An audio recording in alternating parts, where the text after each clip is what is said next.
Hey, are you ever going to start this podcast you've been talking about for like forever? Do you think that anyone will actually want to listen to something like this? What is your plan for an introduction? Are you sure you want to talk about these topics? People usually disagree. 3 hours? Are you crazy? Do you think you're some kind of expert or something? Are you planning to have an intro song? What if a bunch of people get really mad and hate you over this? Do you even know how to make a podcast? Are you just doing this because you like to argue with people? Don't let this be just one more thing that you talk about doing, but never actually do. Wouldn't it be better to do just one episode for each topic? Stop trying to change people's opinions. Just live your own life. Dude, people are never gonna agree. Just let it go. Is this going to be a long intro? Because if it is, I'm bored already.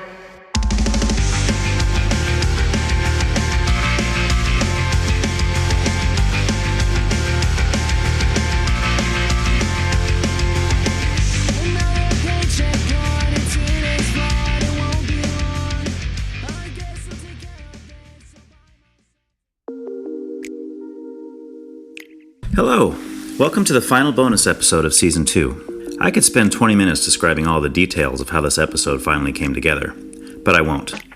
Just know that it was going to happen, and then it wasn't. And then it was, and then it definitely wasn't. And then it might maybe possibly happen, but then you get the picture. But the final outcome is that it did happen.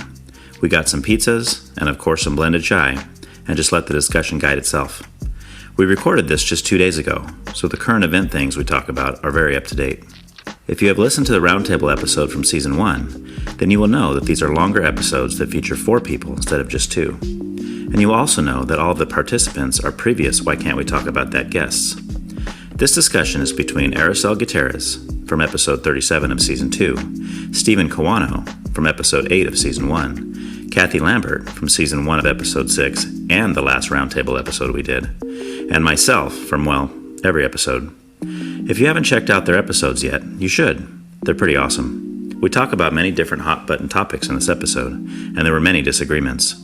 I have a lot of respect for all 3 of them, and they have many intelligent things to share. I hope you enjoy the conversation. All right, we did it. We did. Woo-hoo. You know how, man, you know how long it took to put this together? Yes, I do. This was supposed to be recorded like 4 months ago. Yep. Yes. Oh, wait. I didn't say yes 4 months And ago. May was the maximum. Yeah. May was like the maximum. Right. It's like it can only go till May. Because the hope was to get it out like at the end of Season 2, and then, because that's when we did the last Roundtable, because we did this before, by the way. I don't know if you knew that. Yeah, you did tell me that, yeah. Okay, yeah. So, but last time it was me and Kathy and Cindy and Jose. Mm-hmm. Other people that had been on Season 1 as well. Is it Jose that also worked with the... Yeah, did you work with Jose? Yeah. Okay, I wasn't sure. I always see, my timeline I don't know is when always... he got there. And is always messed I up. know he was Yeah. upstairs for a while before he was Right. mobile, so. But if you go to look for his episode, it's under Juan Ramirez. Yeah, he did not want to. He wanted to express himself without claiming, without saying his name. Yeah. Which I get these days. That's a very real thing. You don't want to get canceled. Yeah, you don't want to get canceled.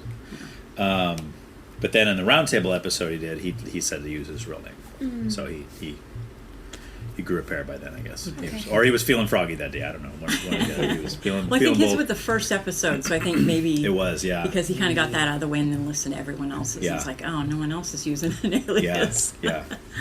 I'm getting a booster next Monday. Are you? I am. Wow, man. It's the 2024-2025 booster. Yeah. You're not worried about the myocarditis? Are you insane? Well, I mean, I got enough. Insane. The nanobots they're not affecting me. Okay. I think some of them, the power. I need to get more nanobots because the battery only lasts. I don't know so what a long. nanobot is. It sounds like something on like as long as he knows what it is. Yeah. Is it a real bot? It's a little microscopic little robot. That's one of the conspiracy theories. Is that when they put the thing in you, it's full of nanobots. You were talking for reals.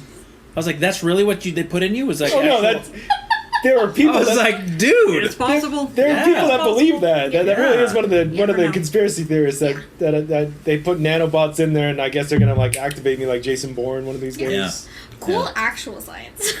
Yeah. I think they are working on like making like little. I don't want to call them like little viruses that like go in and like give you good things. Good things. Yeah, it would be like flowers and chocolate in your blood. In my compliments. blood. Yes. Sugar Yeah. straight to the vein. What did you say? Compliments. Yeah. Oh my Just gosh. I'm one. gonna say, can I get that shot instead of the vaccine? I really like that. I need some good positive motivation. Did you see that post I reposted about a month or two ago? It was the gal from Barbie, Margot Robbie. She's crying because she only got 2 compliments that day. And then below her is Ryan Gosling, where it says, wait, you're so upset because you only got complimented twice that day. And then there's Ryan Gosling, and it says, he's remembering the one time he was complimented on a sweatshirt by a homeless drug addict in the street or something like that 12 years ago. Right. So it's like he's just, remember that one time someone said something nice to me. Do you realize that's a real thing? I don't know how aware you are. Men do not get compliments. Yeah. They just don't. And see, we're so used to it for whatever reason, even if it's us just being, it's like, oh, this is really classy. It's like, oh, I love your shirt. We do that for each other. Yeah. We don't do that for men. Is that a thing that you're absolutely, experiencing? yeah, absolutely. It's rotten. But I didn't know. Yeah, but I think it's also true that men don't care as much as women do about it. I don't know. Ryan Gosling looked really happy. Did he? Yeah. Yes. Well, So nostalgic in that shot. Well, Ryan I believed Gosling's it. got a bazillion dollars, so he's doing my all right. coworker, my male coworker, I was just passing him in the hall. This was last year sometime. I was passing him in the hall, and he's like, "Man, Steve, your hair like always looks good." And I was like, "Oh, thank you. That made my week. That made my week." And I think everyone says that to you. So I'm not going to say it to you because you probably get this all the time, and I'm not going to be one of. I'm not just going to add on to that and make your head. I know. I just heard about it. Well, I don't wake up and look like this. You know, this takes work. It takes so, a minute. Yeah, I do. You have good hair. You have good hair. I wake up looking just like this. I'm good to go. I'm up. I'm ready. You don't like touch it up every now and again? No. I twice a week. You bick it? Well, I bick it. I bick it twice a week. Twice a week. You put in effort. But I wake up, I look like this. I wake up, boom, good to go. For the 3 days in between the shaving, it's just like, there you go.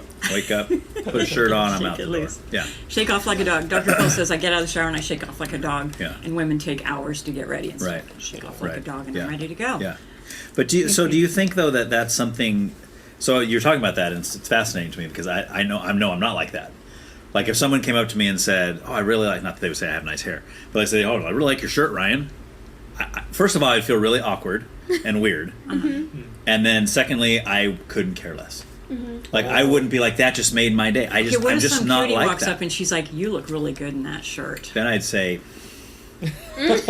"Why would you say that? She's just giving you a compliment." Because you said some cutie. Personal. I gotta be careful with the cuties. I gotta be like, you know. But see, on that personal thing, what if it was some like it's funny you mentioned the shirt thing because I love shirts. Like I love like on the cruise, the gift shop person was like, "Oh, like you're the shirt guy. We always look forward to seeing what cool shirt you're wearing today on this day on the cruise." Yeah. And so shirts are very important to me. So if somebody compliments my shirt, I'm like, "Oh, thank you. That means a lot to me." So yeah.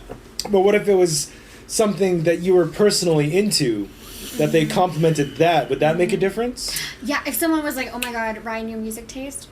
Yeah. Love Yeah. it. See. Delicious. Well, that's a given. I mean, that's no. No, I don't know. I think the only, and I just thought of this when you said about the cutie again, but I think like when my wife says something to me, not necessarily about my looks per se, but like something I did. Like if I did something for her and she noticed and she says, "Oh, that's so awesome that you did that. Thank you so much. I'm stressed out today. That really made my day." That makes me happy. That makes me happy. But if it's some rando on the street and says, you know, especially if some rando on the street came up to me and said, "Man, thank you so much for doing that for me." Doing what? What are you talking about, man? Just walking by. Yeah. But it's probably me. There's probably more guys that are like you than me, I would think. But like when we have the staff meet, I think I've told you this, but when we have those staff meetings and they do the kudos, I want to die. I want to have a medical emergency and get out of that room. Just because I'm sitting there thinking, please God, nobody say my name. Please, nobody say my name. And it's happened twice. And I'm like, I just want to thank Ryan for blah, blah. No, don't, God, because I don't know what to do. I feel like I feel awkward. I feel like the focus is on me. Chris is the same and way. I don't Chris want is it. the same I way. don't want the accolade. Just keep right. If you're happy that I did something for you, Great, keep it to yourself. All right. You don't need to tell anybody about it. Don't tell me about it. Don't tell anybody else about it. How about they tell you privately? That's better. Different. That's much better than in the room full of people. Okay. How about an email? Even better. Okay. Right. As much human contact as possible. Yes, right. But it's not that I don't like human contact. I don't do well with compliments. It's the hardest thing. If I'm in an interview for a job, Ryan, tell us some of your good qualities. What? You're like, I'm out. No. That's so sad for you because I kill that question You're every time. like, well, I'm pretty much the greatest person in the world. I always ask them, like, well, how long is this interview? I mean, How much time you got? There's a lot of people in the waiting room. They're not going to be happy. Yeah, so I don't know. I don't know if it's just I've kind of always been that way. I don't know. It's weird. I feel like that I relate to that in the sense that I don't put a lot of value to people complimenting me. We shouldn't. Yeah. We really shouldn't. Because I'm like internally I like appreciate who I am, blah blah blah. Like that's where I internally receive my value. I don't want to receive value from other people telling me nice things about myself. But I think they're still nice to hear. And but that's something that I've genuinely had to work on because it wasn't always that way. There was definitely a long time in my life where I was like, I can't handle you saying something nice to me. That's really weird. And I've also worked on trying to say nice things to people because I'll think it a lot. I'll be like, "Oh, her earrings are so cute," or "Oh, like blah blah blah. Their outfit is so nice today." But I don't say it out loud, and I've been trying to do that more because I think sometimes it is really nice for people. Yeah, to I hear. do that a ton. Yeah, like cashiers, I love your nails, whatever. Yeah, because especially like for me, if it's coming from a stranger, I think it actually means more. Because they're not my friends. They're not there to pump up my self-esteem or whatever. They're just a rando who, I'm never going to see again, so they don't have to say anything. Yeah. And the fact that they actually took the time and energy, be it, 10 seconds, to actually say something nice to me when they don't have to. I'm not going to be offended if they don't. I don't go around looking for compliments. But if some rando does it, I'm like, oh, wow, that was cool. They didn't have to. They don't even know me. They don't have to do it. That was really cool of them. You know what I get a lot of now is, and I'm sure you guys have all seen this, I don't know when this changed, but people used to say, thanks, I appreciate it. Yes. Now it's always, I appreciate you. I appreciate you. It's always you instead of it. Like I get it all the time. It's constant. It's actually no matter where I'm at. Appreciate you. Appreciate you. Appreciate you. That's what I Yeah. heard. Appreciate you. Appreciate you. Yeah. And sometimes they throw boss or chief, slugger, or something in there, depending on the age of the that probably person. came from someone telling women that when you tell a man you appreciate his effort and stuff, that helps them feel respect and stuff. It shows you noticed what he did and stuff. So it's probably something that started for a good reason, and now it's just like spun out. Now we just all use it for every reason. Right. So. Well, and that goes to the thing about how women, and I say we all. I know you guys aren't married. Well, in marriage counseling, you learn that not yet. You learn that women, men crave respect, right, and women crave love, right. It doesn't mean that men don't want love or that women don't want respect, right. But it's huge for men. Respect is huge for men, and when I say respect, I got to be careful because people think it's like some guy said, "You better gonna respect me," and I'm like, no. It's just like you were saying. It's just noticing. Oh, you did that for me, even if it's something small. Oh, you stopped at the store on your way home and got milk. Thank you. I didn't want to leave the house today. And to me, it's like it might be the smallest thing in the world. Like I don't care. Who cares? But to my wife, it might be like, oh, you just saved my life for the day. Or whatever. And it's like. And that makes you feel respected, or if it's even like your role as a dad or as a husband, and they're like, well, I really thank you for what you're teaching the kids or how you're raising the kids, or that's big for us. I don't know, but I don't know where I was going with that, but I thought of it when you said something. So, do you ever feel like worried about coming across as creepy giving compliments? I was going to ask that too. When you said it. When you said I do it all the time, I was going to say. I rarely get slapped. You say it on the way out. Exactly. Like, yeah. Every once in a while, I get You got to watch like the ages of people, right? You got to be, if it's like a 17-year-old girl or something, Just gonna keep that to myself. Yeah, That's a really nice shirt. I love your shirt. Yeah. That's funny because at work, I work with like 11 to like 14-year-olds depending, and I like make it a point to like as much as possible say nice things to the girls, because I feel like sometimes, like, coming from me, I don't think it feels scary. And because I feel like they need it a lot, you know? But I don't know. But if you had a coworker that was a male and he was doing the same thing, it would be creepy, right? In the way that I do it, yeah. Because usually I'm like, okay, girl, look at those pants. Yes. Like, you got that. Yes. And I think it would be weird. But I've seen some of my coworkers who are male, like, give nice compliments to kids or say nice things to them. And I think in a different way it works for them. But not the way that I do it. So much for equality. You know, you can do that, but men can't. I don't know. I mean, maybe thinking of a couple teachers, they could pull it off. Yeah, they could. Yeah, the gay ones probably, right? Or just because they come off as more feminine. I don't. Are any of them? Yeah, there's no. You're not worried about, like, you know. Yeah, that's why saying something to a man that it's like, that shirt looks like. Here's my understanding. You can tell a guy, and not you. We're not talking about you. Yeah. You can tell a guy that that's a nice shirt. I like your shirt. But if you say that shirt looks really good on you, it's like a whole different thing. Right. So I don't know how you feel about that being the shirt guy and all. It's like, I like that shirt. I love that shirt. Ernie Ball is they're just the best. Yeah. And then if I said, you look amazing in that shirt. Just by the way, that is very, very you look different. Amazing in that shirt. That shirt is a really good color for you, or something. Yeah. It's just really, it makes your eyes pop. I was just gonna say this. Your eyes dance. Yeah, exactly. Okay, yeah. I've never paid that much attention to, like, maybe just because I don't do a lot of compliments, especially to males, because I just. There's like a stigma involved. If it feels like it, there's like a stigma. If I say something to you and you take it the wrong, that's what I'm thinking. Right. If you're going to take it there, if I say, yeah, the shirt looks really nice on you, are you going to be like, are you hitting on me? Right. And I don't want that, because that's what we're taught when a guy says something nice about your nails. It's so sad. That it is. Like, it is sad. It really is. Yes. Like, yeah. But we're afraid to do what we've been told. When you do it, that's what you're doing. Yeah, I used to work at Charter, and there was one of the vendors that come, really, really good-looking girl would come, and I'd say good morning, and just totally snub me. And I remember telling it to my coworker, and he's like, well, maybe she thought you were hitting on her. And I'm like, okay, A, I wasn't. B, I said good morning. I didn't ask for your number. Like, see you in the morning. How conceited are you that you can't even just say good morning to someone? Uh-huh. I'm like, it blew my mind. I was like, okay. She's so vain, she thought the song was about her. Yeah, exactly. Is that our job now, to just shut down if you say something that we consider hitting on? It was just like, just turn and walk away. It's like, when did that start? Yeah, but you see all these videos now. Yes. I don't do the technology, so I don't know if it's TikTok or if it's Reels or whatever it is. But you see these videos, MySpace. Yeah, that's all the rage right now, MySpace.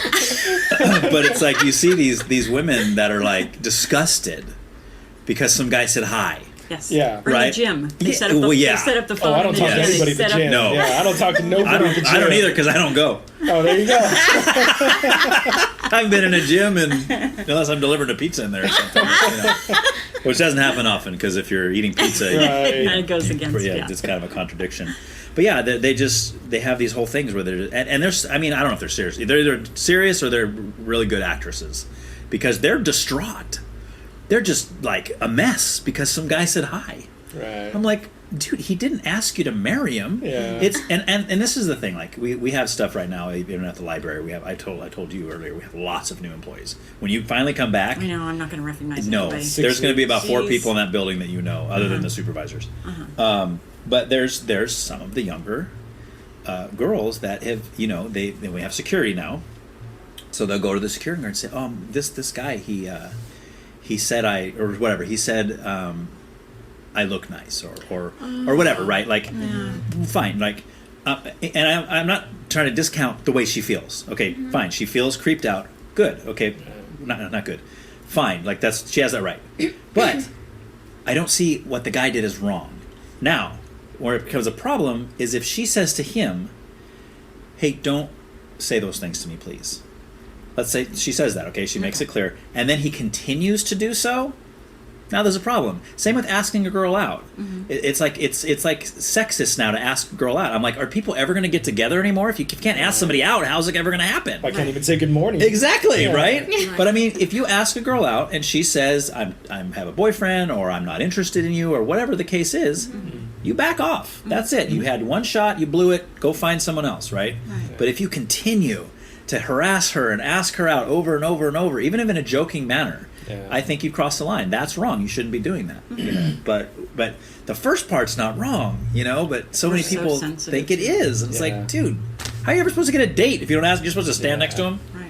Or wait for her to ask you out. Just regular socializing. Well, that's the thing. That's a problem. That's the problem with this generation. It's just that it's all social media. Mm-hmm. Like they don't leave their houses and actually have social interactions with people, so their social Right. skills suck. Right. So then all their education comes from these videos that they see. Like this is how I'm supposed to act, and then so when they're out in the real world, like they don't know how to function. Right. Right. Yeah, but I think it's also something that's like we, you know, all of us mature as we go, and I think a lot of the times people will be upset at what this generation is doing, or like what the kids now are doing, and I think that's a valid issue that they are not as well socially adapted as people have previously, but you know, people mature, they get better, they figure it out. You know? By that time you can't even have kids anymore. Yeah. your eggs are all dried That's up. right. You went through the menopause. We don't need more kids. Nobody needs kids. They're fine. Oh man, that's awesome. But it's like the kids get. That's where they get all their news now too. Yeah. Is social Quote, media. unquote, Yeah. news. And Yeah. then they're confident in what they. Oh no, I know this. Where? Show me where's the article? What? Well, this guy on TikTok. Yeah. That's not an article. Yeah. Is that an actual factual thing, or is it just some guy talking? You know. But I think that's also a part of what I would venture to say a lot of people feel is that they're less inclined to believe a lot of mainstream media sources. And I would say that for everybody's side. Yeah. You know, everybody seems really cranky at the Right. media. Right. Because they lie. Yeah. They do. Well, And not- to me, local news was my last ditch effort to get the truth so that I can make up my own mind. Yeah. And now they're leaning. Yeah. So it's just Yeah. like, Yeah. I can't even see what the weather is without them being, oh, but the liberals are mad. It's gonna rain. You know how them liberals hate them. Yeah. No, like I'll be at the gym and like they have, you know, CNN and they have Fox News, and it's funny. I don't even have to look and see what station is. All I have to do is just, okay, if he's making fun of Biden, then it's Fox News. If they're making fun of Trump, then it's CNN. It's Right. like, it's not. Stop Yes. calling yourselves news. Yes. News is supposed to be impartial. Yes. I don't want to hear your opinion of the news where you Right. where you cherry pick. Right. Right. Something to support your argument or whatever. Yeah. Because that's why I don't watch the news. It's either bias or it's fear mongering or it's just bad news. Well, there used to be something called an opinion piece, and it was And that's called that. fine, yeah. And you go into it knowing that, right? This is this Yeah. person's opinion. Yeah. Now the whole news is an opinion Yeah. piece, or they only show part of the story because they want you to only see part of the Yeah. story, so you'll make up your mind about something. Yeah. It's to show the whole story. Yes. You know and what I let mean? me decide what I Yes. think of it. If Right. I want someone's opinion, I'll tune into wherever that I'll is. listen to I'll a go- podcast. Yes. Yeah. Right. But even then. Yeah. Even then, like people, let's say take this one. Someone listen to this, like, oh, that's what they were saying, and then they run with Right. it. Don't do that. Yeah. How do you know we're telling you the truth? We could be totally lying to you. We are, by the way. Yeah. I mean, fact check everything. That's all I was do. just talking to someone about that the other day, that like it literally was a revelation to me in like high school that people could be lying to me. In books specifically, like I read Catcher in the Rye and someone was like, oh, I don't think he's telling me the truth, and I was mind blown. What do you mean somebody wrote in a character that is lying to me? Yeah. How is that even possible? And then I realized, like, I never think anybody's lying to me. Wow. I literally just, like, take people at face value. I had to, like, unlearn doing that. Right. That's a dangerous place to be. Exactly. But I'm also paranoid, so I think Yeah. it, like, kind of Balances out. Well, that's how people feel these days about the internet. If you read it on the internet, it's true. Right. And so they just run with it. And the problem with the internet is you can believe the stupidest, most out of this world thing. You can find somebody to reinforce that. Yes. You can find it. If you look hard enough, you can find it. Right. And that'll just reinforce your crazy thinking. Your group is out Yeah, there it's somewhere. definitely there. You just may have to do a little more digging, but you'll find It's it. such a big problem too, because we all are supposed to do this, but it's hard to do. It's to somehow completely remove all of your own thoughts and opinions on a topic as you take in knowledge, which is like almost impossible, right? But that's really the only way to get it unbiased and just be like, okay, I'm going to pretend like I don't have an opinion on that, and I'll just listen to it and take the facts out of it and look at it that way. But it's just, but nobody does. They've already made up their mind. So, like you said, they're going to look for something that will back that up. They're going to look for the news channel that's going to tell them what they like. Mm-hmm. And it happens on both sides, right? Yeah. Like I think you mentioned Fox and CNN, right? Yeah. So all the Republicans are going to watch Fox and be like, oh yeah, there's Biden's an idiot. Screw Kamala, blah blah blah, you know. And then all the liberals are going to watch CNN and listen to like Don Lemon and back when he was on there, you know. But listen to those guys and be like, oh yeah, Trump's this and Trump's a racist and he hates Eskimos and all this other stuff that they're putting on there, you know. Who hates Eskimos? Trump does. Really? Oh, totally. Oh. Since we're telling truth on this podcast. Yeah. I read it on the internet. It's true. I don't think anybody hates Eskimos more than Trump. Wow. Yeah, he's... I'm not voting for him now. Yeah, that's his whole campaign this year. It's just, if you hate Eskimos, join me. Yeah. Join me, and we'll rid this country of all the Eskimos, because they're taking over. Send them north. It's right. Yeah. More north. No, I can still see them. Like send them space. Man. Keep going. And one of my pet peeves is, and because I'm very conservative and stuff, one of my pet peeves is that I feel like there's Fox News and then there's all the rest. So on our side, my side, there's Fox News. And on the other side, there's all the rest. Right. Now, there might be some smaller, that you don't hear about that you have to, work harder to get to and stuff. But yes, Fox News, easy to obtain. And then all the rest. So when I hear anyone on this side say, Fox News, hey, you have all the rest. Leave my one alone. And that's not that, doesn't mean I want Fox News to be the way it is. It just means this is more me. That doesn't mean I like all the stuff they're saying. It's like, okay, that's too much. About Kamala.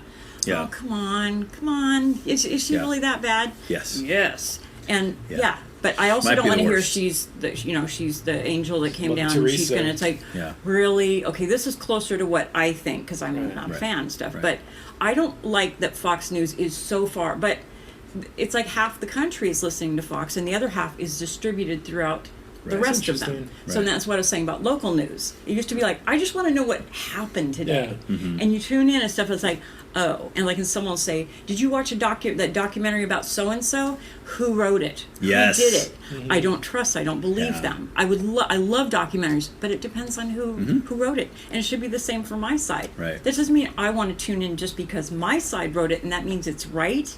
It just means I don't want to doubt it because it's so far left and stuff. So that's just my it's almost like, where do you go then? Like, you just really know where to go. Yeah. It's you can't go local and you can't go any higher. You have to choose a side and just go with it. Yes. But I just saw a Trump thing on Netflix. It's like a 3 or 4 part thing on Trump. It's really interesting. Yeah. Who wrote it? Well, that's what I was thinking. When you were saying that, I was thinking because they have people that were they have like friends of his. They have people that wrote about him from like the Daily News and from different. So they have a bunch of people. They have like, I think, one of his old assistants or something like that. So you have people that are saying he's a sociopath, and they're saying other people that that like him and stuff like that. So see, that's what I would want to watch because it was really Ben Shapiro just did one on a 3-part series. Is she the one on Kamala? Kamala. Yeah. Yes, it was a 3-part by Ben Shapiro. So he's obviously right leaning. And the laughing. Those montages are just I don't amazing. think that that's like a good way to say bad things about someone, but I was like, that's not a good nickname. He needs to really work on that one. We need some workshopping. Well, what he's saying is that she was handed everything that she got. Her whole, as she ascended, everything she got was given because she was sleeping with the mayor. Oh, but you're talking about Kamala. You're talking about Ben Shapiro's piece. Okay. Yeah, no, I was told that. Yeah. So he kind of did a history, but I know going in it's coming from a right-leaning person. But see, that's what I want to watch. I want to hear everyone's opinion, and if everyone's is negative about him, see, now I don't believe you. I don't, not you, but I mean whoever put this together. I don't believe. I don't believe anything you say because who in the world, except of course Hitler, and now that's what Trump's being called. It's just Trump is Hitler. He is Hitler. He is the reincarnation of Hitler. Exactly. Yes. He's killed almost as many people too. Yes. Almost as many. Yes. Yeah. So. Yeah. Exactly. I mean, I cut you off. No. Do we want to go into the assassination? Let's do attempt? it. Let's do it. Let's do it. So that's brand new. Not last week. It's been a week. Yeah. Saturday. But this whole week has been like a really interesting week. Yeah, it's buckle up. It's gonna get more banger. interesting because it's going to be an interesting end of the year because it's going to be something. But I mean, it's kind of exciting. Like regardless of what side of the fence you fall on, these are things that have really never happened. I mean, yes, there's been presidential assassinations. There's been attempted. Yeah, no, that's what made me think of like when like around COVID time, somebody had posted like, "Okay, I'm tired of living through history now." Right. Like I get it; these are historical times, but it was fun the first week, but now I'm done. Right. Yeah. So what are our thoughts on that? So about a week and a half ago, right? Trump was. I don't know if you've seen. I'm sure you guys have seen the. Yeah. Did you see the digitally enhanced one where it showed like the top of his head, and it shows he just turned a like little if bit. he wouldn't have slightly changed his facial direction just by a millimeter, it would have been it. He'd be gone. Yeah. I mean, it was really quite fascinating. But I mean, I don't think that I've seen anybody talk about like his injury or like what exactly it was that happened, other than like the digital imaging or whatever. Because I find it very interesting that they haven't put out anything about his injuries other than what the stuff that he said on Truth Social, which I think is really funny. Yeah. What did he say? I didn't see it. He said that nobody grows ears back like he does. Nice. Sounds like a Trump statement. Right? I was like, I don't know if there's anything that I could say that would sound far-fetched for him saying it, because he just has a very interesting way of talking. Yeah. Yeah. That's awesome. Exactly. Right? Yeah. It's very interesting. I'm not saying anything. You can. say We're allowed to something. talk about You stuff can on this say something. podcast. That's You're the whole kinda point close of it. then. The one time you could say something. Yeah. Let's enjoy it. It's a big house. It's like noises. I have my dad's 22 Ruger 6-shooter. Nice. It's dope. It's like from the 50s or 60s.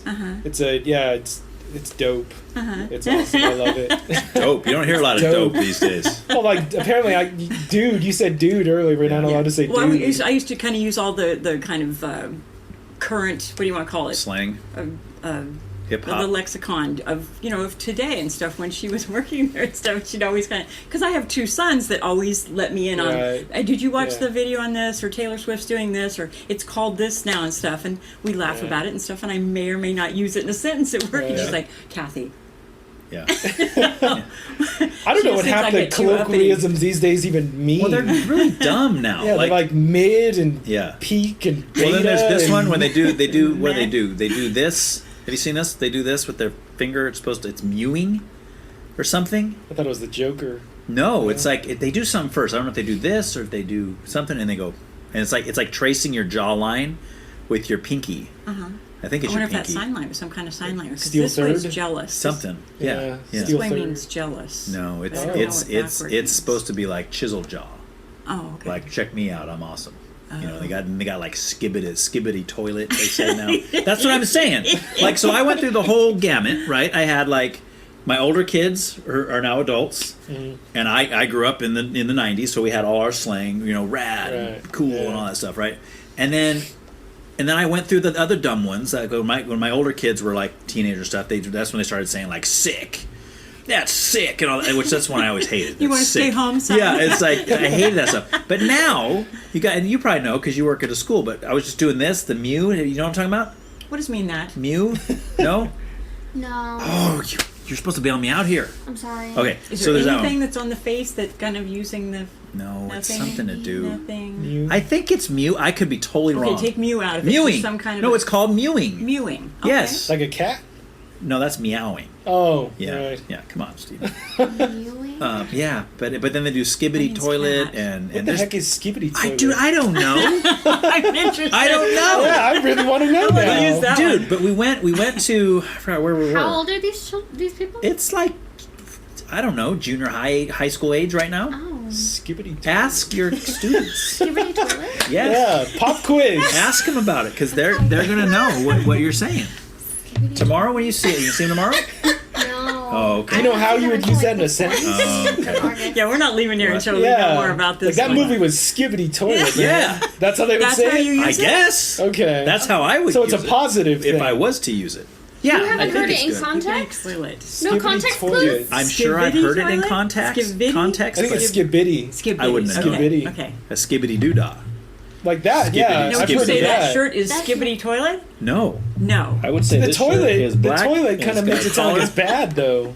Yeah, I know. Exactly. I don't know. Interesting. I'm That's, sure. I feel like people have such bad associations with toilets and bathrooms, and it's like everybody poops. They're a Leave wonderful them alone. place. Yeah. They're It's a true. There's a wonderful book place. about it. There is a We book spend about most of it. our lives in Yeah. them, probably. Yeah, you gotta, and then I literally just had a conversation about how important it is for us to know what our poop should look like.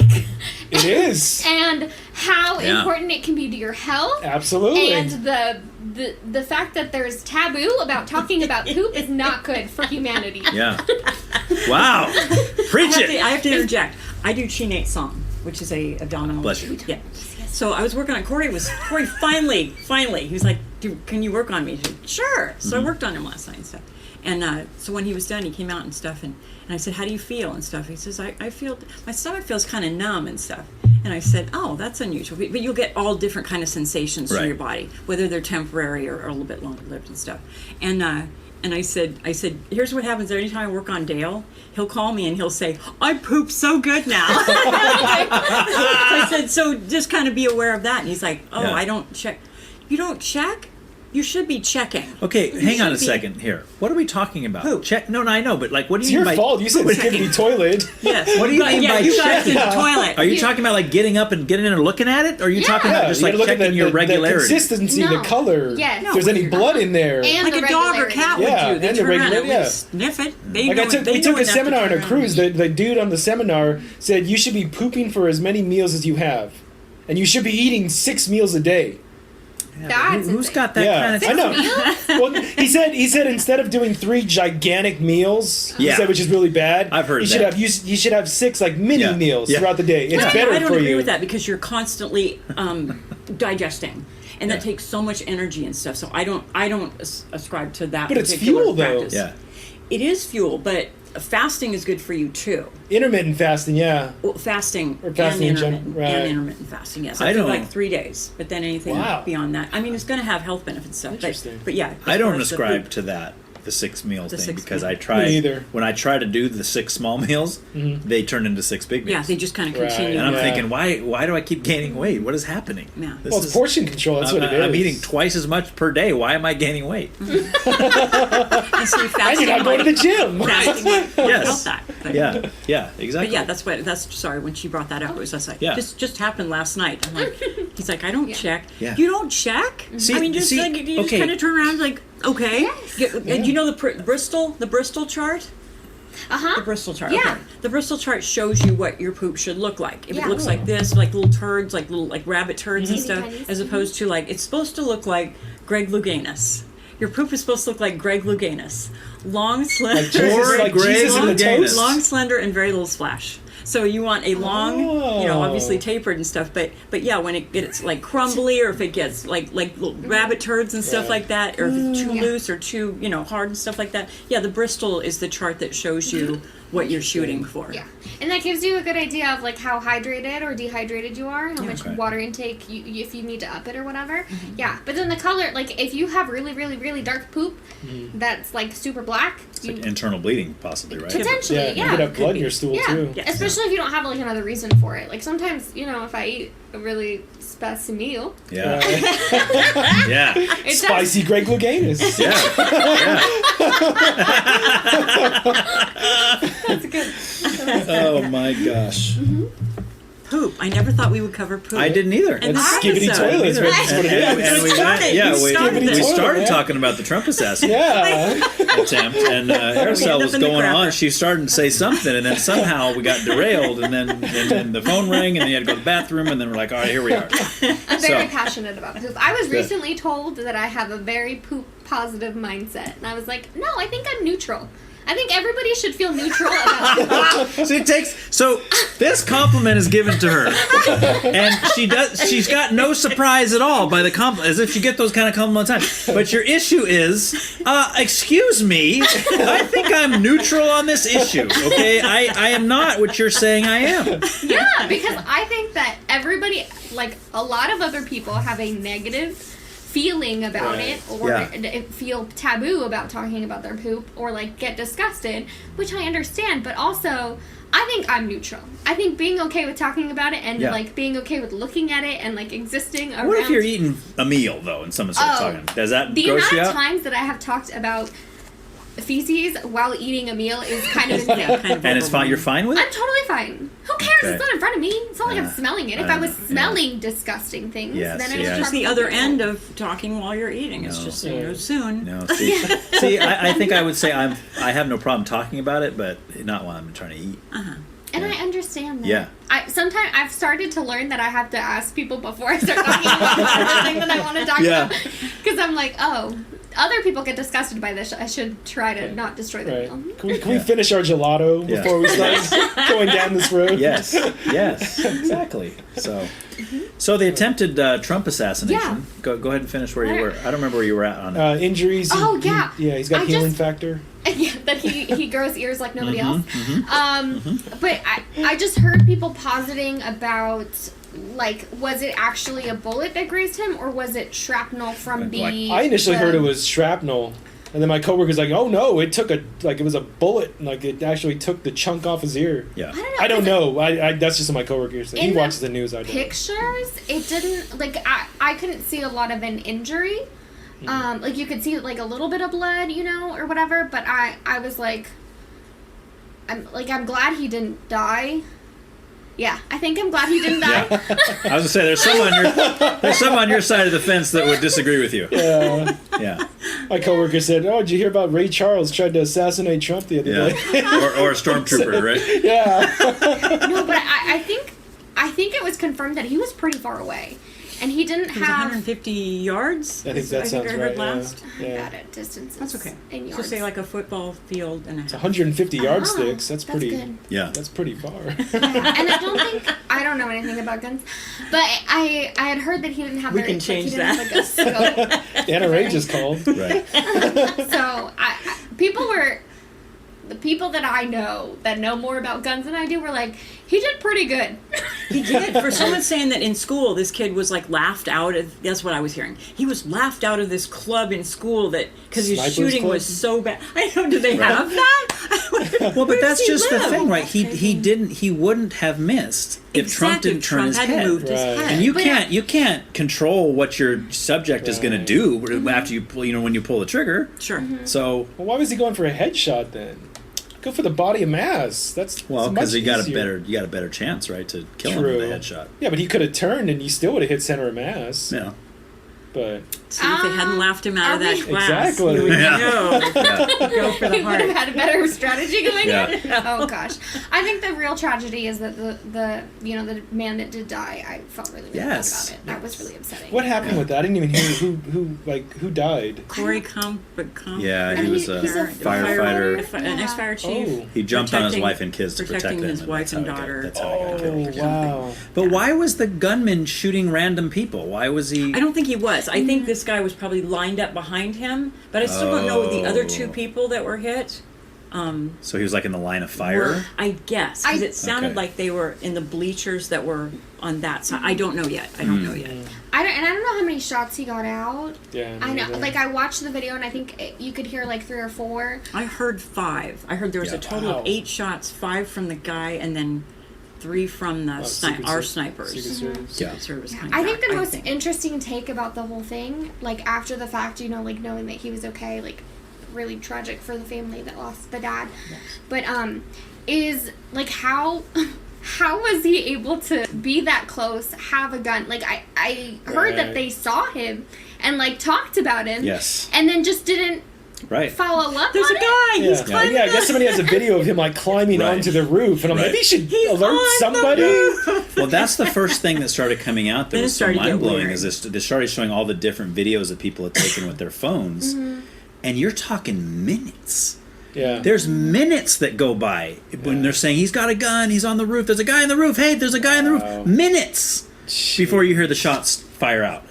And then after that, all this stuff started coming out about how even the Secret Service knew he was there. This is why the head of the Secret Service is now under fire. She Did had anyone to watch that testify this morning, before like Congress. I did? I didn't watch it, no.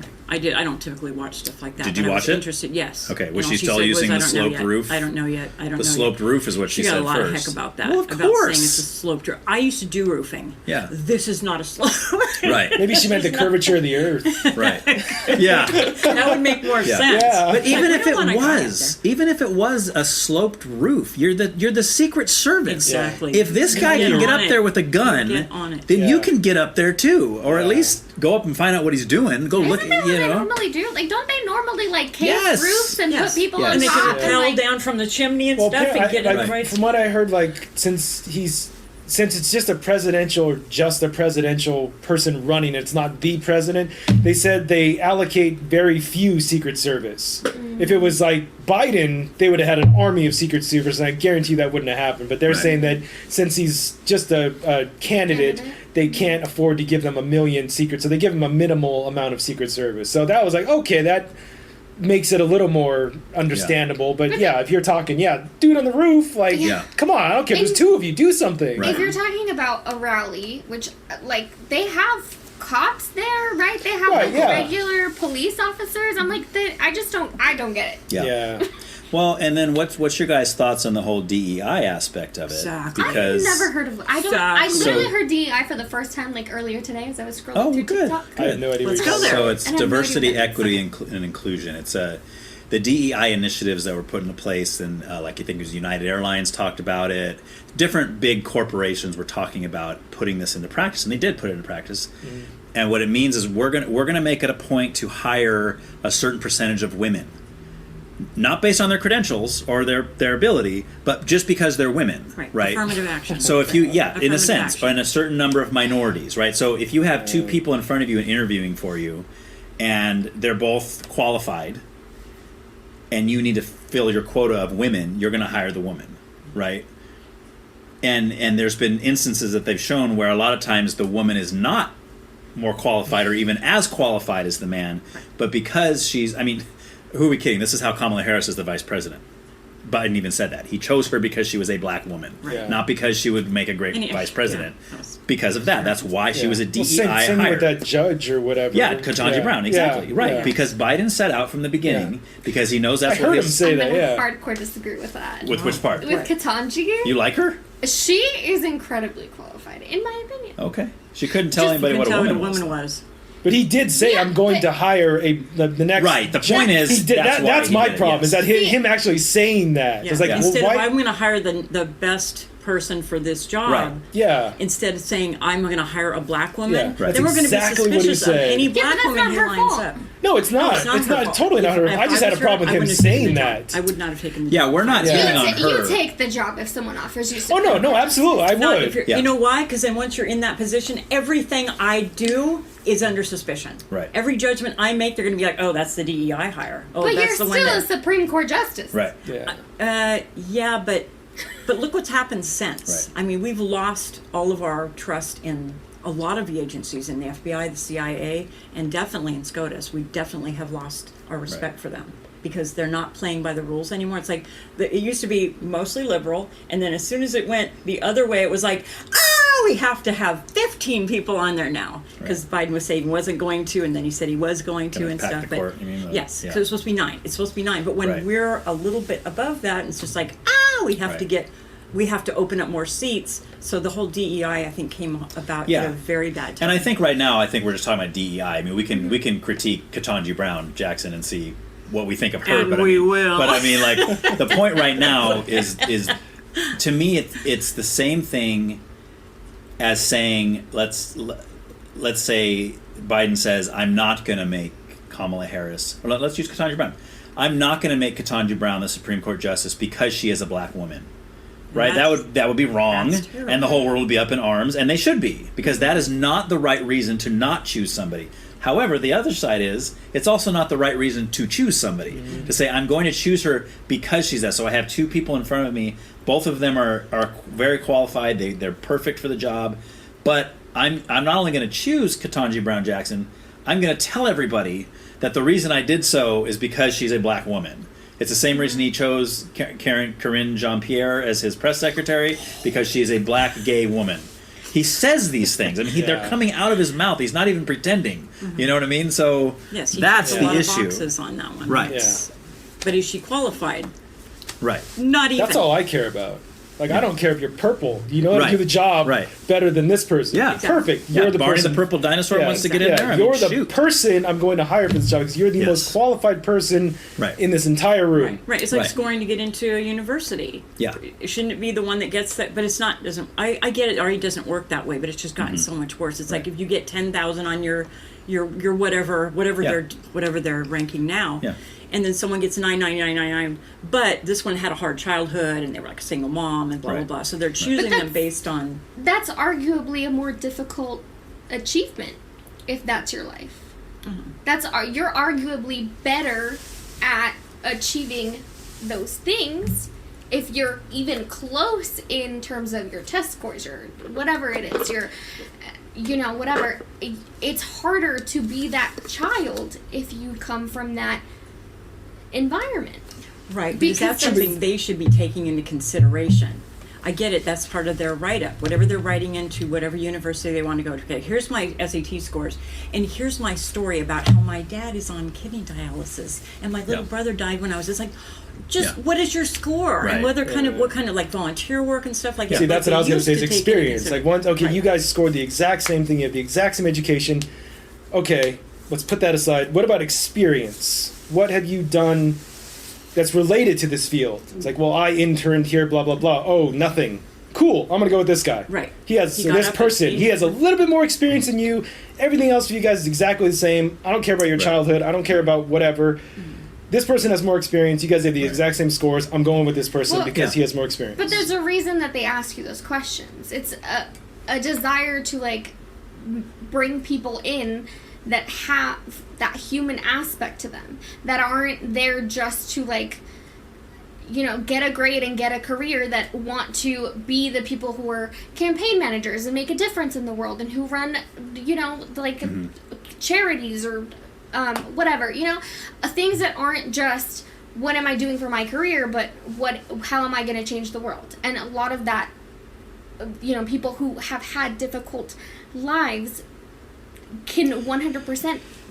So they tend to be like more compassionate. You're saying maybe someone who's had a rough life, they would tend to be maybe more compassionate towards someone who is like that, who is suffering through the same things that they have experienced. I think that that's part of the reason that universities ask you those questions, because it's not just about what your exact test scores are. Because if you are a child who doesn't have your parents, is through the foster system, whatever, it is harder for you to be as high achieving as somebody who had stability in their life, and you're not compensating, but you're taking into account that if you got a test score of whatever versus another kid who got a higher test score, but you've had to overcome all of these adversities, like, if you got rid of those barriers, how high achieving would you be?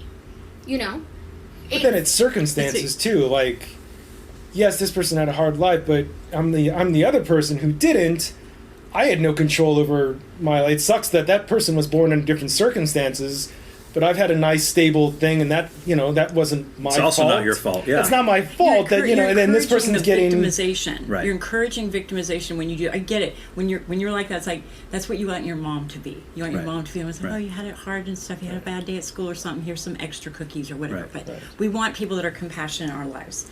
But to me, when you're encouraging victimization, when you choose the person that said, oh, they only had a single parent, or they had to ride the subway up from a bad part of town or something, as opposed to the other one that didn't. So I just wish that wasn't in our universities. Right. That connects to white guilt. Huh? Right. It's not. You could word it instead that you're encouraging people that know how to persevere and know how to break barriers put in front of them, versus saying that you're encouraging them to be victimized. Like, people who've had difficult lives don't necessarily want to, like, have other people feel bad for them. They just want to be able to have the same experiences that other people are able to have. And to people who have, like, all the stability and, like, whatever, I would say there's plenty of schools that you can pay your way into that will take you. Right. It's But have you ever met somebody like in your life that you didn't know all that hardship that they had until you knew them for like 10 years, because it's not something that they broadcast to everybody. They, you have to really be a close friend of theirs for them to finally open up and say, oh, by the way, I was abused, or I was adopted. or whatever it is, right? And it's like, I guess there's a difference between those kind of people who, because that fits more the model of what you're saying, somebody who's not necessarily looking to be a victim. It's just what their life was. Yes, they had a very hard upbringing. They were beaten by their dad. They were sexually abused by somebody in their family. The list goes on. Whatever. Their parents were drug addicts. Whatever. All these things. But there does seem to be a certain group of people that had those experiences and needs to use it for their own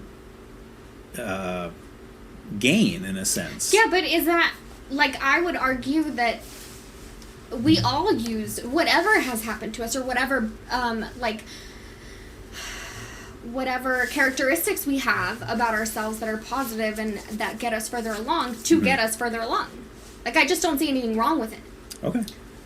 Well, I prefer meritocracy, me personally. Right. If you got the highest score on that, it's just like if you ran the fastest, you're the one that won the race. Right. You get the blue ribbon. Well, and that would work. Behind you, it's like, yeah, Yes. but I only have one leg, and it's like, oh, that's so sweet and stuff. Yeah. But I don't want that in our competitions. I just don't think it's healthy. Well, and because it's it not. encourages people to bring out, they're going to go digging for stuff, and it might be embellishing. I did have a rough childhood, and no one ever liked me, and I lived by myself in a box under the bridge, and you can make up stuff, or you can embellish on stuff just to be seen. And take the Olympics. Look at the Blade Runner guy ended up killing his girlfriend. The dude who was missing the legs. Oh yes. Yeah. Yes. He got all that. He didn't get the blue ribbon, and he really disgruntled. But I mean, you take it something like the Olympics. Okay, you're trying to put together the Olympic track team, let's say. Okay. And you got the guy that ran the 500 meter in, a second or something, just in the whoa. And then you got a guy over here who's doing pretty good, but like she said, he's got one leg and he's hobbling, he's kind of, whatever, and he's getting pretty good. For having one leg, he's just rocking it. Like, he might be faster than some of the guys with two legs, right? But he's amazing. But you're putting together your team, you want to win the gold medal, right? Who are you going to want on that? You want the fastest people, right? Even if he has the most saddest sob story. So, with things like sports, we never do that. We never say... we may hear the sob story, but we never go, oh, you know what? We're going to put you out there. It happens in the movies, right? Yeah. This guy's been on the bench the whole year. Oh, let's put him in there. Yeah. And then he shoots a half-court shot. Whoa! And they win the state championship. Yeah, and it's like, but that's Hollywood. That's not reality, So sometimes you get a good one in there. Sometimes, maybe, yeah. We've all seen Rudy. But you haven't. You haven't seen Rudy. Apparently. That's a movie? It is a movie. Great. Oh, okay. True story, too. Sean Astin. You know who Sean Astin is? Uh-huh. Yeah. Samwise Gamgee. Of course he does. Yeah. Do I? You see Lord of the Rings? Lord of the... Oh, yeah. Samwise. Samwise Gamgee. Or he was Mike in the Goonies. Have you seen Stranger Things? In the Goonies? Oh, wait, hold on. Mike? Yeah. Who is that the main character? It's the main kid. Okay. Main kid, yeah. Yeah, okay. Yeah. That's him. Now I do. I know who he is. Thank you. Yeah. I have seen So he plays Rudy. Yeah, it's a good movie. You should watch it. See, I appreciate her compassion, but it's just like where it's applied. Yeah. It's like, because I've always compared politics to men and women. We have liberals are the female side, and conservatives are the male side. And you picture like a house from the 50s. I know that's just the worst possible comparison, but like a house in the 50s. You have the parents and you have the kids. You have the mom that's home with the kids, and she pets them when they're sick, and she feeds them and when they're not feeling well, and she dresses them. And when husband comes home, it's like there's a leak in the roof and stuff. So he's kind of the purse. He's the purse strings. And he's the one that's going to make sure that you get your act together, and because you got to get a job and blah, blah, blah. They represent two different things. I'm never, ever saying liberals need to go. Democrats are just dead. They're just out. I don't like them and stuff. We need both of them, just like we need men and women. So I don't, just because I am conservative doesn't mean I want to wipe out the other side. Yeah. At all. Just some. But some people do. Some people on either side want to wipe out the other side. They're seeing them as the enemy and stuff. But I definitely compare them to the feminine and masculine in people. And I think that's valid. And I think you and I have talked about that before. And I think you would agree. You're not saying that straight across the board. But it's just, in general, it seems to be like, I've always talked about people on the right tend to, and I've said this a million times, and I always get a piece of hate mail when I say it, but people on the right tend to argue from logic and reason. Yes. People on the left tend to argue from feelings. Yes. And I'm not saying either one of those things are bad really or wrong. Funny that you say that, but because I feel like it's like you think it's flipped. Okay, opposite, yeah. But to her point about men and women, it's also not across the board. But it's pretty general that women tend to be more feelings oriented. They're more emotional creatures. That's just the way they're built. And men are more logical, right? That's why when a lot of marriages, there's conflict, because a lot of times a woman just wants to vent. She wants to talk about her day and cry and tell you how. And the guy's thinking, okay, how am I going to fix this? I got to fix this problem. And the wife's like, I don't want you to fix the problem. Which to the guy makes no sense, because I'm going, why are you telling me if you don't want me to fix it? There's no other reason for you to tell me this unless you want me to fix the problem. Babe, I already got a great list in my head. I'm waiting for you to stop talking so I can tell you how we're going to fix this. And neither side is wrong there. It's just the way we're built. And something that Bethany and I have well, we're still learning, but it's something that we've improved on a lot, and is just that. Like, I'll even ask her as she starts to say, I say, hey, is this something you want me to help you fix? Or do you just want me to be a listening ear? And if she just says be a listening ear, then I'm just going to be a listening ear, which is hard for me sometimes, because that's not the way I function. If I tell you something, or if I complain to you about something, it's because I want you to help me fix it. Yeah. I have no other reason for telling you that. Yeah, this is a business meeting. Exactly, right, exactly. You know, if I go to my boss at work and I say, hey, this is a problem, I just want to go tell her the problem and walk away and nothing changes. I just wanted to tell you. See you later. One event. It's like, no, this is a big problem. We need to find a way to fix this. This is not working for anybody, you know? So anyway, but you think that's the opposite. So you think people on the right are more emotional and people on the left are more interesting. Logical. Yeah. Okay. Do I have any additional commentary about that? Not really. Well, because you would consider yourself on the left, right? Uh-huh. And maybe because you consider yourself to be a logical person. Is that why you? Yeah. Maybe that's why you hold that view. I do be logical. Okay. And and I mean, I just don't really have anything else to say about it. I don't know. Okay, how about this, for example? Liberals tend to start businesses. They're the ones that kind of, they're going to come up with all these great ideas. They're creative and stuff. And then conservatives run the business. They will run it until they die. But it's liberals that usually, typically, this is always typically, it's not always one of the way or the other stuff, but typically liberals are going to be the ones with the ideas. They're going to brainstorm and think, oh, we should try this and this. And they start a business, and then you hand it to the conservatives, and they'll run it. They're just like a little, they just keep doing the same stuff over and over. We have our places. We're both good for different reasons. I just wish we wouldn't hate the other side. It's just like you hating all women. It's like, all of them? Yes, all of them. There's not a good one Except out for there? Bethany. Yeah, only Bethany. Just Bethany, Just okay. Bethany. You guys are pretty. Well, you guys I are don't pretty cool. blame You guys made the cut. Hey. I think the only thing I would say is that in general, the extremes are not conducive to getting anything done. Yeah. Doing anything for general Americans. I get what you're saying, but I also understand sometimes when you're like so overwhelmed by feeling incredibly differently about something that you just are like, it's like pent up anger that you can't let go of. But that's an emotion. Yes, I do. I know. Okay. I work on it. Do you see me angry? Yeah. No, I'm not angry. Yes. Just give it time, Ryan. And I don't think, usually if it's, like for me, if I know that something is going to be a triggering topic for me that I can't get my emotions out of, then I won't talk about it. And I won't comment on it because it's not, I don't want to ever go into a conversation with someone who has opposing views than me and come out of it being like, I don't like that person anymore. Right. Yeah. Well, that's going to happen. I mean, that unfortunately, that's just the time we're in and stuff. Right. But just as you might say to me, how could you possibly vote for Trump? What are you thinking? Yeah. I would say the same thing to you, just the opposite. It's like, what? Are you kidding? Yeah. What are you? So. Well, I have a good reason. I do too. I do too. My reason's better, but okay. Right. Okay, well, this might help what we're talking about. So Yes. what is your reason? Well, I mean, okay, day one, Okay. and I've never come back from this one because it just was a little too much. Okay. When he did his initial speech, When he first became Who are we president? talking about? Biden? Trumpies. Oh, Trump. So Is when this the Trump, Mexican thing? Yeah. When, Bingo. When Trump first became president, No. or No, when he before was running. When he first was first- running. His speech Okay. announcing his candidacy. Okay. He talked about Mexico not sending the best ones. Okay. There being a lot of rapists coming over the border. Okay.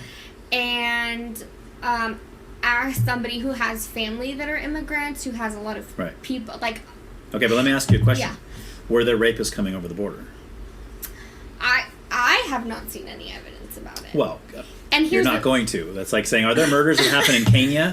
Well, I've never seen any. No, but and you know there are, right? Actually, immigrants commit less crimes. They're committing a crime by coming here legally, so they're already that's already not That's entirely that's accurate. a really If they're poopy way of crossing our looking at border, it. that's already a crime. They're already coming Right. into our country illegally. That's not You're true supposed if to you're come an in asylum seeker. One.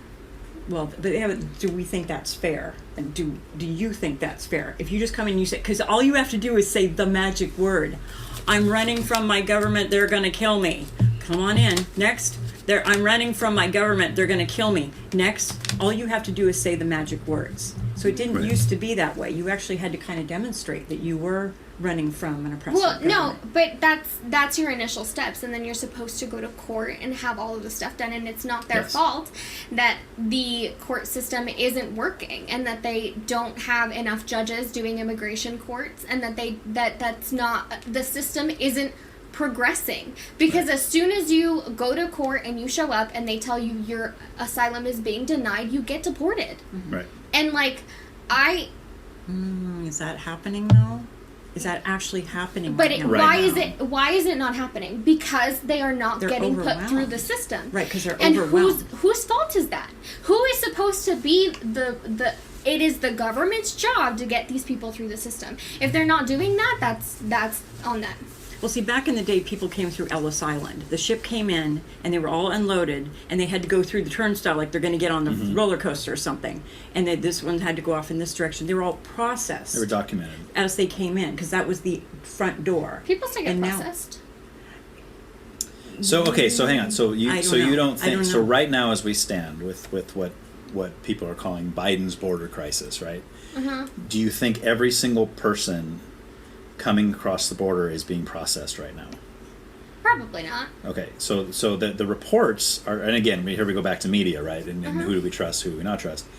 But the reports from the media, and this isn't just conservative media, this is liberal media, whatever, is that there are thousands of people just being let into the country right now. See, Unprocessed, undocumented, just being let Approximately into 10,000 a day. A day. So now, do you A day. hear that, and do you think that's far-fetched, that's ridiculous, they're making all this up because they're racist or whatever? I mean, I've heard people tell me different things. So I mean, like, what's your stance on that? I Hang on, don't answer that. Don't answer yet. I have a different question I want you to answer first. okay. If that's true, if there are 10,000 people coming across the border illegally a day with no documentation, no processing, nothing, they're just being let into the country, do you have a problem with that? If it was happening. Without any processing? Right. I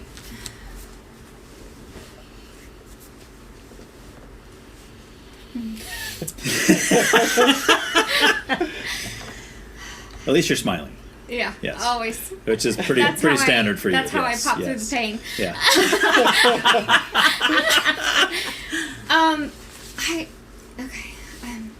I'm Yeah. suspending my disbelief as we speak. Okay. Okay. I would say yes. Okay. But mostly because it's difficult to exist here and not be able to like work and, you know, support yourself, and it's already difficult enough to exist here and be able to support yourself as like any regular person. Okay. So yes, I have a problem with that, but probably not for the reasons that you do.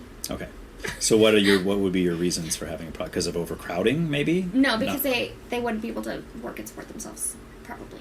Oh, because they weren't processed, they wouldn't be able to get government jobs. They would have to get Any jobs. paid under the table. They'd have to work. Yes, and which also makes them more likely to like have issues. So do you see any problem at all? So would you support it just an open border? Honestly, like my stance on the immigration thing is that America and our policies in a lot of Latin American countries are the reason that so many people are looking for asylum, have violence and, you know, cartel issues. And because of American policies? Yes. We send these countries so much money. It's disgusting. It's disgusting. And what happens is their administrations, whoever's running, you know, whether it's a king or a president or something, that money is not going to help the people. Okay, but when So they want to leave because, again, they're absorbing all those funds and stuff. Which I understand why they want to leave. I totally get it. Like, I put myself in someone's shoes, and not just Mexico, like other countries that are because America's fantastic. Right. Like, if I'm going to want to live somewhere in the world, and I have my own issues with America, but if I had to pick where I want to live, it would be here because of the freedoms, because of the things that, you know, doesn't mean it's perfect. But I can sympathize with people that want to come over here, and I think I love the immigration system. I think it's fantastic. I love that America is a place where people come from everywhere, and we have all the cultures. I love that about it, right? You go to Sweden, you don't have that. Mm-hmm. You have just a bunch of blonde-haired, blue-eyed people, and then it's all Swedish people, you know, and meatballs. But, you know, I love that. But there has to be a process. That it has to be a legal process. Otherwise, there's so many issues that can happen. And I'm not one of those guys that's saying, oh, and they're all coming over here and killing people. Mm-hmm. They're all coming over here and raping people, which, by the way, I don't think that's what Trump was saying either. I don't think he was saying every single Mexican is a rapist, every single Mexican is a murderer. He was just saying some of them that are coming over are doing this, right? And a lot of people jumped on that and said, oh, he's racist. Just based on the numbers alone. I don't appreciate fear-mongering against a specific group of people and stereotyping and... Well, but is that what it was, though? Like, if you make a statement... I took it the same way. Okay. A lot of people did. I know. A lot of people did. His statement is sad. And if he didn't say it well and didn't articulate it well, then that's on him. Right. And he should have said it better. So if he wouldn't have said that... The way that he said it was... No, there's a million things. Okay, but it was a bunch of things he said, But correct? it was that specific... Yes. Okay. And it's also... During his presidency... I was not inclined to appreciate most of the policies that were pushed through. Okay. Do you have some examples? Yeah, so specifically the tax reforms done, didn't like it. There's middle class tax credits that were removed post, I think it was like 3 years after the tax reform was put in place. So they would have come out, I believe it was 2021. Those were upsetting to me because I believe that the change was that there were less items that you could put on your taxes to itemize as credits, right? Okay. As a middle income family. So it would have been like between, I'm so bad at numbers. Yeah. It would have been like in between, I think it was before $100,000 of earnings as a household. So anybody who doesn't make six figures falls into that bracket. Yes. Okay. But was that him or was that Congress? Because he's not a king, and he has to go through. That's why when people keep saying democracy, we don't have a democracy. Right. I don't care what you say, we don't have a democracy. He thinks he's a king sometimes. Oh, he does. If it was up to me, he would never speak again. He would never speak again. just please don't talk. Please Yeah. don't talk. Just do the Yeah. thing. Do the thing. Mm-hmm. That's what I wanted. I wanted the wall built because I think it's the right thing to do to come in. Come on over, but you got to line up and you have to come in as we Right. can absorb you. No, I'm not Right. going to apply anymore. This is the front door. I'm sitting here. I'm going to process you. Yes or no. So I think that we should only absorb who can come through. But there is no border anymore, and there's no door anymore. It's just everywhere. Yeah. And I do want the tax cuts because I believe that the more of my money I get to keep, the more other things I know they call it the trickle down theory. Mm-hmm. I hate that name. I'm so sick of hearing that and stuff. But we believe in the trickle down theory. Yeah. If I have more money, I'm going to employ maybe a gardener. Yeah. That would be really. That's what I actually did for the front yard fund. They just got, which is like just go for it because I had a little bit extra because I'm not going anywhere anymore. Right. But anyway, yes. So those were the things I wanted, but that doesn't mean I could stamp his name on that because it has to go through Congress, has to go through the Senate, has to go through House of Representatives and stuff. It has to go through some. So there's not a lot of things that Trump can really put his name on as far as getting those things, just like Biden. Then, like, that's the other side of it, is like, if you're saying that he didn't really do anything, then why would you want him back? I didn't say he didn't really do anything. I'm just saying anything that he pushes. If he wants to pass this thing, but it has to go through these different places before. They knocked it down before it even got in there, or it got that far, and they knocked it down at the end, or it went through and stuff. It's not just him. Like Biden, I can't say Biden, you're a rotter because you sent this thing through, or you got your name on this, a certain bill or whatever and stuff, because it has to go through a long process. Well, it's in other not words, just him saying, I want this tax. Of course, Biden is doing that, unfortunately, with like the student loan forgiveness. I'm not happy about that.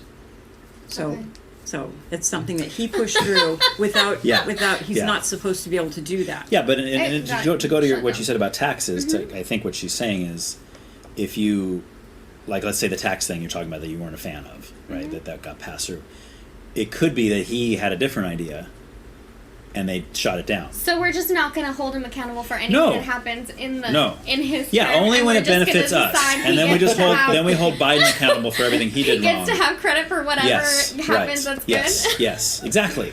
But who's considering it good? Right. Who's the person making the call on what is good or not? That's what I'm saying. Yeah. Like, you don't like the taxing. I like the taxing. Yes, and I that's like lower taxes. And that's what matters. Government is the most corrupt thing ever invented.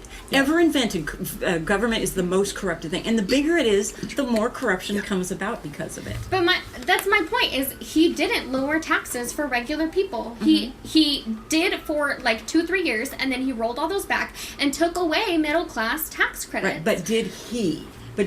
See, that's okay. So these are two separate who stopped issues. It, who made yes. Right? So yes. So I can't always, just like Biden. I can go, Biden. He. What did he do? Or did someone else stop what he was trying to do?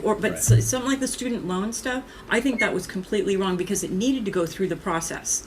We're in a constitutional republic that has to run. It has to run its course. That way, democracy would not work here. I would not want to be in a democracy, personally. Right. I don't think, when it comes to voting, that's different, but not a democracy. Yeah, I think, for me, I would separate the two things. Like, we can talk about what the president does, like when he's in office, what is he actually responsible for, what he's not responsible for.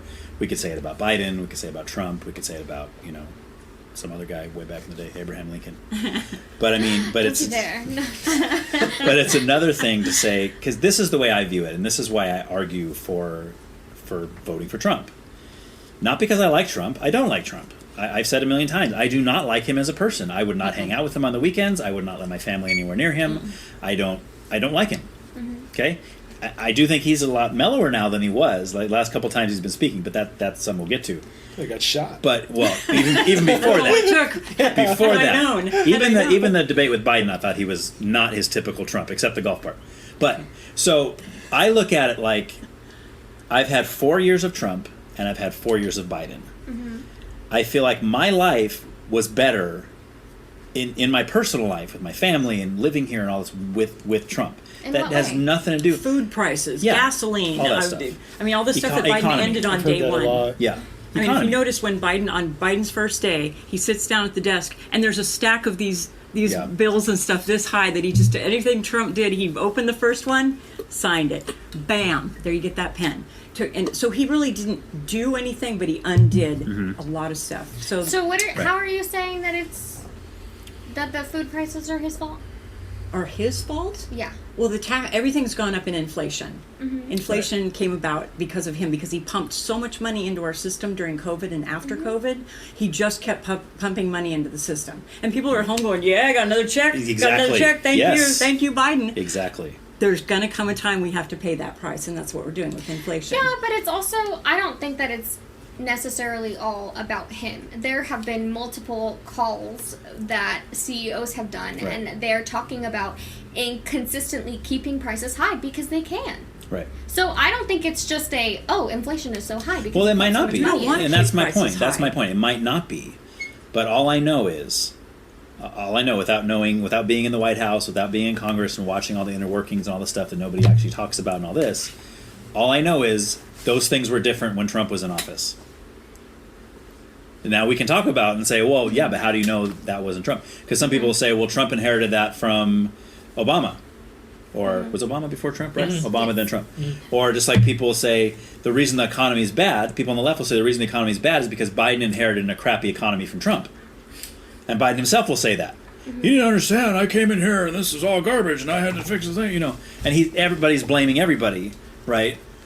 But I'm just looking at the way it is right now, this sucks, right? Like there's a lot of things that suck right now with this. Plus I see the things they're doing again with the border, with with DEI. See, this is all things, these are all conservative talking points that liberals might agree with. Liberals might say, oh, DEI is great. Right.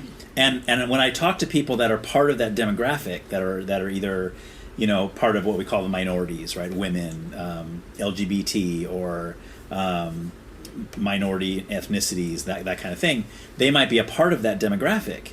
And they say, oh, this is great. This is wonderful because now I'm getting this, right? Kind of like the check. You get the check in the mail. Oh, man, I just got $2,000 from Biden. And of course that's, $2,000, right? That's cool. But what does it mean in the big picture? What does that mean? It's the same with the minimum wage. Oh, minimum wage went up to $20 an hour. Woohoo! Said the person I get making more minimum money. wage, Yes, to yeah. them it's great. Oh man, I just went up $5 an hour. Everyone else, it just my pushed paycheck everything is up. going to be Yeah. 1/4 more. This is great. But then Your rent goes up. Your 6 groceries months go up. later, it costs you doubles, $14. $20 now, Yes, yeah. for a Big Mac. I was just Yeah. going to say yes. Yeah. It's like that commercial where they pass that and he drives through the drive-through. I'm sure you guys have seen that meme, or not a meme, or whatever. Again, Mr. Technology, or a TikTok or whatever, and he's driving through the drive-through, and he's like, after the price went up, the minimum wage went up. He's like, yeah, I'll take a cheeseburger and some fries and a Coke or whatever. And then he goes, okay, that'll be $75, whatever, at the first window. It's like, what? But that one was in reference to whatever the Congress lady was. I forgot her name now. That was trying to get a $50 minimum Was wage. it AOC? Not No, AOC. it wasn't AOC. It was one of the older ladies. It might have been the lady that just passed away. Barbara Lee. No. Maybe not. Feinstein? No, not Feinstein. She was a black lady, but I don't remember her name. That just passed away. Well, Sheila Jackson just passed away, but I don't think it was her. Sheila Jackson? I'm Is bad that at names. Yeah, I'm bad at names too. I know Michael Jackson. Wait, you're bad Yes. at numbers and bad at names? Yeah. Look more like Freddie Jackson. Throws them away. Everything else. What's that reference? You know? Fred. Oh, like Janet Jackson. Look more like Freddie Jackson on Friday. Oh, okay. They're trying to set her up with her friend or whatever. Oh, you're a little lover. She looks just like Janet Jackson. Oh, Chris now I get Tucker, it. man, stinking funny. Anyway, see, I derailed this again. Dang it. So I mean, and that's where I'm standing. And do I agree with every single policy Trump ever? No. I'm not that guy. I see those people. I think they're nuts. The people that are over here going, Trump has never done a bad thing ever. Trump is That's Jesus crazy. Christ. And then there's these people that are talking about, I had people coming to me because they know I read the Bible and stuff, and they came, oh, did you see, look at this part of the Bible, it talks about the blood on the right ear, is this not from Revelation? No. I was like, okay, you guys are the reason why people think Christians are nuts. It's because of you. Stop it. Stop applying that to Donald Trump. He is a man. He's a president. Yes, okay, you want to vote for him? Well, Great. we're looking for the Antichrist. We're Right. looking. It's out there somewhere Right. and stuff. So we want to Right. be It's the under first his. one. It's under his hair. It's under- somewhere. Yeah. You gotta lift the Something hair. under It's there. right there. Did you hear him make fun of his own hairdo the That other was day? awesome. No. That was great. Yes. See That's that, surprising. and that goes into what I was saying That about was Trump fun. being much different. I don't know who talked to him. I think who Ben said, did. I think Ben Shapiro did. Okay. Hopefully others too. But Right. Ben Shapiro really they kind of did a sideline and stuff. Okay. And Ben came out and he said, I'm going to vote for him this. I didn't vote for him last time or the time before that. I don't want any part of him. But I liked what he did when he was in office. Not everything, but so I think he said, because he's been saying for all this time, would you just tamp it down, please? I love his policies. I hate his personality. It's like, oh, just please don't do a rally. Don't ever do another rally ever. And I still believe that he would be president right now if it wasn't for that. If in that debate, one debate he did with Biden, no, I think he did two. The one main one that he did with Biden, if he just would have stopped talking. Yes. Just let Biden bear himself. Mediator. He just can't do it. I'm like, man, give that guy but a Klondike bar. But it's like Trump, he couldn't take an insult without saying, "Oh yeah, well, your mama is the," he's like turns into an 8-year-old all of a sudden. It's like, dude, that looks so bad for you. You have to decide what's more important: your personality or your policies. Right. And if his high is you start out with a really good, decent person, they're not going to make it very high. Unfortunately, that's really unfortunate. And so this is who we're left with, Biden and Trump. I told the story, I think, on my episode. Where I remember when the first debate happened for the Republicans back when in 2015, when they had their first, or it might have been 2016, where they had all these guys lined up, Jeb Bush, and there was Marco Rubio, and stuff. This lineup of guys, and it's like, oh, Ben Carson, I love Ben Carson. I'm hoping he's going to get it. I love this guy and stuff. And I'm just like, oh, that guy's all right and stuff. I'm not sure about this one. And here's Trump in the middle, and he just goes bam, bam, bam. Like, so you got small hands, you got an ugly face, you got and it was so ridiculously funny. Yes, but ridiculous. He's like a comedian. The main word. Yeah. So it's like these guys just fell left and right because it's like, no, this guy's got to hide his hands so he can't even run anymore and stuff. And just one at a time, he knocked him down. It's like, oh, that leaves Trump. Oh no! It was funny till someone got hurt. You know what I mean? It was all fun and games, and that's not who I wanted. Right. That's not at all who I wanted. But he's on my side of the argument. He's on my side of government. Right. So once I heard, it's like I want the wall built. I want this done right. Very legalistic. I want the wall built and I want taxes down. What is this guy selling? Wall built, taxes down. Right. You got because I would rather take a conservative Democrat than a liberal Republican. Right. I have a question. So, how much money $7 is okay? It's $8.50 now. Oh. Inflation. How much money are you willing to put towards building a wall? Because from my understanding, there's like a digital wall, right? Because a lot of people that try to just cross over do get caught. We don't have enough. I don't think we have enough, because it's the whole, there is no, Biden had them take down the parts of the wall that were up. Right. Or when Texas said, we're putting up something, and Biden came and said, nope, you're taking that down. Texas should have a right to all the people that are coming in. Right. That's where they're going first. Eagle Pass is one of the well, they're not points. Stupid. I mean, they know what, and they even interviewed some of the guys that said, "Well, why are you coming over? Because Joe Biden's the president." Yes. There are people actually saying that because they know that they can get through. Yes. And they're coming from everywhere. This is not a Mexican thing. They're coming from Iran. Yes. They're coming from Afghanistan. Right. They're coming from China. And it's just like, we're just going, come on in. Here's your cell phone. Here's your packet of goodies. Right. Where did you want to go? Get on that bus that's going to take you to that airport. We're flying these people around anywhere they say they want to go. And it's like, when did that start? And I've said when before, did that too, become okay? Because of where we live, it becomes an issue. Mexico is our closest border to another country, right? So that's what we hear most about here. And people try to make it a racist thing. Oh, you guys, anybody who's for the border control hates Mexicans, right? Yes. But you go up to like Washington, where my cousin lives, and they have an issue there with Russians. Russians coming through illegally through Canada. Interesting. Same issue, And I said that to somebody one time, and they said, well, then why is all the focus on the Mexican border then, Ryan? Why, if it's not racism, then why is all the focus on the Mexican border? I said, let me give you an illustration. If you have, say you have a dam, right, and it's blocking off all the water, and there's a little trickle here, and there's a little trickle here, and there's a little trickle here, and a little trickle here, and there's a gush down here, or on the right side, there's a gush. Where are you going to go first to fix? The gush. So if there's a bigger multitude coming through Mexico, it's not racism. It's just that's where the biggest problem of illegal immigrants coming through is because I can't speak for all conservatives. Most conservatives have absolutely no problem with immigration, right? It's the word illegal that comes in the front of it. Thank This you. is why Thank you. Yes. I'm not a Meryl Streep fan. Say that off the bat, and you're like, "Where are you going? What the heck? Is she illegal? What the heck does that have to do?" You will know outta this. here. You will know this because you're a movie guy and you watch the awards. Do you remember? It was the year I think I don't that watch Trump. the awards because they're too political. They're But it was terrible, aren't back when. It was In like the 20 90s? Oh, it was that long ago. Okay. Anyway, in 2016, I think it was. It must have been. It must have been when Trump either just became president or he was very early in the presidency, and she was at the award. I don't know if it was the Oscars or whatever it was. And she gets up and she gets a big old speech about immigrants. And she starts pointing out all these other actors that were in the audience. Oh, and so-and-so's immigrated from blah, blah, blah.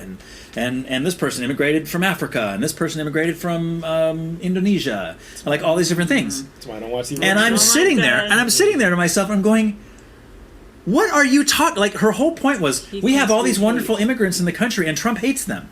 What a jerk. Are you an idiot? Yeah. They're here legally. Yeah. There's nothing wrong with that. Trump doesn't have a problem with that. Nobody has a problem with that. I was furious. Nobody is the wrong word. There is a small minority of people, yes, that would say, we don't want anybody from any country because, hail Hitler. We got enough people here. We got no problem. I think Right. that that 40% that is his hardcore base are not in line with that whatsoever. You think there's 40% of the Trump supporters that would say, we don't want anybody in this country from other countries? 40% of his hardcore base. Yes. Well, just define his hardcore what percentage base. is hardcore base? There's in all of his polling, he's pretty much always polling at 40%, right? No matter what it is that's happening throughout his entire presidency, talking about that 40%. The people that have never wavered, consistently exist as the always Trumpers, no matter what. Right. Those people. Always Trumpers. Always trying. I've I never thought heard that. I coined that term. Never heard that. Maybe you coined it. I will not give because my they used to talk about Give her credit. Give her they used to credit. talk about the never Trumpers. Did you hear what she So did? I always used to say the always Trumpers. I say, well, then there's the always Trumpers. But those are the people I was talking about a minute ago. The people are like, Trump has never done anything wrong. The Proud Boys. Everything he's saying is That's great. outrageous. Yeah, That's exactly. outrageous. Proud Boys. Nutsos, right? Yeah. And I think I think that is a small minority. The same as people on the left that are crazy. Right? I don't think that's most Democrats. I think those are the loud ones that are on TV saying stupid, crazy things. And people say, oh, see, that's all the Democrats. No, that's not all the Democrats. It's probably the like 5% lefties. of them. It's like the Democrats, liberals, and lefties. It kind of goes... Right. Well, I mean, this is the party, but this is the kind of mindset. Correct. Have a more liberal mindset. Yes. But lefties is probably who you're probably referring to. Yeah, or, And we used to get called alt-right. If you Alt-right. like Trump, you are alt-right. Yes, It's but like, see, that's who she's talking about. Oh, okay. That is okay. those who are actually a lot of times that would racist. take a bullet for him. They Yes. probably would have jumped in front of that bullet for him. Yeah, and a lot of times they are racist. They are white supremacists. Sure, You know? sure. But, But by the way, speaking of, I just went into Charlottesville. North Carolina? Yes. I went into the documentary. Oh. Right. I Oh. about the When was documentary. this? I didn't. It was one of those things that was just. It wasn't on my radar. I just hear about it. And who was it that kept bringing it up recently? That was like, wait, what is this? I know I heard someone got hit by a car or something. It was like, what is the big deal with Charlottesville? So I went and I watched a bunch of documentaries, and not like the short clips. I watched full documentaries because I don't know the names of who these people are and stuff. So I just want to see run the gamut on. I want to see every angle and stuff.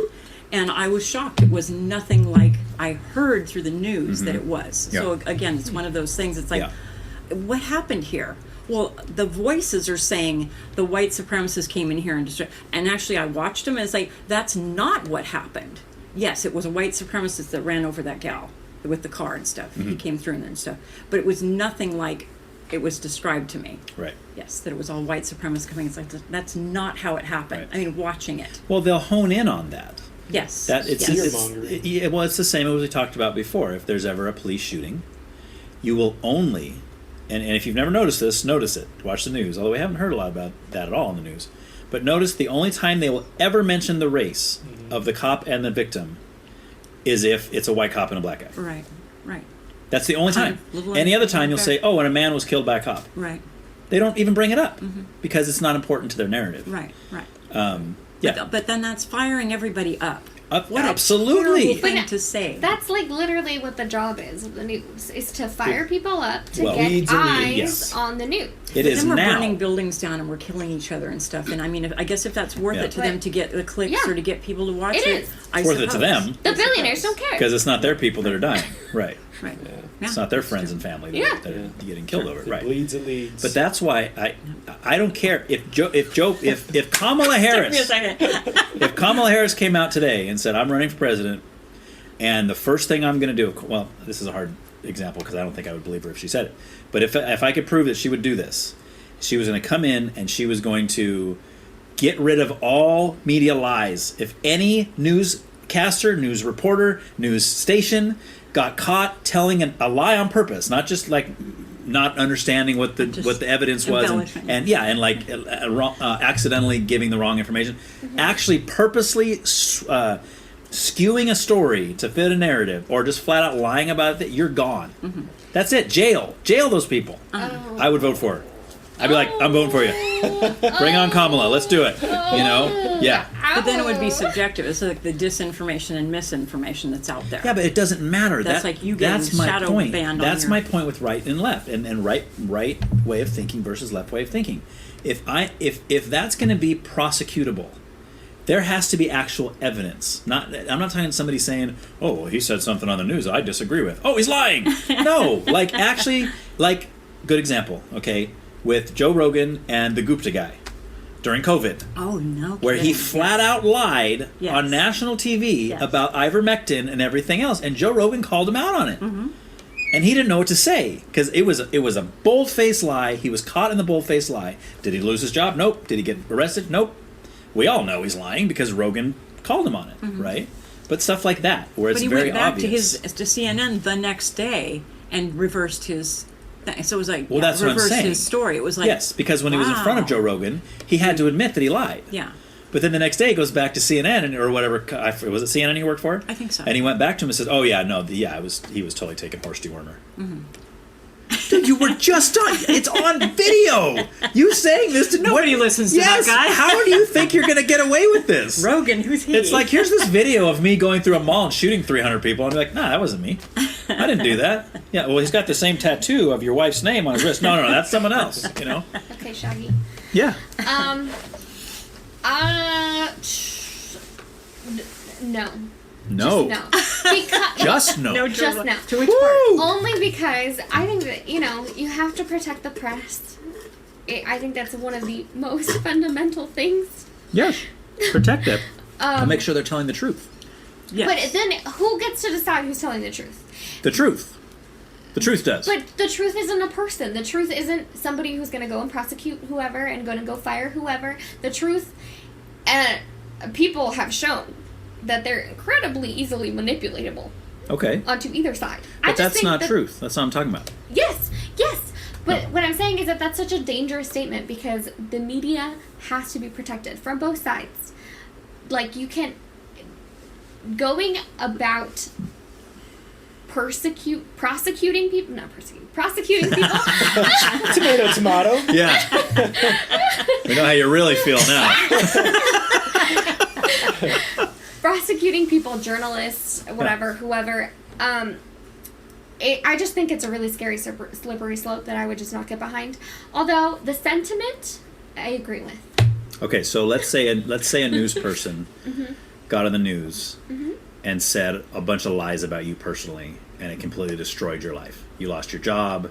Let's say the news came out and said Arisel is a raving racist. She hates the LGBT community. All this like totally stuff that's not true about you, right? That the media would latch onto, and the whole world is being told this about you. Yes. You can't get a job. You can't. You don't think that there should be any criminal prosecution of the media's that people that started those lies about you. Well, that's slander. Correct. There's laws against it, right? Yes. But do you think that should be there? Or do you think they protect the press? I think you have to protect the press. So you think that they have the right to do that to you? Do they have the right? No, because it's against the law. And then I would sue them. But if it wasn't against the law, would you? Okay, this is what I'm saying. Would you be for passing a law that says that's no longer a law? That the press is allowed to do that to you? No. Okay. So it's the same concept that I'm talking about. But not really, because there's not like a prosecutorial action behind that. Like, just because I don't think that they should be doing it doesn't mean that I think that when people do that, it's like something that people should go after. I just think that it's really like easy for people to pop into, let's get rid of this specific press person that I don't like because they talk about me in a way that I don't like. No, yes. You just pop. I'm agreeing with you. I'm agreeing with you. So you got to understand what I'm saying here. I agree with you. That is slippery, because what you have is opinions and opinions and opinions and opinions, and what you're saying is someone might latch onto the wrong opinion. That's not what I'm talking about. I'm talking about actual factual evidence. What I'm saying is that gives too much power to get rid of people that willy-nilly is what I'm saying. But you couldn't under what I'm saying. You couldn't do it willy-nilly. You're assuming that humanity doesn't have an intense amount of issues with the truth. Like, truth... Yes, truth is relative to some, and I understand there is relative truth. That's not what I'm talking about. Well, there's facts. And there's facts. Because we have our perception of something. Yes. In other words, let's say we had an issue like you're talking about with the news people, and they're supposedly saying such and such, and somebody reported, they're saying this, right? I'm saying that's not enough evidence. That's not the truth I'm talking about. I'm talking about there has to be actual evidence, right? And how are you going to get evidence showing You that might not. And if you don't, you don't prosecute. You can't unless you have evidence. If I say this is a pen, that's a pen, right? That's the truth. That's a pen. I don't care what you say. You can say you believe that it's a camel. Is it a camel? No, it's a pen. That's the truth, right? So if you go on the news and you show everybody this and you say it's a camel, you'd be lying, and I could prove that you're lying. I mean, it's a stupid example, but that's... But we're abusing the word truth. Her truth is that is a camel. But the fact is that that's a pen. Right, like you but said I would say that's not the truth. It might be somebody's truth, but that's what I mean by relative truth. When we talk about what relative truth is, I was like, well, my truth maybe is that this is not a table. You know, and you'd say, well, somebody, I don't know if you would, somebody might say, well, sure, Ryan, that's your truth. I would say, no, that's not truth, that's false. That's a lie, because it is a table. Anything I say other than this is a table is a lie. It's not. It's not an elephant, it's not a cup, it's not a pen, it's a table, right? And I understand that's a tangible item thing, and when we're dealing with people's opinions on things and when they're saying factual things. But that's my whole point. I don't think the news media should be allowed to report on anything unless they have factual evidence behind it. They should never be able to go on, well, we're leaning towards this. Oh, we think it might be this. Because what happens? Because then that's when the human nature comes in and starts skewing things. Some of the police shootings that they come up and they only show us certain parts of videos. And then we find out later, and we see different videos, and like, oh my gosh, that changes everything. Well, see, that's but they didn't show us that till 2 years later. The National Enquirer used to be that. Right. Like, Yes. Sources say. Yes. Someone told What me. sources? That's none of your Yeah. business. Leroy off in the Ozarks somewhere, sitting on a porch plucking a banjo. Right. That's your resource. Right. Oh, he said he saw the spaceships come out of the sky with the... Oh, well, let's write a news report on it, Right, but now that the lines are blurred, and there's not that. There's our news, and then there's the Enquirer, where it's like, Right. it might be news, it might be, you don't know. And everybody it sees was that as fun to kind of satire. go through it, but now they've blended together. Right. Unfortunately. So Right. truth is very hard to find. And unfortunately, the media is very left-leaning, and it feels very unfair to someone on my side that says they're now going to be protected. We're going to protect them in their left lane. It was like, they get back to, like what you're saying, we get back to the facts and the truth and stuff. Why can't you just report what you heard? Right. I saw this happen, the building fell, and it was at this time, and blah, blah, blah. Here. It's like, oh, that's wonderful, I hated that building. Or it's like, that's tragic, my dog was in there. Whatever your thought is on it, I get to distinguish what my truth is about that fact that happened. Right. So, and it means sometimes you're not going to give the whole story because you don't have all the evidence, right? All we know is this building fell down. Right. We don't know if it was a terrorist. We don't know if it was, construction crew. All we know is we saw this building crumble to the ground. Right. That could be a million different things that we don't know, but just report what you know. Or don't report yet. Wait till you know more. Yeah. It's... Like the kid in the what's his name? The kid that got... The guy was playing the Indian guy was playing his... Oh, the drum and the drum or something in front of him. The Catholic school kid? Yes. Yeah, yes. I forgot his name. Nick something, yeah. Nick something, yeah. I just went straight over my head. The Nick guy? Yeah. So there was a Catholic school. It was like some kind of protest or something. Yeah, it was like pro-life. maybe a rally or something Maybe. that they had gone to, a parade, something like wow. that. Yes. A bus. and there was some Native American guy there. It's a few, I think, believe. Yeah. Oh, I remember that. You're Right. talking Remember about that? the kid? Yeah. The young okay. guy. He's a college kid, right? College or high school? He was in high school at the time. Okay. Yeah, and he was supposedly Yes. was the mocking. shot we got Yes, was which him was only taunting part of the this story. Native American guy just Right. playing his thing, and it was like, wait, play the whole clip. Yes. Oh, And that Native American guy was harassing the crap out of him before Yes. that. Before we come into the video, this guy was a total jerk, but we have him on the news going, and this racist kid is coming Yeah. up and just treating me With like his dirt. MAGA hat Yeah, on. with his MAGA hat, and he's a right wing He's laughing extremist, and he's a white taunting. supremacist, and all this stuff. And immediately, most of America goes, "Oh, I hate that kid." Yes. You don't know I the did whole too. story. I did too. I was so mad at him. Right. I was like, what are you doing? Yes. And if that's And his actually what friends are happened, all like yes. behind laughing and stuff, and it's like, Right. oh, I just want to slap them all. Yes, right. And then it's like show the whole thing. Right. Oh, that's Right. a very different. So he sued CNN and won. He won. Millions Yeah. of dollars. He won the buku. Yes, he did, which is really unfortunate because that it shouldn't have come to that. Right. But it did because they chose where to clip that. Yes. So Yeah. it's really unfortunate. I don't know. See, I'm more comfortable with that as an effect of putting out negative news about people or incorrect news than I am about taking off specific people or like reducing or moving, like taking off specific what are they called? Media outlets. You know, like I'm uncomfortable with deciding to like prosecute people for media purposes just because I feel like it can be used very inappropriately. I completely agree with you. You're right. Absolutely. And just like government, that's why I say government is so corrupt. Why do we want it bigger than it is? Right. I want like the basics, like make the streets work. If we got a little welfare program or something going on here, we got to run some city government and stuff. But we just keep blowing it up, and then you have to hire more to watch out for the already existing entities and stuff. So it just keeps expanding like the universe. Yeah. And I just never want to. It's corrupt. Why do I want more corruption? Yeah. We could put up a couple black holes in that universe and suck in some of the corrupt stuff. So I don't even know what that means. No. ASMR. I love ASMR. Always snack mushroom relish. It's like Auditory. I don't know. Oh, I do. We knew you did. Never mind. We knew you Somebody did. was just showing this to me. It's awesome. It was my. I think it was my daughter was showing me that. It's like videos of people making noises, like Yes, with. like mouth noises Yeah. or Or saying crumbling. things Whispering, in whispers. yeah. Yes. Yeah. Yeah. See, this is all proof that the world is not. That's gonna why I last said much you can longer. find your group out there. Your group Yes. is out there. Yep, your Even- ASMR group is Even out if they're Yes, a bunch it of is. weirdies. just tapping on bald heads. It's what it is. It'd be so great. That's what it is. Yeah. It'd be so great as an ASMR prop. Would I? Yeah, That's, absolutely. that might be the best compliment I've ever gotten. You know, You can tap on your head, that they can might tap on your take- glasses, yeah. they tap on the glasses. that might take the cake. Because before that, the best compliment I ever got was, "You are smarter than you act."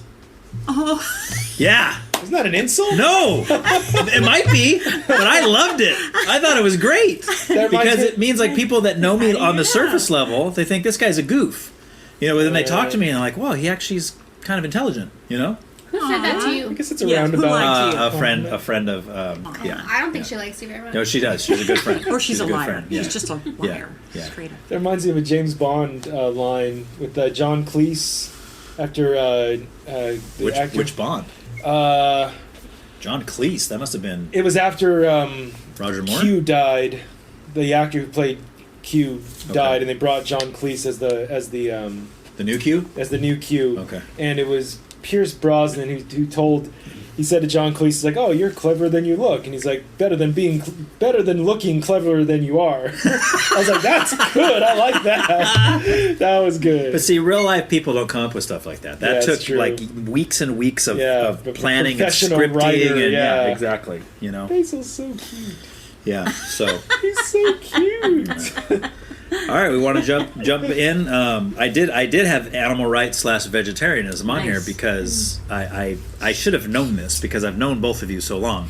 I had no idea that you were both vegetarian, but you call yourself or somebody. What's the nickname? My Calls you a brother what? calls me a confused vegan. A confused vegan. Because you eat chicken? I eat chicken and seafood. Okay, so no what they would call red meat. Yes. No pork, beef. Yeah. I like to say I eat things that fly and swim. Will you eat ostriches? They don't do either. I don't. See, I had this. I had this conversation with someone because someone pointed out the same thing to me because I still eat turkey. Yeah. And I was like, it's not perfect, but turkeys try to fly. Yeah. They have the equipment. But they fail. Can't do it very well. Which is proof we're supposed to eat them. I was like, they glide. I've seen one glide with my own 2 eyes. It's fine. Next time you see that, get out your phone. A fowl? Is that I think that's a technical term, yeah. Yeah. I looked up what it is that it's technically called, and I'm a polo ovo. I don't know if I'm saying this right. Polo ovo pescatarian. I'm an ovo lacto vegetarian. And I'm sane. It's so dumb. I'm sane personally. Oh no, I came across it randomly. And there's a list. Yeah. There's a list. They get very specific. See, and I didn't know any of that until we had, because Beth and I were both vegetarian when our first child was born back in 1998. And when you fill out the form, you to can't join just the say, vegetarian club. Well, no, like at the hospital, like you fill out a, what do they call it, a birth plan. You get to tell them, of course, the doctors never really listen to this anyway, but you basically tell them, this is what I want, this is what I don't want, and one of the things, I'm a vegetarian, don't bring me any beef broth, don't bring me this kind of stuff. Oh, interesting. And she had to write on there that she was a lacto-ovo vegetarian, which means she's not a vegan. She still eats dairy, she still eats eggs. And I was like, what the heck does that mean, right? Like, what do you, lacto-ovo vegetarian? Like, that sounds like a band name. I thought it was pronounced Bethany. Yeah. Yeah, so we had to go through that whole thing. But when you're talking about the flying, it's funny because I know I'm probably the only punk rock fan here, but there's a band called the Vandals, and they have a song called Tastes Like Chicken. And the whole thing is, and it's supposed to be funny. They're not really vegetarian, but the whole point was, I'll never eat a bird that flies. Because it's like, why? How's it go? How does it make you feel to take a life for just one meal? Like assuming like the bird's so small, eat a bigger bird. If you're gonna kill it, take a life, kill a bird that can fill a village or something. Eat an ostrich or something. Pterodactyl. Yeah, exactly. Yeah. So it was just kind of funny. So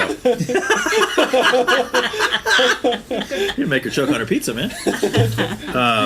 Yeah. So that's a song for y'all to look up later because it's quite funny. I'm gonna get that tattoo. Vandals. Yeah, it's good stuff. Chris knows that. Yeah, we're rolling. We're in. Yeah. I do. I have we're going to go to Steven's. Okay. 7. See if he has any. What do you got, Steve? Any topics we're going with you, he man. wants We're starting it up. I like the vegetarian Let's hit it. thing. Oh, okay. Yeah, let's do it. So tell us about your. Have you? I know you haven't always been a vegetarian. 11 years. Okay. Yeah. What brought you there? It's got to be bad if you're counting. It's like your anniversary. How long we've been married? 11 years. 11 it feels years. Like dog years. 3 months. 2 weeks. No, I had lost I don't think I'd lost 100 pounds yet. I'd lost I lost a bunch of weight, and the idea came into my head of being a vegetarian, and I wasn't even planning. I was planning on doing it. It was for a couple of reasons. It was for health reasons, and then just to see if I could pull it off. And I was like, okay, well, I'll do it for 3 months, 6 months, and then whenever I feel like eating meat, I'll just eat meat. Whatever. Let's just do this. Maybe it was 1% moral at that point because in high school we'd watched the Undercover Slaughterhouse video, and ever since then I just felt bad because I ate a lot. Cheeseburgers were my propaganda piece. Because I love cheeseburgers, but I love animals. I've always loved animals, and that video just messed with me, and it was just always in the back of my head. But okay. And I was working at Vaughn's at the time. I was a bag boy. And when the rotisserie chickens came down the line, man, those things smelled good. Yeah. But less than a month of being a vegetarian, I literally got nauseous. Okay. And I was like, Joe, I can't bag for you, dude. I got to go over here. And then after that, I was like, I was like, well, if I just stick with this, I don't have to feel guilty anymore. Mm-hmm. And so it very quickly became maybe not 25% moral. I don't know, something like a low. Yeah. Went very quickly from that to now it's 99% moral, which is why I'll never go back. Okay. So, I mean, the health thing is great. I feel much better than I did before I was vegetarian. But yeah, it's is it all meat? Or do you eat fish, seafood? No, nothing. It's all. So no animals at all. No. Okay. No, nothing. No, not even insects. Because I used to eat the crickets. Oh yeah. They get I won't even. My coworker's like, what do you mean you won't eat an insect? I'm like, well, I can't. What about the worm in your tequila? I don't like tequila. Oh, okay. Too many. Yeah. Too many Too many bad memories. At least you have See, the problem with me with tequila is I don't have the memories. So you're like, there you go. what happened last night? My body knows. My body sometimes hears tequila and is like, Yeah. Well, I get a whiff and I'm like, ooh, no. When you Junior remember year in college. when you remember the taste of tequila more from the way out than the way in? Yeah. that's bad. That's bad. That's so Yeah, bad. I that's just tried mezcal for the first time the other day. You tried who? Mezcal? I know. No. What's it look like in English? Mezcal. Mezcal? Uh-huh. Okay.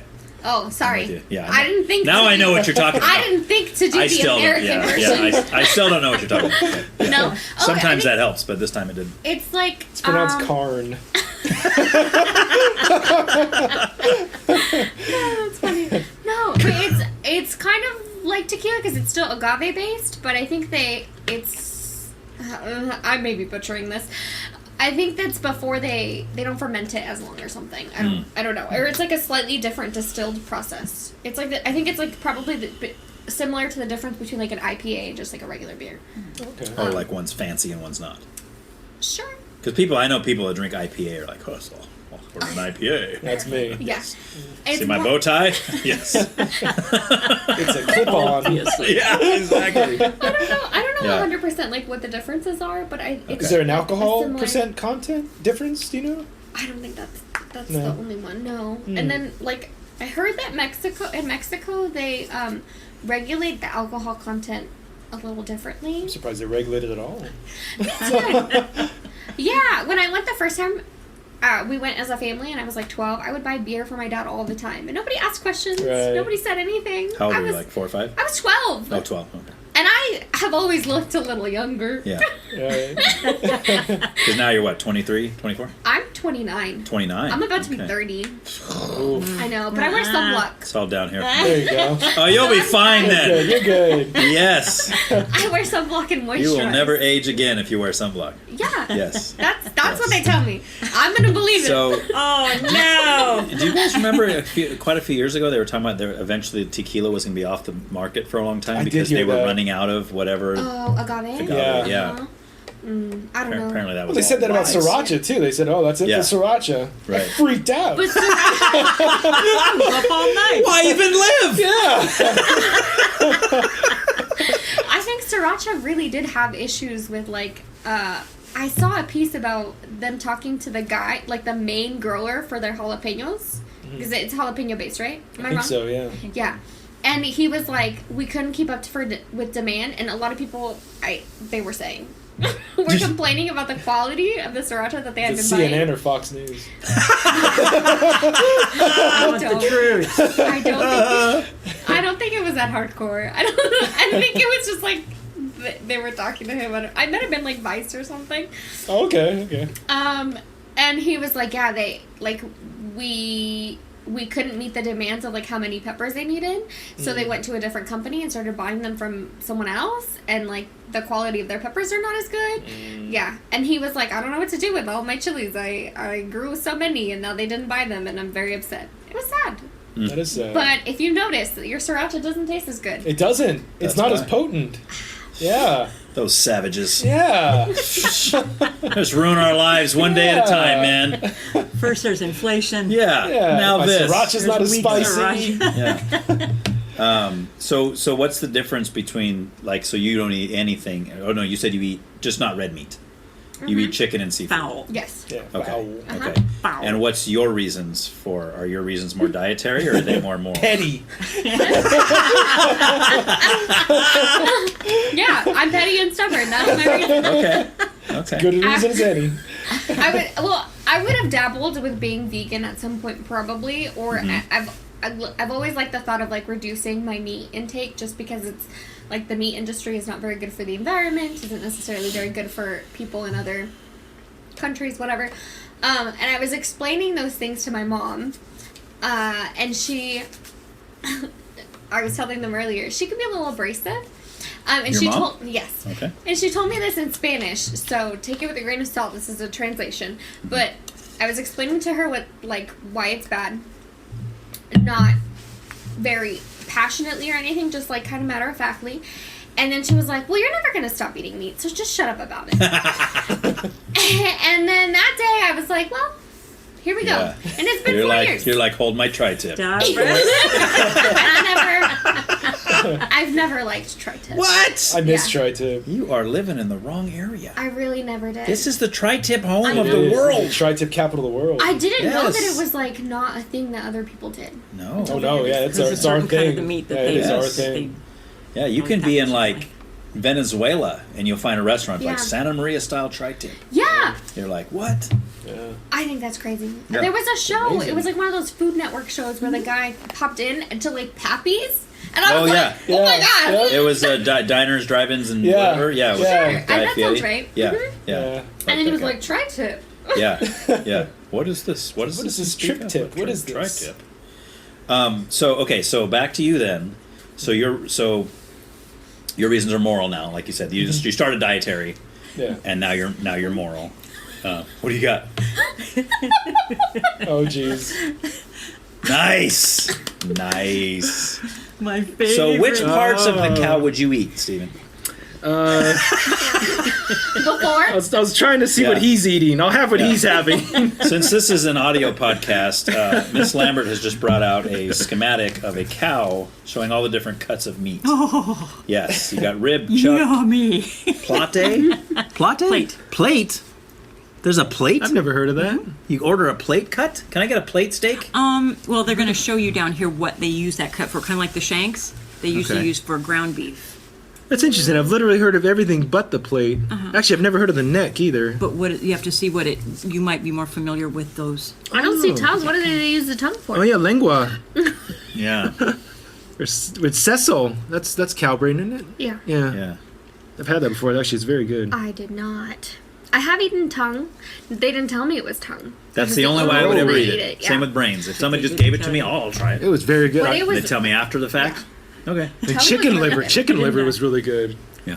I don't like the taste of liver. Chicken liver? Yeah. I've never liked I've had the that taste of before. Oh, liver. it's very good. Did it taste like blood? No? Everything You're tastes supposed like to blood. cook it, Arisel. You're supposed to cook.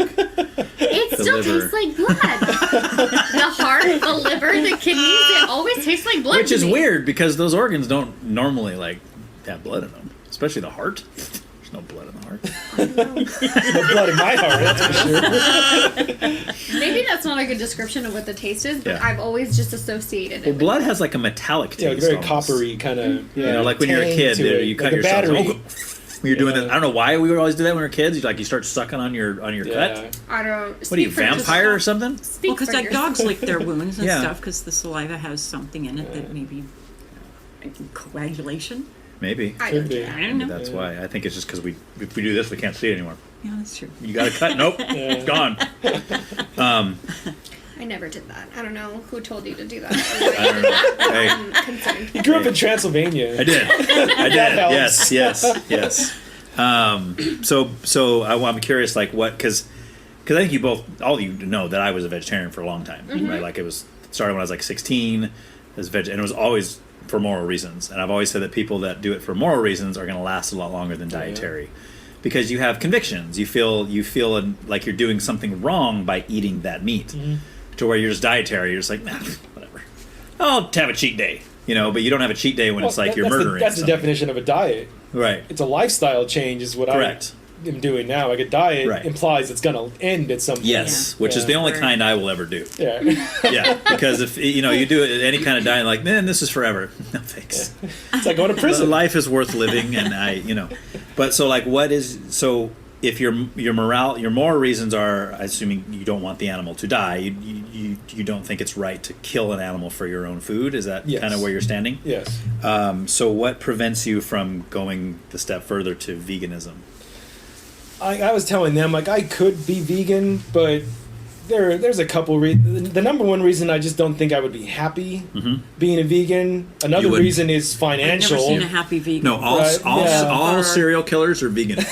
All of them. Look it up. What happened. Yeah, That's look what it up. happened. It's true. As soon as you switch over.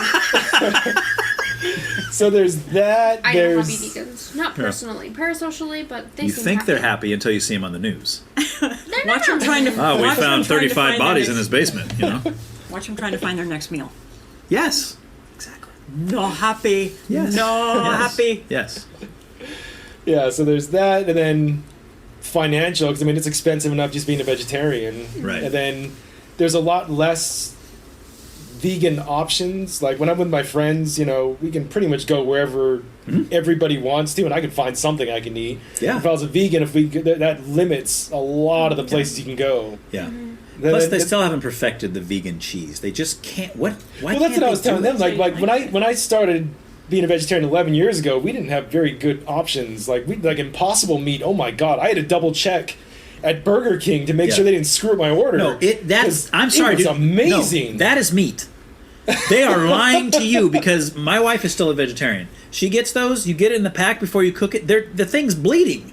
It's got just like a real burger. Like you got the red water, the pink water that's coming out. Right, dude. That's meat. It's food coloring. They are just totally messing with you guys. Hey, let's just do it. We'll call it an impossible. No, it really is because the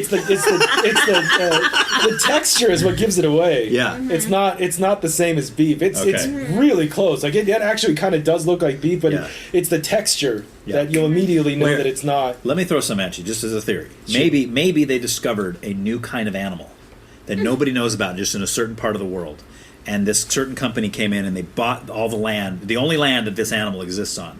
If it involves the animal dying, then no. No, I know, but let's just say, and they said, okay, this is meat, but nobody knows what it is, and if we kill these things and we turn it into Impossible Burger, and we'll sell it to the vegetarians, and we'll tell them it's not meat, and they won't know because they'll say things like, well, it's the texture's different, it can't be meat, and then you're duped.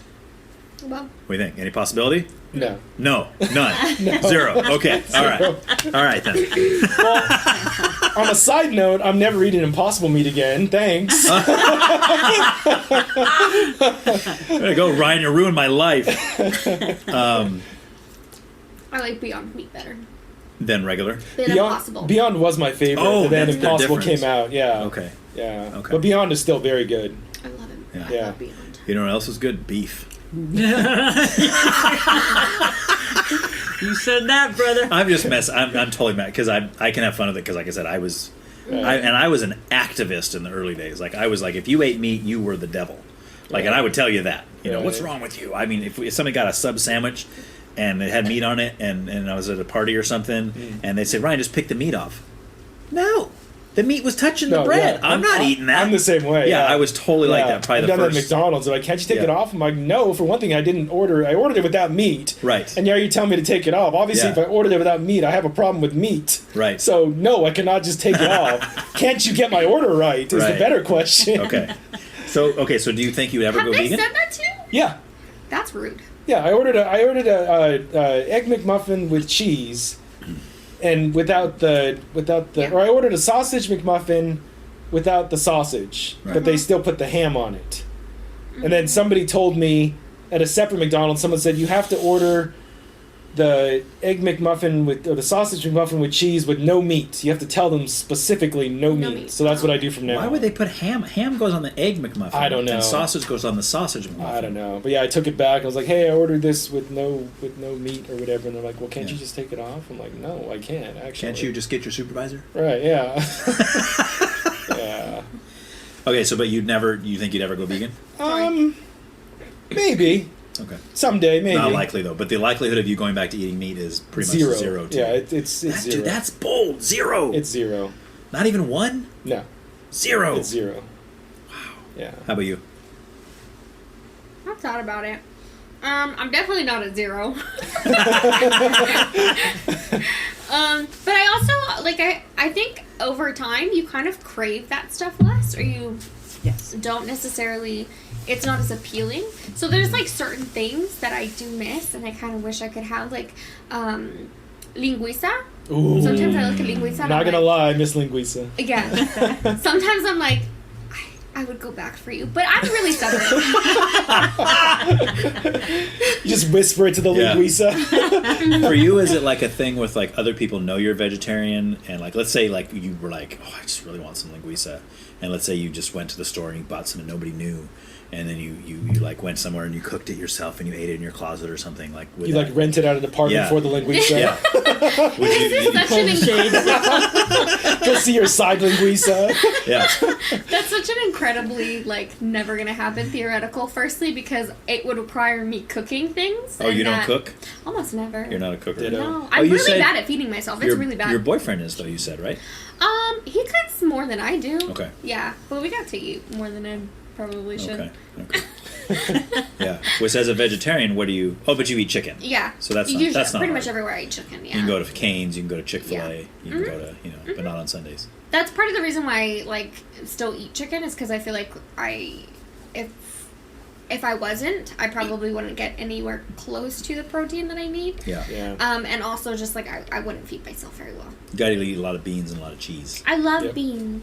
It's a good source And of I protein. think cheese is starting to hate me. My body is rejecting cheese. See, and that when people are lactose intolerant, first of all, I feel so bad for them. That's got to be the worst thing to have ever. But the people that aren't lactose intolerant, they just say, I don't like cheese. I don't get that. I don't. I cannot trust that person anymore. That's from that moment on. Anything that person says is a lie. It's got to be a lie because that is a sign of a serious mental disorder. Yes. Exactly. Yes. I love cheese. I know. Because you should. Cheese is great. And like I said, I get it. If you can't eat it because it messes you up, I feel for you. That's different. That's not your fault. And I genuinely feel like most people who cheese really messes up are still like the biggest advocates for cheese. Yeah. Yes. Yeah, totally. You're like, what kind of pills can I take to eat the cheese? I got to eat 12 pills before I eat the cheese? Okay, let's do it. I even met people that are lactose. They're like, they'll have like ice cream or something. Like, oh, this is gonna kill me tomorrow. Yep. But right now, this is good. You know, it's like their version of tequila. Right. Somebody on another podcast that I listened to was like, I don't think that I don't call it lactose intolerant. I call it lactose and tolerant. Like I will still I will tolerate whatever the lactose does to my body in order to eat the thing. I'm a lactose masochist. Yes. Yes. I'll do it. It's fine. Funny. I don't remember where else I was going with that. I don't know. Do we need to delve deeper? I'm just petty. That's No, it. I mean, my brother asked me a stupid question once. He was like, "What if you were on a desert island and it was just you and a chicken? Like, would you kill the chicken?" I'm like, "Yeah, I would kill the chicken because I want to live, man. Would I feel bad? Yes, I would feel very bad, but I want to live." You mean you wouldn't kill yourself and give your body to the chicken to survive? No. Because think about it. The chicken could live a lot longer off you than you could off the chicken. My coworker knows how much I love dogs, and he asked me, he's like, "What if it was you and a Frenchie?" I'm like, "Well, that Frenchie's going to have 170 pounds of meat at his disposal, because I am not touching that Frenchie." What if you were ravenous, though? I bet you would. That's exactly what he said. I'm like, by the time I got to the point where I was so hungry that I would even consider hurting that Frenchie, I'd be too weak to lift a rock or anything to harm the Frenchie. So I would just sit there and just pet the Frenchie while I die. Like old cartoons where they show the dog that's really hungry or something and it looks over at the friend or whatever. The dog friend, it turns into a chicken. Yeah. It's just the neck kind of hanging off it and stuff, and it's like, That'd be fine. That'd be fine to me. I'd just be like this, and the Frenchie just be chewing my arm off. It's like, "Oh, good boy, good boy." I feel like people are not creative enough when they're answering these theoreticals. I'm like, I would go find a rock. I'm gonna go eat whatever bug is under this rock. Yeah. I will eat whatever I find, but I'm not killing the dog. What about what other animals wouldn't you kill to survive? Like, put any other animal on the island. Is there any other that you would say, "No way, I'm not killing that"? Just people. Just people. So people and dogs. Yeah. That's the line. I would eat a person before a dog. Yeah. Personally. What if, okay, but what if it was like your best friend? When you say a person, it's like just a random guy you don't know. But like, what if it's your best friend, and then it's a dog, but it's not even your dog? Okay, and then I'm also assuming that they have just died. I'm not killing them. They just died before me. Because that's different. Yeah. Because then you're just eating something that happened naturally. Yeah, I'll cannibal all day to survive. All day. Ditto. All day to survive. I don't Twice know, on man. Tuesday. But I don't murder's know. a little different. Yeah. Yeah. Yeah, I don't know. I don't know about that one. I would, because I'm carnivore. There you Right. go. You're just looking at your list like, oh, it's Yeah, a person yeah. right there. I don't even have to be on an island. Well, I'll be sure not to be Just wherever. stranded anywhere with you ever. Yeah. Subway, Yeah. Oh my gosh. street corner. You start figuring out what cuts of meat or Yes, what yes, on a exactly. cow. Yeah, where is the person on the other side of this? Superimposed. Yeah, where's the tri-tip part of the person? So I was telling them that I used to be pretty much vegetarian. Did a lot of Okay. smoothies and a lot of salads and stuff for breakfast in it, and I was absolutely miserable. So I went to the doctor. They've put You me mean through like all kinds intestinally? of yes since Okay. 2000. Since 2000 is I think it was right around the time we went from the old library. Tell the story. We went from the old library to the new library. That's the timeline. Yes, Yeah. and when we went from the old library, what they did was they held on to everything to justify us getting a bigger building. So they were holding on to all the books that they would typically weed out, and they just left them on the shelf. That's smart. Look That at all is the- smart. I know, That's but a little shiesty. crooked, Like little it. shiesty, exactly. I love So it. they held on to all those. It was like, look, we don't have a room for all the books we had because we haven't withdrawn in Yeah. months. So I was in charge of withdrawals. So as soon as we got the grant for the new building, I got carts and carts and carts and carts and Yep. carts of books. There was a train of carts that people would come in. Ruby come in. She'd come in every Yeah. day and she goes, hello, no carts, no carts, no carts. Lambert's got them all. I can only do so because I'm still doing ILL. I'm still working the front desk and stuff. And the train of carts that just kept coming and coming and stuff. So, yeah. So it was right around then that all of a sudden I have an eating disorder that I've never had in my life. So I was telling you, anything I ate, 9 months pregnant. Just gas. Yeah. Oh man. So usually it's like carbs and sugars that do that to people, right? Well, stress can cause like IBS, but IBS is kind of a blanket term. Yeah. It like covers so many things that doctors are like, I don't know. IBS. And at the time they had a few IBS medicines that were coming out on TV. They were advertising stuff. Yeah. So I'd go to the doctor and say, can I get one of those? But it was like, I think it was like primarily for like constipation. IBS with constipation. It's like, well, that's not me. Do they have something else? And I didn't have diarrhea. I just had gas constantly with everything I ate. Yeah. So I'd end up going to the restroom in the by the lockers, and then I would go to the public one, and then I would go upstairs, and I would find most of my day is circulating, going to the restroom, going to the restroom. And it was absolutely miserable. Yeah. So, I started going to the doctor and stuff, and they just said, IBS, blah, blah, blah, try this medicine, try to eat more of this, less of this and stuff. Figure out everything you're eating and stuff. So just within the last, 5 years or something, I was doing pretty much primarily vegetarian, not on purpose, that's just what I ate. A lot of salads, a lot of smoothies and stuff. And, felt terrible. It's like, I'm eating really healthy stuff, and I still feel terrible. Right. So I tried Chinate Song helped a little, but it didn't end it and stuff. So it wasn't until I went carnivore. It was just something I was looking. I'm a YouTube fanatic now. I mean, I'm on YouTube all the time, and I think I was watching some health podcast and stuff, and they talked about carnivore diet. Carnivore diet. What's that? And there was the list, the subcategories for like SIBO. Small intestinal bacterial overgrowth. Okay. So meaning that the bacteria from your large intestine migrates up into your small intestine. So that's how you know one of the things that's wrong with you. Because if you eat and within 20 minutes your gut swells up, that's a small intestine thing. That means it's higher in your digestive tract. So it's not supposed to be up there. So it's like, well, how do I kill it off? You take antibiotics. Okay, I take antibiotics. It kills it off. Yeah. And then it comes back. It's like, so is there something wrong with my cecum where the what's that little band? The little, what's that little organ that's right at the appendix? Appendix, yeah. Oh, you should know. I don't have one of them. Right where that's at. It exploded. Where large and small connect. Well, large and small intestine connect. It was like, I wonder if the door is just like wide open and stuff. So I had to try to figure this stuff out myself because the doctor's like, IBS. Okay, that doesn't help me. What can I do? Yeah. Well, we can send him in to have him check your organs. So I went in, I had a colonoscopy. It's like, is there a brick up there? So if there's something up there, just remove it. At least that explains it. It's miserable day after day with everything you eat. Just over and over. Life is really complicated. Yeah. You have to plan your car trips, your meetings, if you're going to be in a movie theater. Yes, there's so many things that you have to. Yeah, it's really terrible. I go to the movies so much. Yes, that's how I knew. We went to see Chris and I went to see Jurassic Park 3. I want to say. Yeah, I know. I was too. That was pretty terrible. That's where they destroy San Diego or whatever, right? No, that was the end of the Lost World. Oh, okay. Jurassic Park 3 was the one where they're just on the island again. They're looking for Tia Leone's kid. Kid? That's the one. Yeah, William H. Macy, Tia Leone. Oh, okay. Yeah. So I'm sitting there. It's like I got. You didn't miss anything. That one made Lost World look like Schindler's List. Come back. And it's just gas. It's just gas. And it may or may not exit. That's the problem. You can go to the bathroom. It's like, that's not going to solve it necessarily. That's where you learn about acupressure points and stuff. That's what I was saying.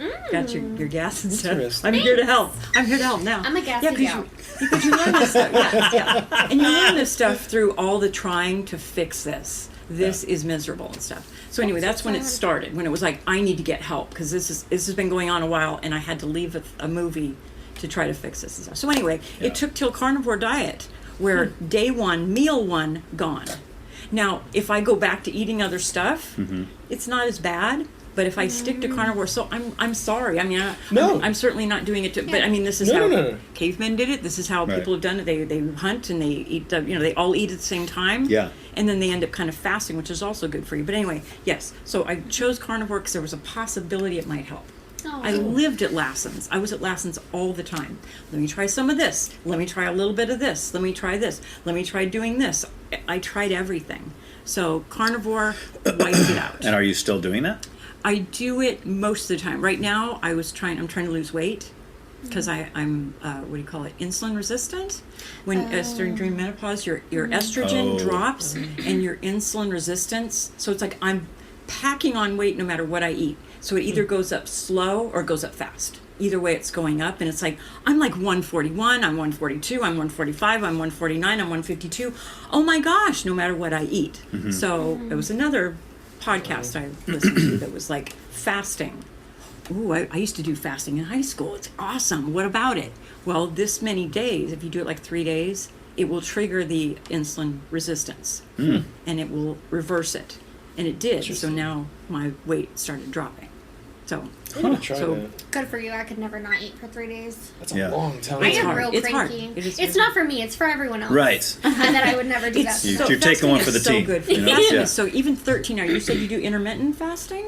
No, I've heard of intermittent. I've heard nothing but good. A couple of my coworkers have done it. Yeah, I think 13-hour mark is usually when the magic. I mean, you're switching over to ketone because you were doing keto diet. Yeah. So that's just a step down from carnivore. Right. So it's basically the same thing. You're trying to get your body to use ketones for energy instead of carbs. Yeah, because then it's burning the fat. Your own fat supply. Right. So my body did the right thing. It stored all the fat and not visceral. Wait, is it visceral? Which is the one? Yeah, visceral. I think is the one that's between your organs. That's bad. So it's better if it's sitting right here, even though I absolutely hate it. It's just like, what is this tire? Where do I get a tire? But so my body's doing the right thing by storing it, but it shouldn't be. I'm way too active. I walk the dog. I work out. I got my little gym in the back and stuff. I'm way too active to be putting on weight because I'm not eating that much. Right. So. Right. But anyway, so I apologize if it's offensive. No, people say that to me like. We'll be at a restaurant. Like, oh, do you mind if I order this? I'm like, no, dude. For one thing, being a vegetarian is a personal choice. Not being a vegetarian is a personal choice. I'm not going to attack you for your personal choice. And on top of that, I have only been a vegetarian for 11 years.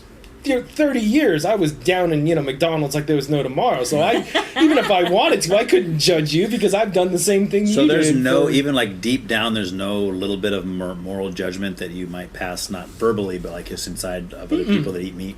Like you think they're doing nothing wrong at all. Okay. I mean, I don't feel bad for the animals that died so they could have their steak. You don't, or you do? I don't. You don't. I mean, I do, but I mean, there's nothing. I don't feel responsible. I don't feel guilt. Like the only guilt that I feel is if I were to eat an animal, then I would feel guilty for that animal having to die so I could have a steak. That's why I don't do. Like my friend, she's like, you could just get up at 2:00 in the morning and have some meat, and no one would know. I'm like, I would know. Right. That's the whole point. Right. Like, I don't care if no one else knows. Like, I would know, and I'd never be able to forgive myself. Well, that's what I was getting at with my question to Arisel. Yeah, exactly, yeah. Like, if you were to eat it in your closet, nobody would ever know, would it still be an issue? Yeah. And that's how you can tell if it's more of a... If anything, it'd be a bigger issue, because I would know it. Right. And it would just eat it. It would just eat away at me. He has integrity. Yeah. Right. As far as animals go, at least. Yeah. Everything else, just... it's just, You're off the deep end. Yeah. How about you? Do you have any, like, when you see other people eating meat, you don't care? I don't care. Doesn't bother you? No. I've if anything, I feel like I've had more people be antagonistic to me just because of my dietary choices, and I would never want to do that to other people. I just, But why only red meat? Mostly because I don't think that I would get enough protein if I wasn't supplementing my protein intake with chicken, and then just because I'm really bad at feeding myself. So, like, but why not only red meat and not chicken? Like, why are you choosing to not eat red meat, but then to get your protein supplement, you're eating chicken, where you could do the opposite. You could no chicken, no fish, and just eat ribeye. Yeah, well, I mean, there's genuinely not a very good reason. I could give you a reason, but there's not, like, a deep-rooted feeling about it or issue with it. If I do... The animal that I probably feel the worst for emotionally is for pigs, just because they're really, really intelligent animals. See, I had someone else tell me that too. They're smart as dogs. Are you sure it wasn't me? Because I feel like we talked about this. We did talk about it in your episode, and I think when you said it, I said, someone else told me that too. Because she said she eats all meat, but not pigs, because they're smart. They're so smart. They're like... Why is that? Like, seriously, why is that? Why is that a factor? You think he knows he's going to die? Yeah. Oh, okay. Or do you see you see pigs as like a higher level of animal because of their intelligence? So it puts them on a different plane of this kind of meat shouldn't be eaten because he's better than them. Not that they're better, just that I feel like the amount of pain that I'm inflicting upon other beings is increased when eating pigs versus just eating like chicken, because chickens are stupid. But it's not. I mean, but if it's a humane, in a sense, I hate the word humane, because when I was a vegetarian, people used to say, I was like, "What's humane about killing somebody? That's not humane. You're killing it." But their point is, there's no suffering involved. I mean, it's the big boom, you're gone. Like with the pigs, they put the thing. Yeah, in. but like a bolt, gone. like a bolt that for cows I know goes right in their brain, and it just comes right back. Or even with the slaughterhouse, with on the neck, they're gone, right? It's not like they're like torturing them or something, or that's why. What drives me nuts when people are like, why don't? Because I tell them I miss crab, I miss fish, and they're like, why don't you just eat them? They're like, they're stupid. They don't feel pain. Yeah. I hate when people tell me that. Yeah. I was like, dude, you're not a fish. You don't know. Right. Like, if they didn't feel pain when you hooked them in the mouth, they wouldn't be trying to escape. They'd be like, oh, this is neat. This is great. Yeah. Or like when we got crabs when I was a kid, we put them over the bowl. Then they start freaking out because it's boiling water. They may not be smart enough to understand it like we do, but they know it's not good. It's instinctual. Yeah, otherwise they wouldn't be trying to get away. They'd be like, "Ooh, this is nice." Right. No, they understand it. They feel pain. I hate when people say that. Like, if a fish swims up to me and tells me he doesn't feel pain, I'll believe him. Right. I'm not going to believe you. 'Cause you're not a You fish. might want to do some other things if that happens too. You might want to start talking to some people. Hey, Mr. Limpet came up from the thing and he was talking to me about. Well, I'd just go live with him then if he did that. Yeah, there you go. I haven't killed one of you guys in 11 years. Can I come? Oh man. So where are you at right now with your diet? I know you said you started out as vegetarians with Bethany. So, where are you at now? Yeah, well, Bethany I was a vegetarian when we met, and she was not. Oh. And I don't think she would tell, and I agree with her. I don't think I really had anything to do with it, other than her being with me made it easy to do, because she's always with me. We're eating together. We're both vegetarian. That's a piece of cake. Like, if she was only vegetarian and I wasn't, it'd be, she'd always have to be that person. And she's not that person. Like, if we go to people's houses, she won't even tell them she's vegetarian. She'll just not get the meat. If there's other stuff, I said, well, you should let people know, because I know when I'm hosting people over, I would want to know that so I could make something for my guest. I tell them that I feel bad. Right, because then you feel like they have to do something. Yeah, I'm sorry. Like, I'm not sorry, but I'm sorry. I would never want to be a burden. Right, exactly. Yeah, exactly. Yeah, and that's the way she feels. But I understand the host side too. Because you want, as a host, you want to cook something for your guest. Yeah. So I was a vegetarian, and then she shortly after her was like going to the fair, seeing all the auctioned animals. That was for her. That was like, this is sad. Like I don't want to do, you know. So then vegetarian up until she was pregnant with Addison, who's our third born, who's now 16. Oh my gosh. She driving? No. Oh, okay. Not if I can help it. Praise God for that. I always get scared when I hear about people's like teenagers starting to drive. I'm like, oh. That's why I'm like, no, you don't want your license now. When you're 25. It's the rush. Wait till you right can rent a after car you when get you're married. 25. That's a perfect time to drive. Right. You're allowed to get married when you're 30. Get your license after that. She should get her license now though, because if it's like the more years of experience you have or whatever, That's the true. shorter You're not insurance. allowed over. Bad influence. You can't talk to her. No, I'm just kidding. No, she will. She wants to. She's already talking about taking the test and stuff. But anyway, she was pregnant with Addie, and for me, it was always moral. Like I think I already said, it was always moral. It was like, there's no way I'm going to ever eat meat. I was like you, 0%, right? But that's when it gets into my spiritual path, because prior to that, I didn't believe in. I mean, I believe in God, whatever that is. You believe in God? I do now. Oh, interesting. Yeah. But back then, I also believed in God. Oh. But not like God. There's, God. He's putting up air quotes. I feel Yeah, like yeah. I like literally remember you saying God. it like Yeah, that. yeah. Where you just be like God, and I was like, Yeah. what are the air quotes for? Because it's generic.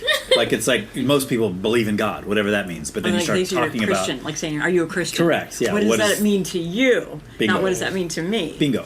So. But like, even though I believed in God, I didn't believe in Christianity. I didn't believe in the Bible. I didn't believe any of that. I thought it was all hogwash. So then once I started believing that, and then believing that God's not, because that was always my thought. God's against me eating these animals.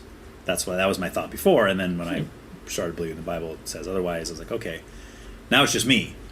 Now it's just me being a vegetarian because I want to be. I don't really have any like spiritual reasons for it because my spiritual beliefs changed.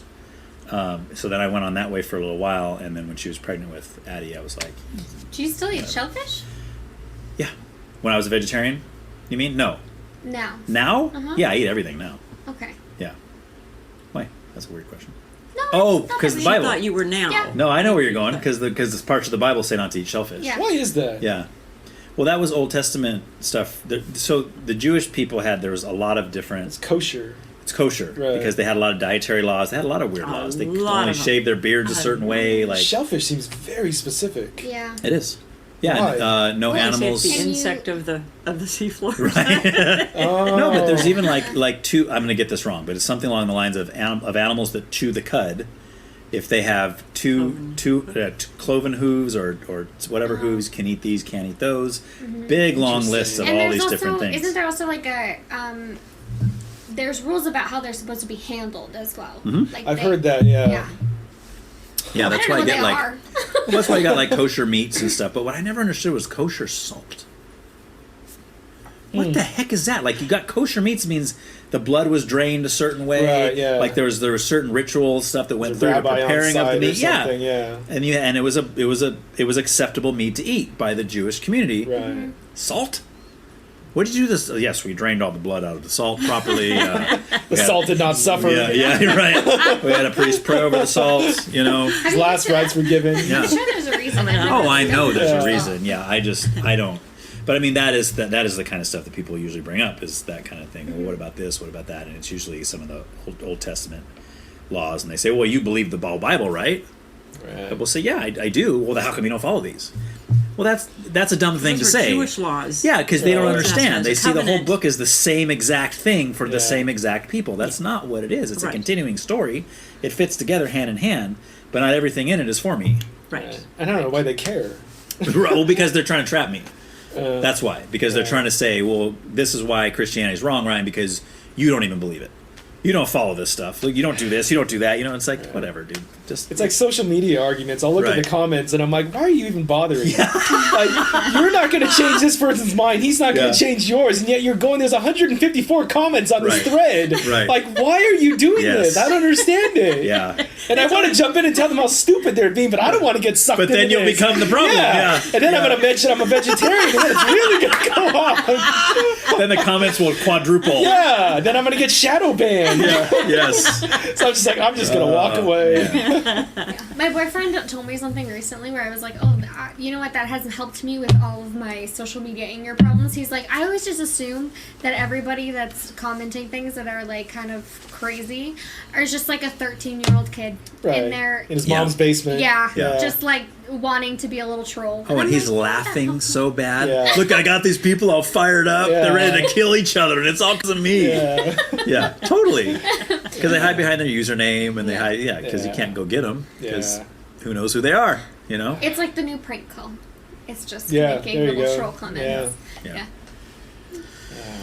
All right, well, we covered the dietary thing pretty good, I think. I think so, yeah. It's kind of interesting. We're all in different dietary, you know, different things. Different but strokes for different folks. That's right. Sometimes. Yeah. All right, so what else do I have down here? Thank you. Yeah. Take that offensive thing off the table. How dare you? Let's go into this real quick, just because the news just came up about Kamala. So Biden stepped down the other day, which not everybody. I think it was yesterday. Just yesterday. Yeah. It was, you're right. It was yesterday. The news cycles are crazy. It was just yesterday. He stepped down. Obviously, I shouldn't say obviously. My thoughts are that they forced him out. Yes. I don't think he wanted to. I think, but he should. I also think he's like not necessarily making the most coherent decisions. No.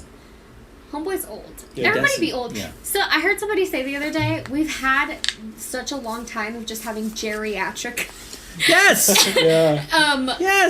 like possibilities. So we don't even know what it's like to have like a normal election. Well, just Obama. Yeah. Obama was. Oh yeah, that's true. younger. Yeah, he was good. Yeah, he was good. But do you know what the age is? Do you know how old you have to be to run president? 35. 35. Yeah. Oh, 35. I don't want a 35-year-old running the country. I do. I don't. That's too young. Biden's too old. That's too young. Yeah, maybe. But can we get like a 40-something or a 50? Give me a 45 to 50-year-old. I'd be super happy with that. Which is enough life experience. That's good. That's right. Yeah. That's which is where you and I fit in there, don't we? 45 to 50. How old are you? I'm 44. Oh, you're almost there. Yeah, I'm almost there. I can 46. So we should run. I should actually. I'm vegetarian. Yeah, we're gonna save all the cows. Yes, right. No, but it's so true. Why don't we have some young, spry, intelligent, coherent, well-thinking people that we can choose from? First of all, we use that against them. And second, someone in their 50s or 60s has probably more of a reputation. And again, remember I said, you take a really good, decent, honest person, he's not going to make it very high. Right. The people, by the time they get to the top, they're so corrupt. Yeah. I mean, yes. They're so corrupt for so many reasons. So what's the solution? Burn it all down and start over. No, I just don't think 35. I mean, who did that happen with? Kennedy? Kennedy's the youngest. Yeah, but he was 40-something, I think. But he was the youngest. No, I think the youngest was it Teddy Roosevelt? You can look it up. I think you're smoking something. I think it was Bob Roosevelt. Smoking something. No, I didn't. Was it? It wasn't FDR. No, because he died. Died of old age. Yeah. There was like a significant time. The youngest person to become U.S. president was Theodore Roosevelt. Oh, you're right. Who at age 42 succeeded the office after the assassination of William McKinley. Oh, so he was... The oldest person inaugurated president was Joe Biden at the age of 78. Yeah. Well, how old was Kennedy? Good question, Aguado. Like a little, it was like mid-40s. He definitely wasn't 50 yet. He was like 46. I'm going to say 46. So Roosevelt became president, not... John Kennedy was 43. He was forced into the presidency. Roosevelt was 42? Yeah. Oh, wow. So Okay. Kennedy's probably the second, 43. Teddy Roosevelt. Interesting. So he's the youngest person to actually run and win. Yeah. I'd be down with voting for a 43-year-old. Heck yeah. And since this is a audio podcast, just so everyone knows, I didn't look that up. Oh no! I just knew that off the top of my head. Yeah. I just he put his fingers to his temples and was just quiet for a second. I consulted the elders in the old days. You can still go. Zoltan. I remember I went a couple times Zoltar. before COVID, and then it was like, I'm staying in my house. I got fired. I'm staying in my house. Or laid off. I always say fired, but I wasn't fired. I'm great. And dripping with modesty. Thank you. Lesson. I was not aware that it was taking place. So thank you. There we go. I heard that today. I'm not a genius. I didn't know either. I didn't know. You just heard that today? Yeah. What are the odds? I think it was because people were talking about Kamala. Oh, okay. So speaking of Kamala, Yes. so it's just been announced that that's who they're going with. Okay. Thoughts? I mean, seriously, as a conservative, this makes me happy. What does? That she's going to be the running mate, because there's no way in the world she has a chance. Not None. necessarily. She's going She to have couldn't all even the beat backing of Biden. people.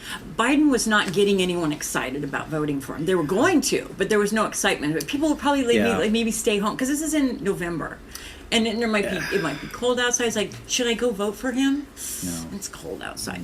But I think she's going to get people excited. First of all, when the first Democrat, when Biden and her were on the stage with all the rest and stuff, and she walks out on the stage the first time. Now I've seen her grilling Kavanaugh. Right. And so that's when I'd seen her before. But she walks out on the stage and I was like, oh no. Just her walk. It was like just the look. And it was like, oh no. And she spoke and I went, yes. Yeah. Yes. Well, that's what... Yeah, no. You mean in a bad way? Yeah. Well, I mean, that's for my her, point. She has from now until November, she's going to be doing more speaking than she's ever done. And America's going to hear this. Yes.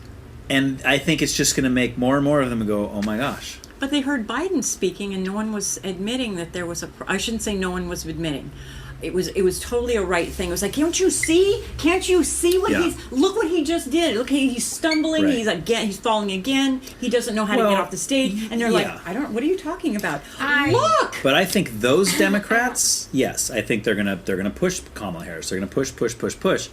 But I think normal Joe, everyday American Democrat, no. Okay. I don't think so. What I can say is that literally just in the last day, scrolling through socials, especially today because I didn't feel the best in the morning, so I just scrolled through TikTok. Nice. Because you're a gassy girl. Self-appointed. Yes. Yes. Oh, 100%. Yes. I claim that wholeheartedly. Nice. People who I know we're not necessarily fans of Biden and consistently complained about him and were worried have really kind of decided that she's the second coming. I don't know. Yeah. So they're very excited about it. She's very memeable at this point. Yeah, I saw a picture of her in front of the Statue of Liberty and she's holding the torch and saw that on Facebook. Have you heard about the coconuts? No. No? Yes. Yeah. People are using the sound of her talking about she has a story about her mom being Did you fall out of a coconut tree? Yes. Yes. Yeah. But the point is nothing about you is just you're not just how you exist right now. Everybody who came before you brought you up or influenced your life. Something, I don't know. But people are memeing that and are excited about it. I don't know. That my little tiny sliver of life in the socials. But these are probably the same. excited. These are the same people though that when she debated Pence, when Joe Biden and Kamala Harris as the same ticket were running for president against Trump and Pence, and Harris and Pence had their debate, and these are the same people that. So, Kamala just nailed that. She just destroyed Mike Pence, destroyed him. And the only thing they ever said was, well, what did she say was so good? She said, excuse me, I was talking.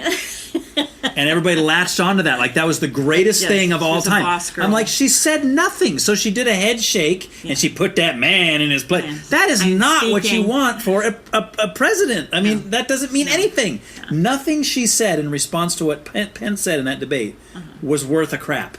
Nothing. He would bring up something and she would and she'd do her Joker laugh and then that was it. And then she'd say some snarky comment to him.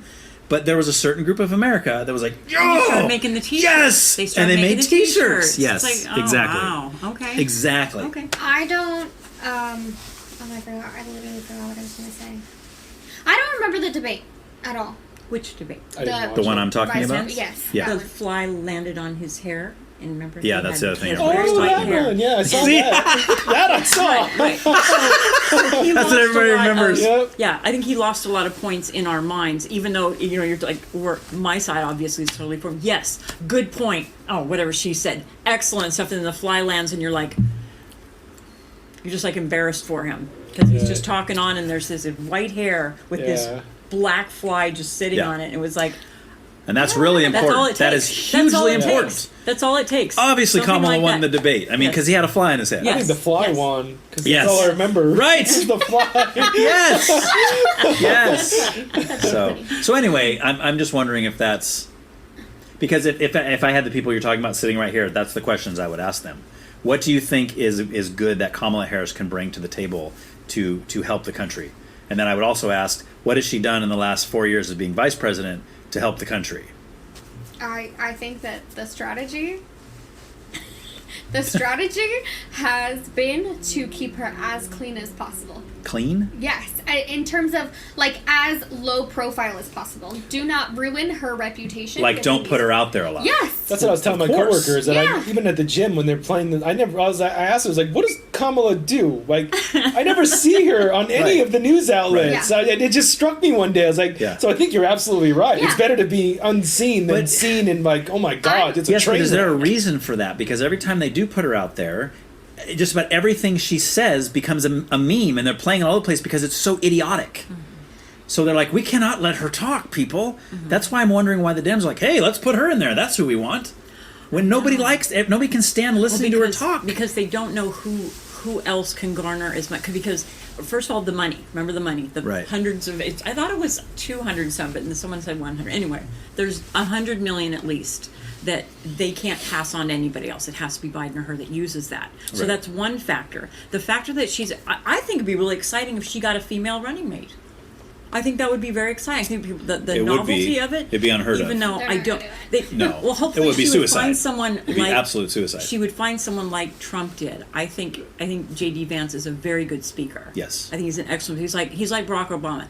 Very charismatic, very intelligent. Young. Yeah, young. Yes. Right. And a good speaker. Yes. And Kamala and Trump and Biden are not. Right. They're not good speakers. They're not. It's just like, oh God, please shut up. Please shut up. No. Are they still there? Yeah. Right. So there's who's next on? They're hoping for Michelle Obama. She won't do it. I know she won't, but let's say if she did, I think what has honestly, she got over over Kamala? Well, I think she's more intelligent. Oh, definitely. And I think she presents herself better. I think she's more likable. I'm not saying I like what she has to say, but I think I'll tell you this: if Michelle Obama threw her hat in the ring, and she obviously Kamala's the one we just found out, but let's say it was Michelle Obama. Honestly, I would not be able to tell you the outcome of the election. Oh, absolutely. I think that Michelle Obama would have a chance at beating Trump. I do. Yes. I do not think Kamala has a chance at all. I think just about any Democratic person out there, I think Gavin Newsom has a much better chance of beating Trump. See, I would be jumping up and down because of what he's done to our state. Mm-hmm. It's like, you want him to do this to the whole country? Yes, they do. Democrats do. Democrats like what Gavin Newsom has done. It's the same. I just said this the other day. It's the same to me as a conservative. I thought everyone hated Newsom. No.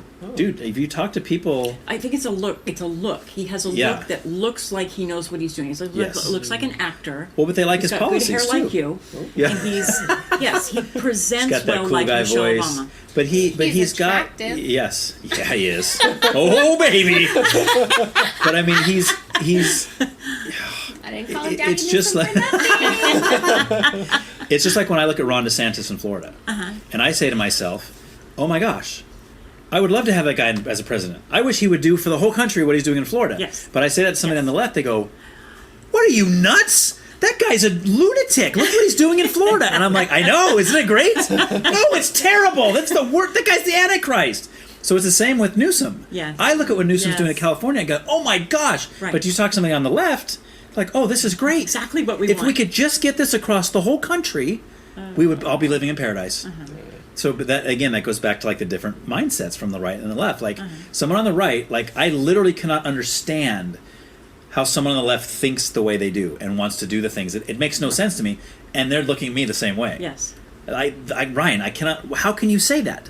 That is the dumbest thing I've ever heard anybody say. But we don't sit down with another person. That's what's good about a podcast. You can sit here and talk to someone else. Right. Otherwise, we package them all up and say, those guys, bad. I hate all of them. But when you sit down with someone, it's like, oh, we have a lot in common. And wait, why did you choose to be a conservative? Well, I like small government and I like low taxes. Right. And that puts me in the conservative group. And I've always been that way. Right. And so why do you choose to be liberal? Well, I like a lot of government because I think, whatever your reason. Sure. So we're really human, and I think we're choosing those sides for a reason. A reason, just like a reason to be a vegetarian. You have your own reasons behind it and stuff, just like you're choosing your party. Right. And if you do. Yeah. But, so. See, that reminds me of Men in Black when Will Smith finds out what's going on and he's talking to Tommy Lee Jones and he's like, well, why don't you just tell the world what's going on with the aliens? Like they'll be okay. People are smart. Yeah. And Tommy Lee Jones is like, a person is smart. People are dumb, dangerous, and he just. But I heard that line. It's like, oh my god, that's so true. Yeah. And I think that's exactly the same thing. Yes, a person is smart, but the freaking nut mobs that are out there, they don't want a discussion. It's like the idiots going back and forth on social media. They don't want a discussion. If I could sit down and talk with this person, have a discussion, that'd be great. You can't have a discussion with these people. Right. Because even if some tiny part of their brain thinks that they're insane and they're wrong, they're so deep in that they can't admit that. And they'll go to their death defending this. So you can't talk logically to an illogical person. Right. And that's the problem. You can talk me out of liking Trump, but you can't talk me out of wanting smaller government. So, that's a good point. Yeah. Right. That's a good way Trump to put it. He's just a person. Right. He's a person. I'm not attached to Trump. He's just representing my side right now. Yeah. I did not want him to be the one. I didn't. So when people say, oh, did you vote for Trump? They say it like that. Yes. They don't say, did you vote for Trump? Yeah. They think you're a Proud Boy. It's never like that. Exactly. Yeah. And they believe wholeheartedly that I am a complete idiot. And that's what I bought into all these things. I can't believe she fell for the lies. Right. Wow, you don't think very much of me. I did come across these things on my own. This isn't something I inherited or was passed down to me. I grew up being probably like most young people, we're very liberal-minded. We wish everyone could just be happy. Just do what you want to do, whatever makes you happy. Yeah. And we can save the world, and we'll do all the stuff that we pass the money on, so poor people aren't poor anymore, and yada yada. And then as you grow up, you start thinking, I can barely take care of myself. And you know what? I probably should take care of myself. And the more I take care of myself, the more I'm able to pass on to my church, give back to my work, volunteer for this, do things after I've taken care of myself. Right. It's not a kumbaya world. And I think that typically younger people are usually liberal and older people are usually conservative. So, but I've always been this way. So this isn't something I'm set in my ways now. Yeah. No, I've just tried everything that didn't work. So do you mean like when you say that, you mean like most young people are liberal, and then as they get older, more of them become conservative, or do you think it's just like the generation? Yes. Once you, because when you're younger, you think you're all with all your friends at school and stuff. It's like, if only we could all just and then you have everyone's opinion. They're all talking about what they whatever strikes them as interesting or whatever about the world. Right. Can't we wish we could just save the world, kumbaya and stuff. Yeah. And as you get older, you buy a house, you get a full-time job, you start to see what the government is doing with the money that they're taking out of your check and stuff, and you start to become more stable. And that doesn't mean conservative is stable, but it tends to be, like I said, the masculine side. And so that's just my opinion. It's really weird to see an old liberal, like Bill Maher or someone like that. But he's like Democrat, huh? That's funny. What is Bill Maher? Bill Maher's funny, or it's funny that he's old? That I said that. No, it's funny to think of him as like super liberal. I don't think he's super. I think he's Democrat. I think wasn't there a timeline that Elon Musk put out where it's like, this is where the center line used to be, and now it's moved way over here. It's not center anymore. I haven't seen that, but I believe that. Oh, I thought it was brilliant. Yeah. So. Right. Yeah. Anyway. Bill Maher is like. He's old school Democrat. Yeah. And so where he's fighting back against a lot of the what we call the woke, lefties, woke stuff that's happening in the country, and a lot of the Democrats are mad at him about it. But he's not like a Trump supporter, not even close. He still hates Trump. He still hates all that. But he's just like.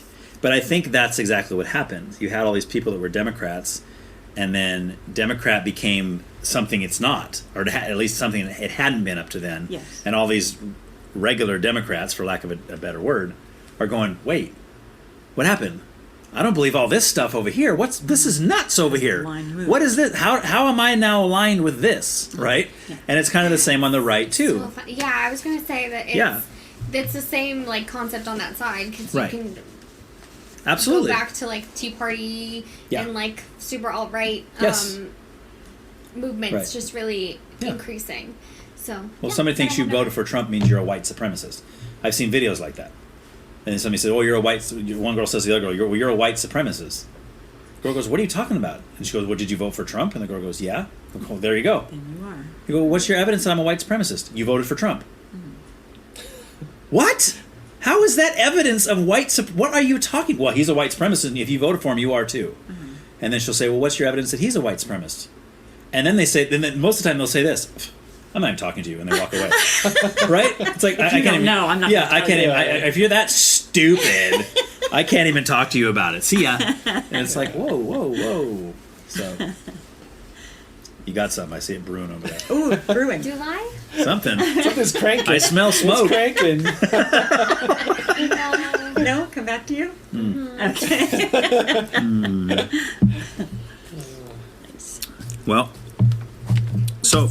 Internalizing my own thoughts. Well, I'm curious though. Like, what I know, I just talked a lot about that, but I mean, what are your guys? I mean, especially you lefties, your thoughts on like Kamala being the potential president? I don't like the thing that you said, where the other people that might have had a shot now have zero shot. Right, it's with no primary. Yeah, I don't think that's cool. No. Yeah, I don't know how that happened. I don't either. And it just happened, so there might be some investigation into it. I don't know.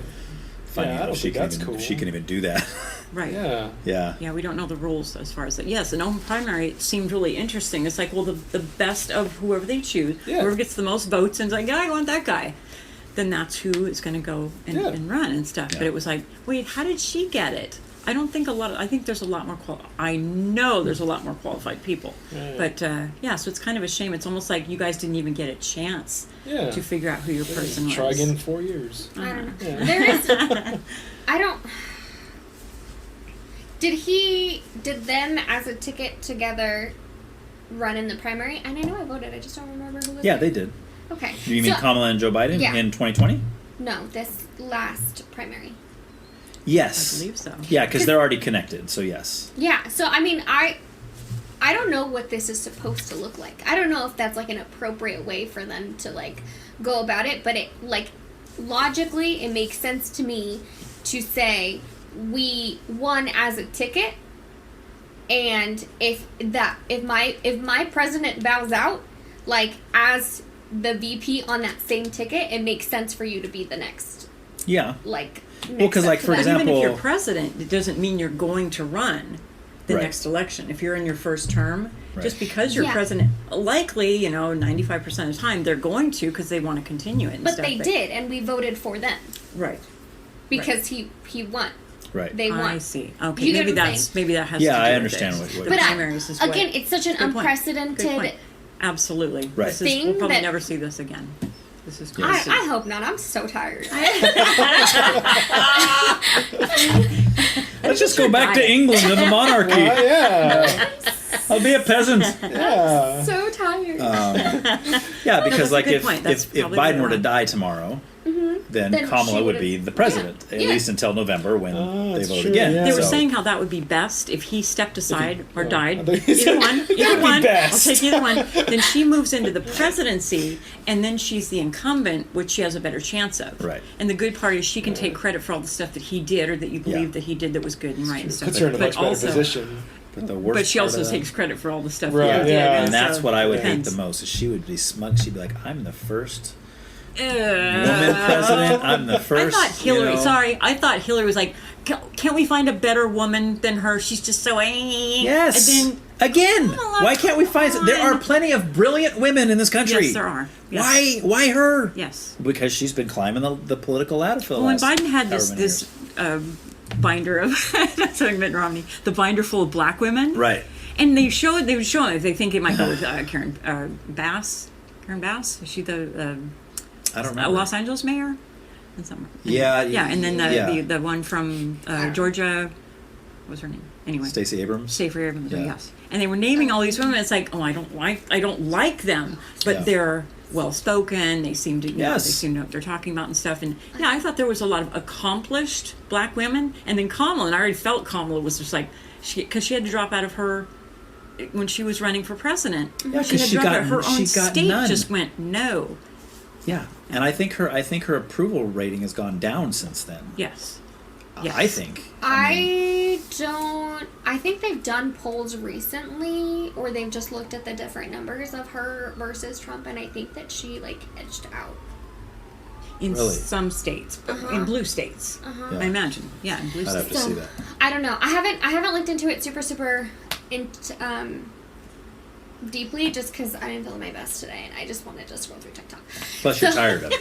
And I'm not tired just of this in general. I'm just like tired of everything being crazy all of the time. I feel like I never get a moment to breathe and just be like, I have contentment with some things. Yeah, some peace. You know? Just a little Yeah, peace. it just feels like there's always stuff going on, and I don't necessarily want to know about all of it right That's why I now. don't watch the news. Right. My brain's a Which little probably isn't good, but I overwhelmed. mean, I just, for my own Yeah. sanity and Mental peace health, of mind, yeah. I can't. I just get frustrated watching it. I can't do anything to change it. So I can vote, which I do vote, but I mean, until it's time to vote and it's time for me to start researching all this stuff, I just can't. You know, I when can't. the zombie apocalypse happens, you're going to be like, what's going on? I'm trying to get True. You're going to be the boxed. first death. I'm trying to be the first death. I'm trying to get boxed. Because you go down in history. Well, But then you'll be the first. Does it matter? Yes, because you'll be the first Post? zombie, and then you'll get the most kills. That's true. I don't think anybody's gonna keep track, but I hope They they will. do. They will. I hope there's a Yeah. little screen that pops up. There is. It's like a video Like game. on Wall Street, Yeah. like TikTok, like the ticker Yeah. tape. Yeah. That'd be cool. Holy smoly. I've always So- said, I don't want to survive a zombie. So Trump, Kamala on the ticket. Who are you going for, man? The independent person. Yeah, Yeah. that's throwing your vote away, Steve. Come on, man. No, it's not. I'm casting my Kennedy? vote. Kennedy? You going for Kennedy? RFK. I don't hear good things about him. Who else do I have? Is that it? Yeah. Ross Perot. You always have the option of writing in, but I just feel like it doesn't. I'm not that invested in the presidential election just because it's because of where we live. It's kind of a moot point. You know, there's We're like blue. We're blue. 12 For us, states. it is. Yeah. Yeah. We're a blue state. So But I there's don't really down worry about ticket. it. There's down ticket Yeah. stuff where you want to start. Yeah. Remember with the really good, decent, honest person Yeah. that's way down here. Hopefully bring him up a little bit. Please stay honest. Stay good. Yeah. So usually what I'll do is like the month before, I'll pop through and just like figure out what I'm doing, but I'm not. Yeah. Yeah, I don't care about the presidential election. So that you much. just wouldn't vote between those two, or you would vote I probably would. Yeah. and you go Kamala. Yeah. Okay. I'll ask you on record, but I already know your answer. Yeah, we'll pray for her. So. What's wrong? Yeah, we'll pray for her. We're just messing. That's fine. Pray for me. Yeah. It's like, I'll take it. I'm never gonna say no. Yeah. And I assume you're also RFK Jr. You go for it. I haven't heard enough of his. Yes, it's going to throw away. Unfortunately, that's really unfortunate. Yeah. This goes back to when was it House of Representatives when Kevin McCarthy, they were tossing him around. It was like Matt Gaetz knocked him out and stuff, and Right. and they were trying to figure out who's going next and stuff. And the left said there's chaos in the Republican Party in the House of Representatives because they didn't all back, because everyone on the left backs every vote goes for Hakeem Jeffries. Every vote. There is no deviating from that. And on our side, it was like, I don't really, Kevin McCarthy, yes, he's good, he does this and this and this, but is there someone else that does this and will sign off on this and Yeah. try to pass this? And they were like looking around and they're like, this is chaotic. No, this is how it should be. Right. You don't want to all go in on one person, but that's exactly what I'm saying about voting for the president. If there's an independent, even if you like what his stance is on things, and it's like he looks like the only sane one in the bunch, you're still going to waste your vote, basically. Well, not in California. Not in California. No, because we're blue. We're blue right now. And There's, yeah. I think 2016, there was like 120,000 votes that decided the presidential candidate, or who was elected or whatever. And that's just how it always is. There's like 12 states that have a very small margin of difference, and that's They where call it them is. swing states. Yeah. We don't live in one of those. Nope. So who cares? Essentially, yeah. Just light it all on fire. Always. What about, did you hear with Joe Manchin? Did you hear what was happening with Joe Manchin? I heard he was stepping up saying he wanted Joe Biden to step down. Well, That's all. Yes, but then he also, because he's the one that was a Democrat, and then He's very moderate. He's very moderate. He has very a lot centered. of conservative viewpoints, to where a lot of Yes. Democrats didn't like him. Yes. And he actually left the Democratic Party, and then as soon as Biden dropped out yesterday, he came back to the Democrat Party to throw his hat in the ring, to be a contender to run against Trump, right? Wow. So I'm wondering now. I'm thinking to myself, for Kamala, if she's going to be the one that's running, she has to pick a VP. Uh-huh. That would be a very smart choice for her, because she's so her, and to have somebody who would be Can anchor her better. Not her. Yeah. not her, but somebody who might be able to pull in some of the maybe middle right people that aren't sold on Trump, that aren't who maybe would think, well, maybe Kamala's okay because she's not Trump, and if this VP, hey, he seems pretty cool, so let's get them in there, and then I haven't heard anything about him. Okay, I've never heard that name in my life. You never heard Trump? Yeah. I've heard that Yeah. she needs to choose a white man Yes. to balance out the To tickets, balance like Biden did, like Obama did with Biden. Yes. And it's like, that's just a shame that's how Right. we see things, but optics are a big, huge part, unfortunately. 100%. So. I had heard, I don't remember his name. He's a guy from Kentucky. Colonel Sanders.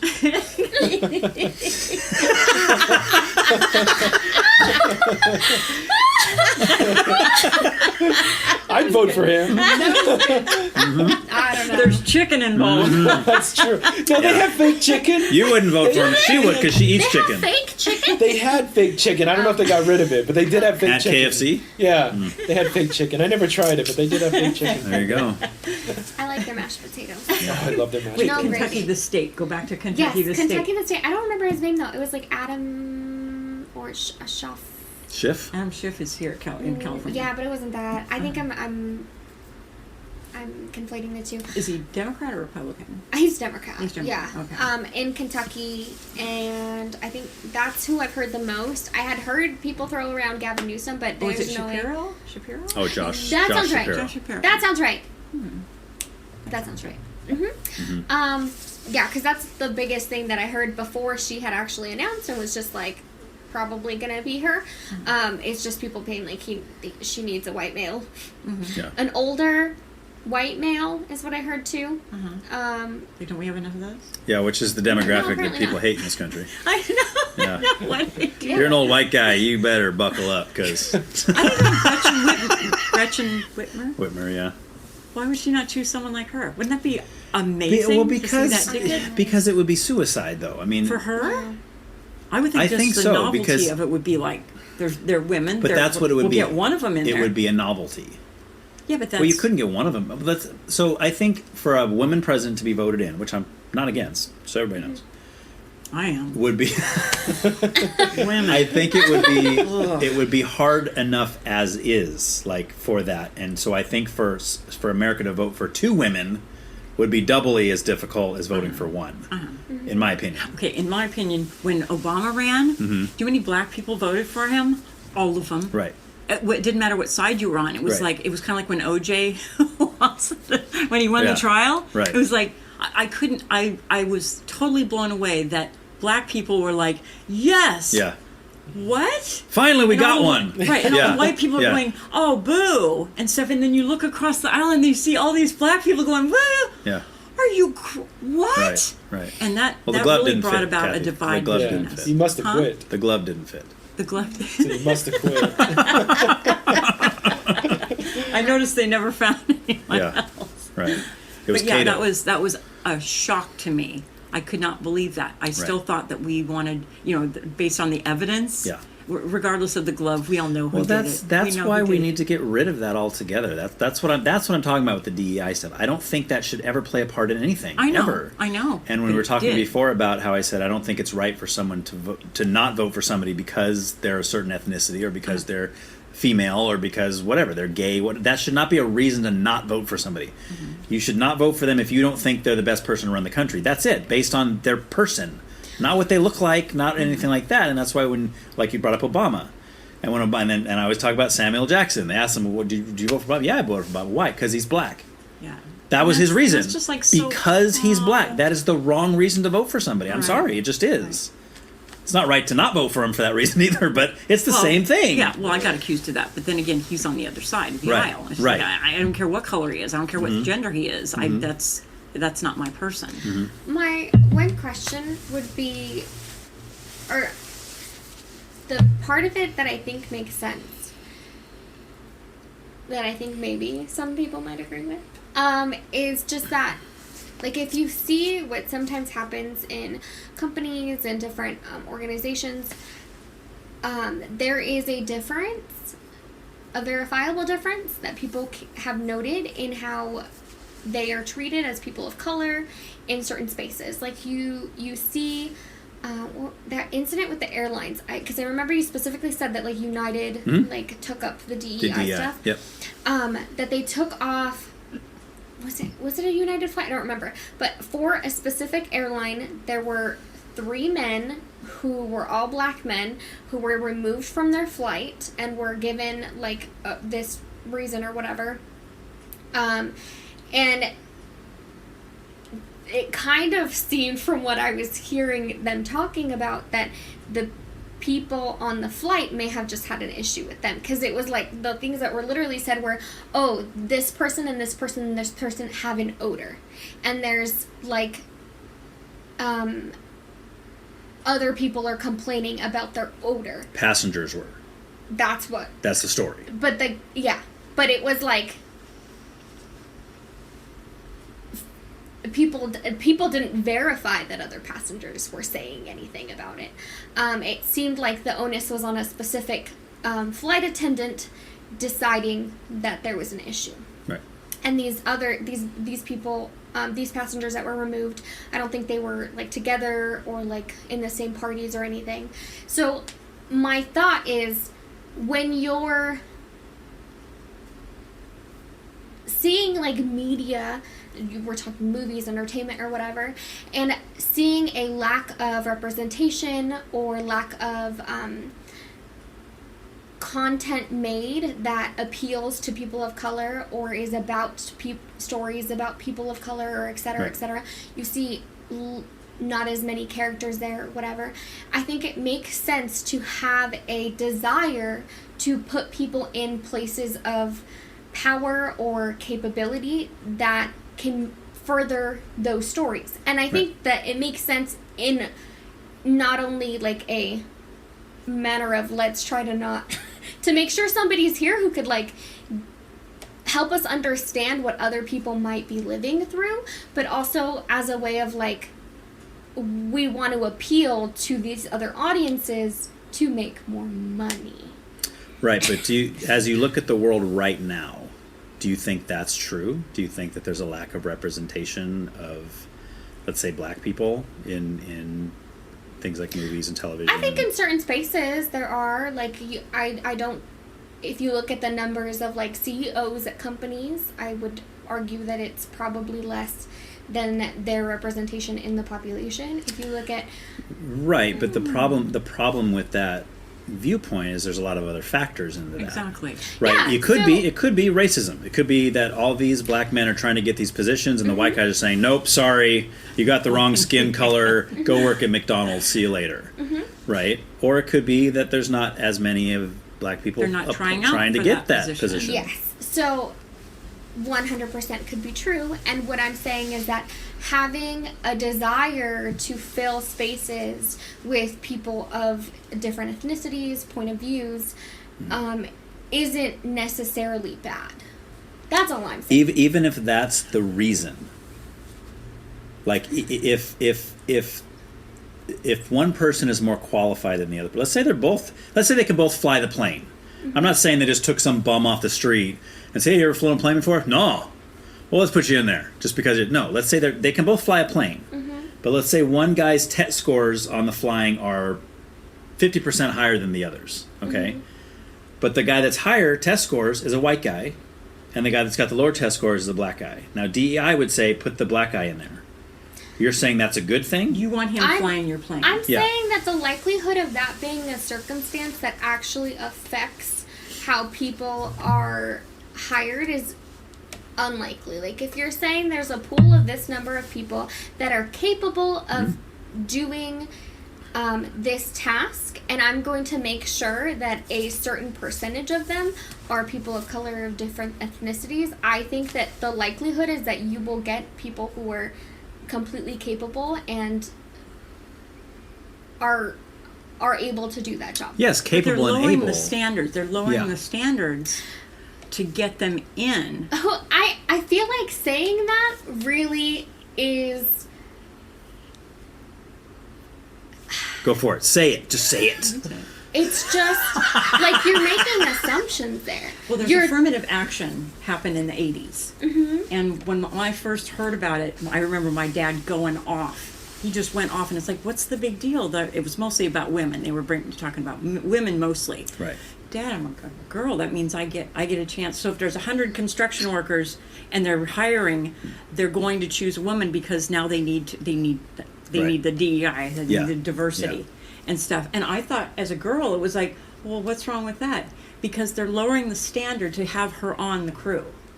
What does that mean? Well, she's not going to work as hard as these guys. She's not going to be able to, because I used to do roofing.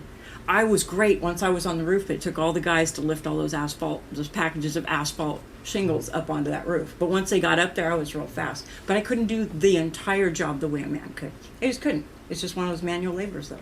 So anyway, she's not buying it, is she? So that was in the 80s. Affirmative action. Now they've just expanded on it. Mm-hmm. So now they've lowered the standards, and this has been going on a long time. This is not a recent thing. They lowered the standards so that everyone can get in. And qualified or unqualified. I think saying that needs to be proven. You can't just say they're lowering the standards, because from what I understand from what you're saying, if there's a quota of people that you need to have, you're saying there's like 100% a chance that there's no person of color, that there's no person who is Asian or Mexican or black that is as equipped, as capable, that has the same level of on-paper capability as these other people who are white men. Mm-hmm. That's what you're saying. I don't think that's what she's saying. I think what she's saying is, see, you keep using the word capable and able. That's why when I used my example, I said both these men can fly the plane. Yes. Well, they can fly it well. They're trained pilots, mm-hmm. okay? But if we're looking at testing, but you're making one is better than the other. What I'm saying is, I don't care what color they are. Mm-hmm. I don't. If the black guy has higher test scores than the white guy, please put the black guy in there. Or even if they have the same. Right. Well, then that would be a judgment call. You'd have to. That would be hard because you're like, well, I don't know who to pick. That's the point. In those situations, for a significant period of American history, mm-hmm. it always goes to the white person.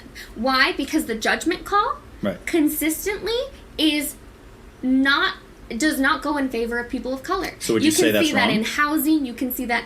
Do you say that's wrong, that it goes to the white guy because he's white? What I'm saying is that there is a systemic issue there, and if that action, DEI, being an action to change that systemic issue, isn't necessarily bad. I know where you're going, but don't you think that DEI changes the systemic issue? It's still the systemic issue, except it's now reversed.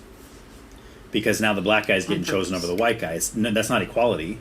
That's saying, oh, it's been this way for so long, so screw you, we're going to turn around so you see how you like it. Right, that's like TV commercials. Do you watch TV anymore? I mean, I don't know if you do. Literally commercials are... Not even on YouTube. Almost every single commercial you have to have the diversity factor. And you can't just have the black couple. Now you have to have the trans, or you have to have the gay couple. Every white woman is with a black man. And it's just, it's so mixed up. It doesn't even represent. Right. I'm more surprised when I see a white person in a commercial. Exactly. Yes, because it's so flip-flop now, and that's the point I was getting to. And now it's fine. It's fine. If you don't think it's fine, then you're racist. Right. If you have a problem with that, you're racist. Right. That's the problem. These companies are afraid of being called racist because, Target's doing it. Right. I'm Walmart. I have to do it. Otherwise, people are going to say we're racist. Right. No, and it's not. And men are made out to be total idiots. Oh, yeah. You're a complete moron if you're a man that's not part of the gay couple. Especially if you're a white guy, then you're a complete moron. But if you're a white man, especially, you are a complete moron. You're trapped in your own blinds and stuff. You're hanging from your blinds. To being a person of color for most of the yes, but that's my point. So what you're saying, though, and sorry, I'm not trying to. You tell me if this is what you're saying. What you're saying is that's wrong. So for so many years, and I agree with you, there's been a long time in our country where that was true, where the white guy was favored. There's absolutely, most of right? us. There's more of us. Well, that's true. That's also true. By but nature. if they're being favored because they're white, you would say that is totally wrong, and I would agree with you, right? But I don't think the answer is to flop it around, so now it's the opposite. The answer is to make it equal. Then what's the answer? Equal. Okay. Don't worry about it. It shouldn't even be a factor at all. It should be based on organically. Merit and skill and ability to do the job. That is it. Right. Zero. So how do you make sure that that's actually happening?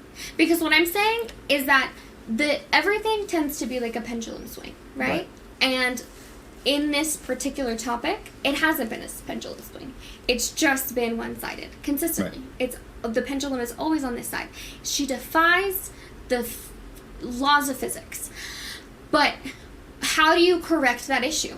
Because saying, we just decide, we're just going to tell everybody that you can't discriminate. That has been a law in place for a long time. Right. You're not supposed to be able to discriminate against people for their race or ethnicity or sex, especially when you're doing hiring. Sure. But it's not. It can be got around. It can. It should be a hard thing. It shouldn't be a mandated thing where you are making this happen. This was already happening organically, and obviously the country was started by white people. There was very few minorities, and then they started to kind of. There's only 13. What's funny? There's only 13 or 14% black, and now. But if you watch a commercial, you would swear there were 100. Okay, so it's actually less than I thought. I think it's 12. Okay. Yeah. Can you look that up? I'm sorry. Okay. For as small of a minority as that is, they're everywhere. They're in all the movies. They're in all the commercials and stuff by force. They have mandated that we make this happen. Now, it was already happening organically. Let me give you an example. Every once in a while, I go to my old thing and I pull out an old movie from the 90s, 80s or 90s or something, just because it was one of my favorites. And I'll put it on, and all of a sudden it's like, there's a black guy in there. That's the pilot. I knew that. Why did I not? And it strikes me now. It's like I watched Officer and a Gentleman. Lou Gossett Jr. is the... I didn't... Yeah. I watched it 100 times. He was awesome, too. All of a sudden, in this particular climate we're in, all of a sudden I'm aware of him. And that shouldn't be the case. It should have been he's just an actor along with the rest of them, because he was when it first happened. And now it's like, he's black! Yeah. I didn't even realize he was black! Right. I was telling Ryan the same thing when I was on his podcast when it was me and him. Growing up, I had like one, maybe two Asian friends, because that was it. It was me and two other Asians. That was it. And I remember like maybe college. Yeah, I think college.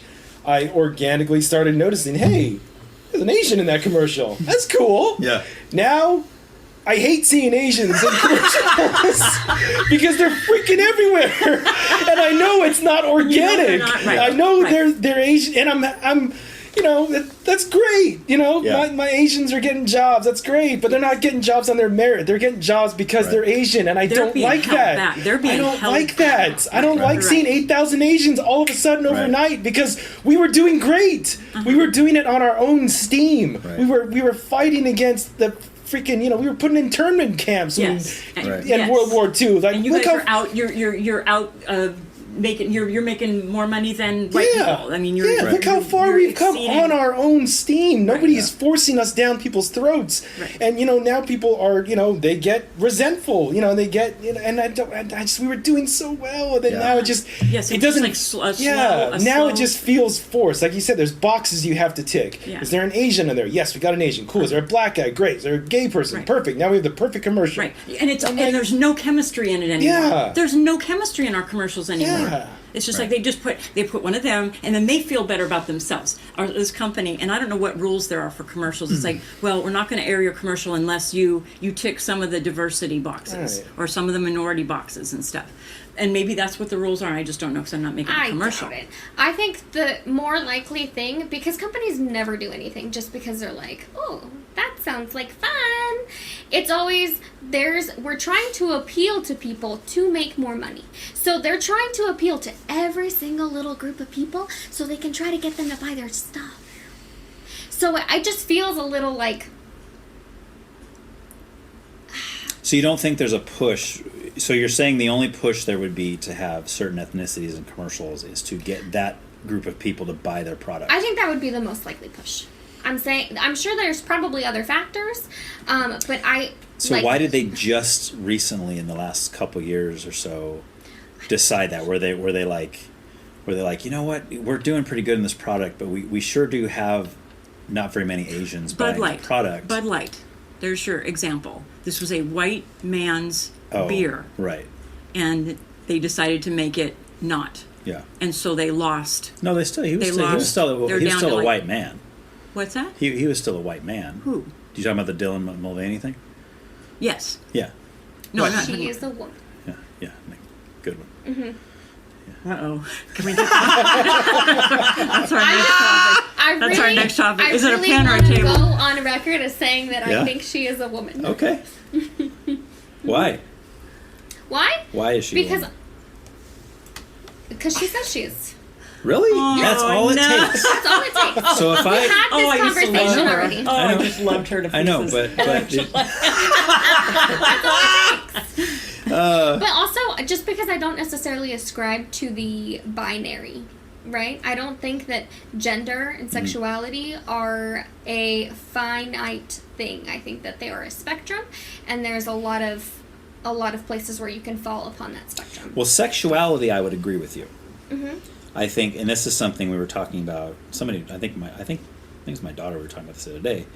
Is that there's a big difference between like the sexualities part of the LGBT and the trans part, which is why a lot of the LGBs are upset with the trans part of it, because the LGBs are like, this is my sexual orientation. I am attracted to men if I'm a guy, or I'm attracted to both if I'm bi, or I'm attracted, like, that's a sexual, it's a real thing. Bear with me. I know you think the other one's real too, but it's a real, actual thing. You are attracted to someone of the same sex, right? Now we can decide whether or not we think that's moral, immoral, right, wrong, whatever, right? That's a different conversation, but it is real. It's a real thing. And then in the transgender world, you have somebody who is biologically male or biologically female. In theory. They are. They are biologically no. male and female. No, you don't even believe that. Well, what I'm saying is that a biological male or female is not a all-encompassing of the genders that people can be. Because intersex people are real, and we talked about this on our episode. Yes, but that's an abnormality. Number. Yes, that's something went wrong. And there's not a large percentage. Like Exactly. There's not a large percentage of people that are trans, and they totally exist, absolutely. But they're not male or female. Right. I mean, they're typically. I think that you are not capable of saying that, because I wouldn't say that I can define whether you are female or male, especially when you take into account that there are multiple literal genetic expressions of what your reproductive system can do, what your chromosomes can do. There are multiple genetic expressions of that. So there's not, in my mind, like a finite this, because you have this piece of genitalia on your body, you are this. gender. But that's not all there is to it. It's not just genitalia, and that's what people want to always say. You're just boiling people down to their sex organs. What does it boil down to? Okay, so what would you say to this? And this is factual. This is true scientific. Okay, if they find bones, they find a skeletal remains of a human from 200 years ago, right? There's no skin on it. There's no sex organ. There's nothing. They can tell you if it's male or female. If the pubic bone is like this, it's a male. If the pubic bone is like this, it's a female. Right. So they can tell after you if the X chromosome was expressed when growing that bone, or if the Y chromosome was expressed when growing that bone or not. They cannot tell you in that person's DNA whether they had 2 X chromosomes and a Y chromosome, or whether they had 2. Right, but that doesn't matter to you anyway, right? Because when I talk to people on your side of that, say, well, if you have a Y chromosome, you're a male. And they'll say, no, that doesn't mean anything. They say the same argument as the genitalia. Again, say he has a penis, so that doesn't mean it's a male. Yes, because again, I do not think that your gender expression needs to be in a binary. That you have to be either a female or a male in expression. I know that. I know that's your stance, and I understand that, and I like the way you word it as gender expression, because that's exactly what it is. And I believe that. I think there is a gender expression. I think somebody, and that's exactly what we're talking about. It's a person who is, let's say, for the sake of talking with you, because I don't want to upset you with my wording. They have the normal, whatever we would call the normal for years and years and years, biological components of a male, right? They have the Y chromosome. They have a penis. They have a certain bone structure. They have different things that would make you believe they were a male. But in their beliefs, in their mind, they would say their inner person, who they really are on the inside, regardless of their body, is, in this case, female, right? They would say, I am a woman, even though I'm in what most would consider a male body, right? So that's them expressing something about their feelings. Would you agree there? That's what it's about how they feel. It's more based on feel. Like, would you agree with that or no? I feel like a woman. Yeah. No, not necessarily. Not necessarily, Okay. especially because we don't 100% understand what genetic expressions could potentially change how our little brain sees our body that it should be. I think we talked about this on my episode, but there is like very rudimentary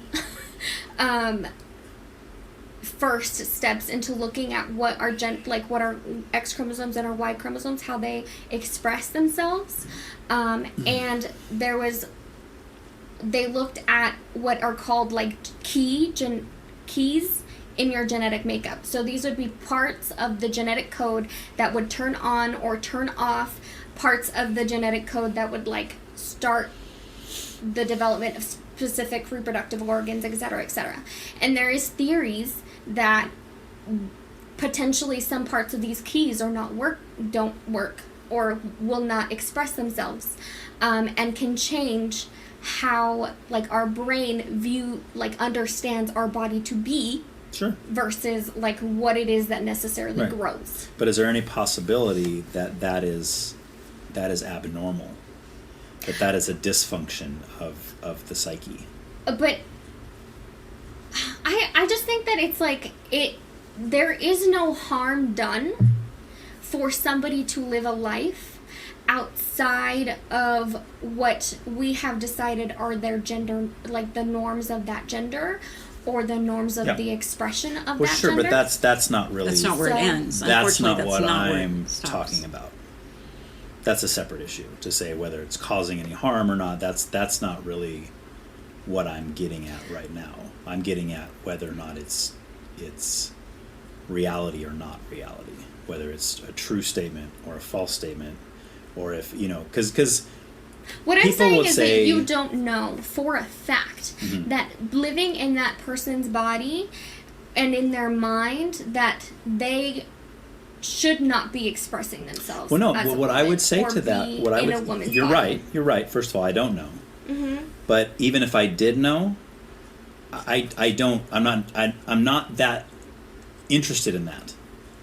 because there's many forms of mental illness. People believe lots of things in their inner mind, in their psyche. People believe crazy things that you would agree are crazy things. Mm-hmm. But I could use the same argument that you're using with me. And I could say, no, that he really, I mean, he's not pretending. He full on, inside, believes he's whatever I choose, whatever I want to use as the example. And you'd say, Ryan, that's nuts. That's crazy. Well, who are you to say? You're not him. How can you say that? You don't know. Right? But you would probably agree. Say, that's crazy. That guy's not an oven. He believes he's an oven. I mean, he's putting raw pies in his mouth, thinking he's cooking himself. He's killing himself by swallowing raw pies. I have a very, very loose feeling about the labels that society decides to put on anything. Like, the only reason we think of this as a chair is because we've all decided that it's a chair. So I don't care if that, like, if somebody has a mental illness that isn't harming other people and isn't that doesn't cause them to like hurt themselves, I don't care. I'm with you. I'm 100% with you. And I would say the same for the trans people. I would say if you want to live your life as believing you're a woman, if you're, in my opinion, a man, if you want to live that way, I'm not going to stop you. I'm not going to mess with you. Whatever. That's your prerogative. But if you're going to ask me, are they actually a woman? That's a totally different question. Totally different question, right? Whether or not they want to live that way or not. And it's like they come at us a lot of times and say, you're just, like I just said a minute ago, you're boiling people down to their sex organs. You're just boiling people down to their sex organs, and it's thrown at us like some kind of insult, right? But then from the other side, really what you're boiling people down to is their feelings. How they feel on the inside. That's what you're boiling things down to. Because that's what I don't have any ability to negate. I can't say with 100% certainty ever that they are not supposed to be in a different body. I can't. Can you do it with anything else in life? Like, is there anything people believe? Like, let's say Jeffrey Dahmer. He believes inside it's okay to rape and kill young men and eat them. I literally think that you asked me that last time. Did I bring up one? All right, let's use a different one. I think so. Hitler. Hitler believes inside that it was okay to kill 6 million people for a certain reason. Was he wrong? We meet up to the morality issue. If your belief actually affects other people, then I would care. Well, it does when you're asked. I'm asked to call you yes. that other poor thing. baby. That's so sad. That's so hurtful for you. I don't care. It doesn't hurt you. It really doesn't. How do you know? You're not. Hey. On me. You are not her. You don't know if that hurts her or not. It doesn't hurt. How dare you? It doesn't hurt you. There's no morality How do you know? issue there. There's no morality issue on that side. How do you know that? Because I've decided that even if there is a pain that exists there, that it's not enough for me. In your opinion. That it's not something that matters. To you. Mm-hmm. But you don't care if it matters to her. Yeah. Yeah. Wow. Because it... At least you're honest. I'll give you that. At least you're honest. 100%. Okay. Wowzers. Yeah, I think they're definitely two different conversations. You know, whether or not... Because it's the same like with homosexuality. It's a different question for you to ask me, Ryan, do you think that homosexual people should be able to live their lives as homosexual people, be left alone, not persecuted, not harassed, not bothered? I would say yes, absolutely. They have every right to do that. But then you say, but do you think it's a right lifestyle? Do you think it's morally right? Different question. Might have a different answer to that, right? I might say no. And then they'll say, well, that means you hate them. No, that's not what it means. That's not what it means at all. See? Two different questions. It does mean, like... Doesn't mean I hate them. I think that hurts more than deciding... Like, I just... Well, let me give you an example, and I'm going to beat you to the punch and telling you I'm not comparing these two things, because that's the first thing people say when I do this. I can't believe you're comparing the two things. They're not even the same. I know they're not the same thing, but the concept is the same, okay? I love my child. If they are living a lifestyle that's harmful, let's say they're on drugs. Do I hate that they're on drugs? Absolutely. Do I still love my kid? Absolutely. Same thing. Because the question is it morally wrong or right? If it's morally wrong, then they're harming themselves by living that way. whether they think so or not. So if I love them enough to not be okay with that lifestyle, that's more love than someone who's okay with it. In theory, if it's wrong. Does that make sense? I'm digesting. All right. The pizza or what I said? Probably both.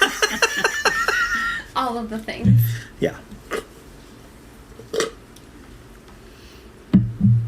Sure, I guess I'll concede to that one. I mean, I don't expect you to agree with me. I just, as long as you, I hope you understand what I'm getting at. The point that I'm making. I think we have a different standard because, I mean, I'm going to turn to my God and say, what am I told to do or not do and stuff. Right. And like, I'd heard recently that, it's like being gay.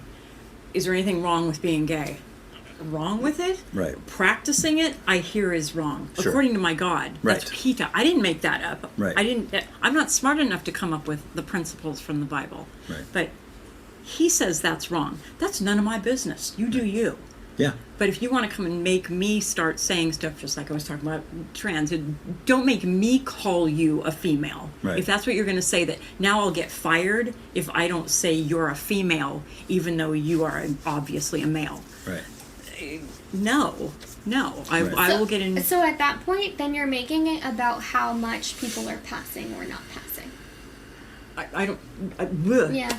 Yeah, I don't care. Just like they don't care. They don't care about what I think. So I. Right. So why? Yeah, that's my question for you. Why is it different one way and not the other way? Why is it so important that we respect what they think, but not what the other person like? Like I'm with her. Like if they're making me come into their world, and I know you just did your little boo-hoo speech, but if they're making me come into their world, why do I have to conform to them when I'm not trying to make them conform to me? I don't think that it makes sense in a personal setting, but I do think that in a professional setting, that it makes sense for you have to address people as they are asking to be addressed, because it's discriminatory to do the other. I know, because it became mandated that we have to do this.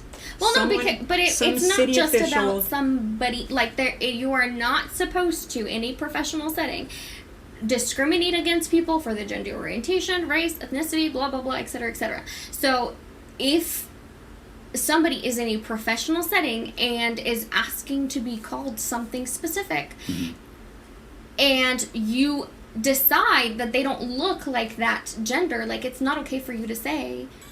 Right, but see, that doesn't mean names I have to call them names. I can write down on the application. I can do their passport. Well, let's think of something. However What's something that's live your offensive life. to you? Like I love rapists. What if their name was I love rapists, and you have to say that every time you address them? You'd probably struggle with that, right? Honestly, for the most part, if I want to avoid calling somebody something that I don't want to call them, then I will avoid saying the thing that I don't want to call them. Bingo. But what if they were adamant? And that's what we're talking about. I do the same thing. If I'm working with somebody who's trans, I'm not going around purposely saying, hey, him, he, him, if they're a she, her. Hey, him, he, get over here. I'm not doing that, but I'm also not going to, Would you admit that that's an indecent way to... That would be harassment. That's all I'm saying. No, that's not what you're saying. Yeah. We're saying different things. Let me clarify.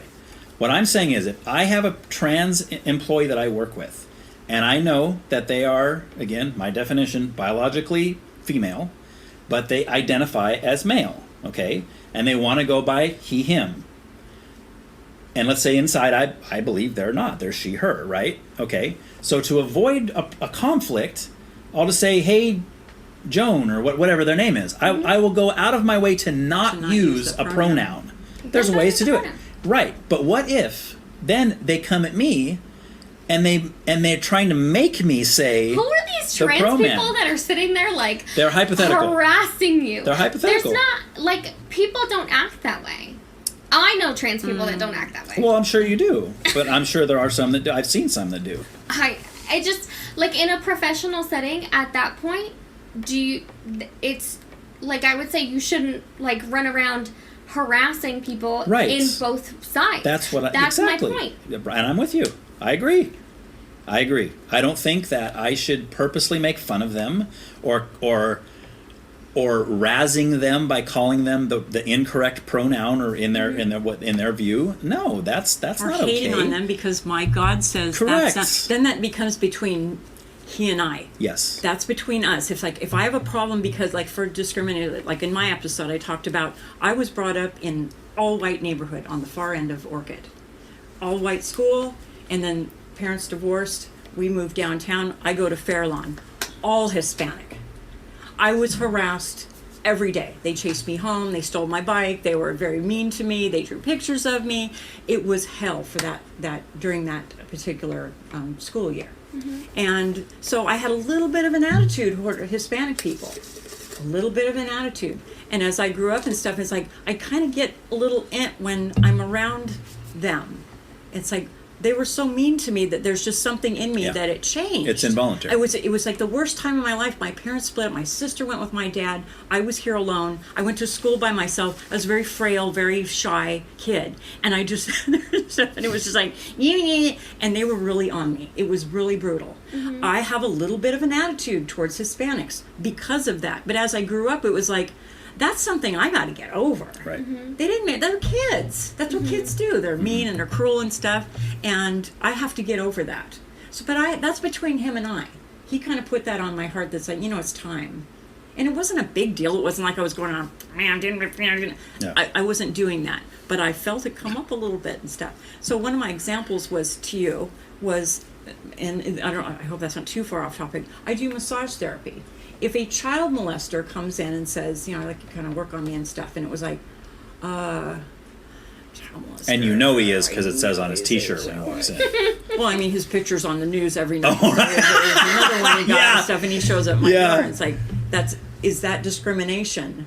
To not want to work on him. To not want to work on him because it's against something I believe it's not comfortable for me. Right. So I can go like, just work on him, Kathy. Or if it was something else, something that went completely against my beliefs, right? Which obviously a child molester probably would be. But I'm more of the persuasion that we don't want to become the monster that we hate. Yes. If there's a child molester in town, I'm not going to throw rocks at him. I'm not going to yell at him in the store line. I think that's completely inappropriate. Then I become the monster that I think he is. And there's obviously something wrong with his brain that he thinks little kids are sexually excite him. Something wrong there. I choose that's probably going to be uncomfortable for me, and I'd really rather not. So, do you think should be valid in that? Well, sorry. Where's the question? Identify. Do you think should be valid to not want to massage a known child molester because it made her feel uncomfortable with her morals? Or do you think that would be discriminatory for her to deny? Or if they were a Lutheran. Oh no! Because those are the same. Oh no! Yes. A Lutheran church. I didn't know that. I was not in on the joke. Yeah. So I think okay, and this is your business, we're assuming, in this theoretical standpoint? Okay. So in this egregious case, I think that you should call the cops. Call the cops? Yes, because he's already done his time. He's out, but he's on the map. You bring up the map by your house. It's like there's so many red dots. It's unbelievable. Is it Megan's Law or what's the one? Yeah, Megan's Law, right? Yeah. But they don't tell you like what it is. Do they tell you like what their charges are? If you open it up, it will lewd licentious acts or something like that, and you can kind of derive what that might mean, or it might say exactly. And I don't recommend going on there because you will see people you know. You'll see a lot of people you know. It's quite frightening. Really scary. In my neighborhood, I think. Yeah. So let's say he's done his time. Yeah, so he's a free man. He's not wanted by the police. Mm-hmm. But what her point is, whether you've done the time, you've been revitalized, whatever they call it, a new man, rehabilitated, in order for a person to commit those acts on a young child, you kind of got to have something loose, right? You got to have a little bit of something wrong with you, right? So her So I'm not not against feeling... your humanity. It's not like I'm going to throw a rock at you. Correct. It's just going to be, that's going to make me uncomfortable Right. to work on something. Because now he's coming in your house. Personal. He's going to go into your massage Yes. room. You're And going to be even in though here. he's not, he's obviously not attracted to someone like me, I'm waiting. Right. Right. It's like I'm in the double digits over here. Don't even think about it, Buster. Oh, goodness gracious. But yeah, that might make me a little, or like I said, they're a Lutheran. It's like, where's my line? Where's my line as they practice things? Kind of like the cake, the guy that wedding made cake, yeah. the wedding cakes and Right. stuff. It's like, it's that goes Right. against what I believe Yeah, in. which is a good point to what you're saying. I can't do that at the city. I can't do that at the city. I have to, I got to be cool. But there's going to be a line. I know there's going to be a Right. line that crossed because I had a lady come out when I was last there. A woman came out of the women's bathroom and she said, and she was very upset and she said, "There's a man in there." And I just went, that would put me in a really bad place. Right. Because first of all, last I heard, we're supposed to let them use whatever they want. Whatever they say. She Yep. was terrified. She wasn't like, she was like, there's a man in there. Right. So I walk in there and there's what looked like maybe a 15 or 16-year-old girl that was, like very short hair, kind of dressed or probably identify. I don't know. And I was like, what am I supposed to do? So this put me in a really uncomfortable place because I know what I want to do. Excuse me, whatever matches your stuff, that's the one you're going to go in. Right. Because that's all we have right now. Yeah. But I know there's a lot of restrooms that it just says restroom. It would Yeah. be so much better if they just said restroom. But they're still divided right now. So it's like, what am I supposed to do in that situation? Yeah. But Do they not have unisex bathrooms? Not at the library. Oh, well, they done messed up. No, it's coming. You know how much that would cost to redo that? Oh no, I'm sure it would be expensive to redo it, but Extremely they expensive. should have done that when they, because I like the family restroom, unisex restroom, like alcove, because I think it's really helpful, especially like if you make that like your disability restroom, you give it a little more space. Yeah, but most of those are single. Like you go and lock the door. Then most of those. That's the point. Right, but I mean, what do you do when it's a 4 or 5 stall bathroom that's male or female on the door, right? Or because they won't do a unisex one like that, right? Is my point. It's going to be male or female in those kind of bathrooms, and you have someone who appears to be male going into the female bathroom Well, because they identify as female, yet the female, I don't even know what kind of words to use anymore. The textbook? The textbook female, that's a good term. Because we could even say the textbook's wrong. But it's the textbook female is feeling uncomfortable. Right? How do we deal with that?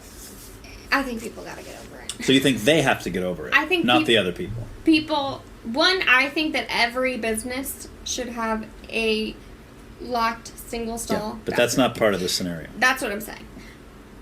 In my perfect world. Right. Let me have a perfect world. Okay.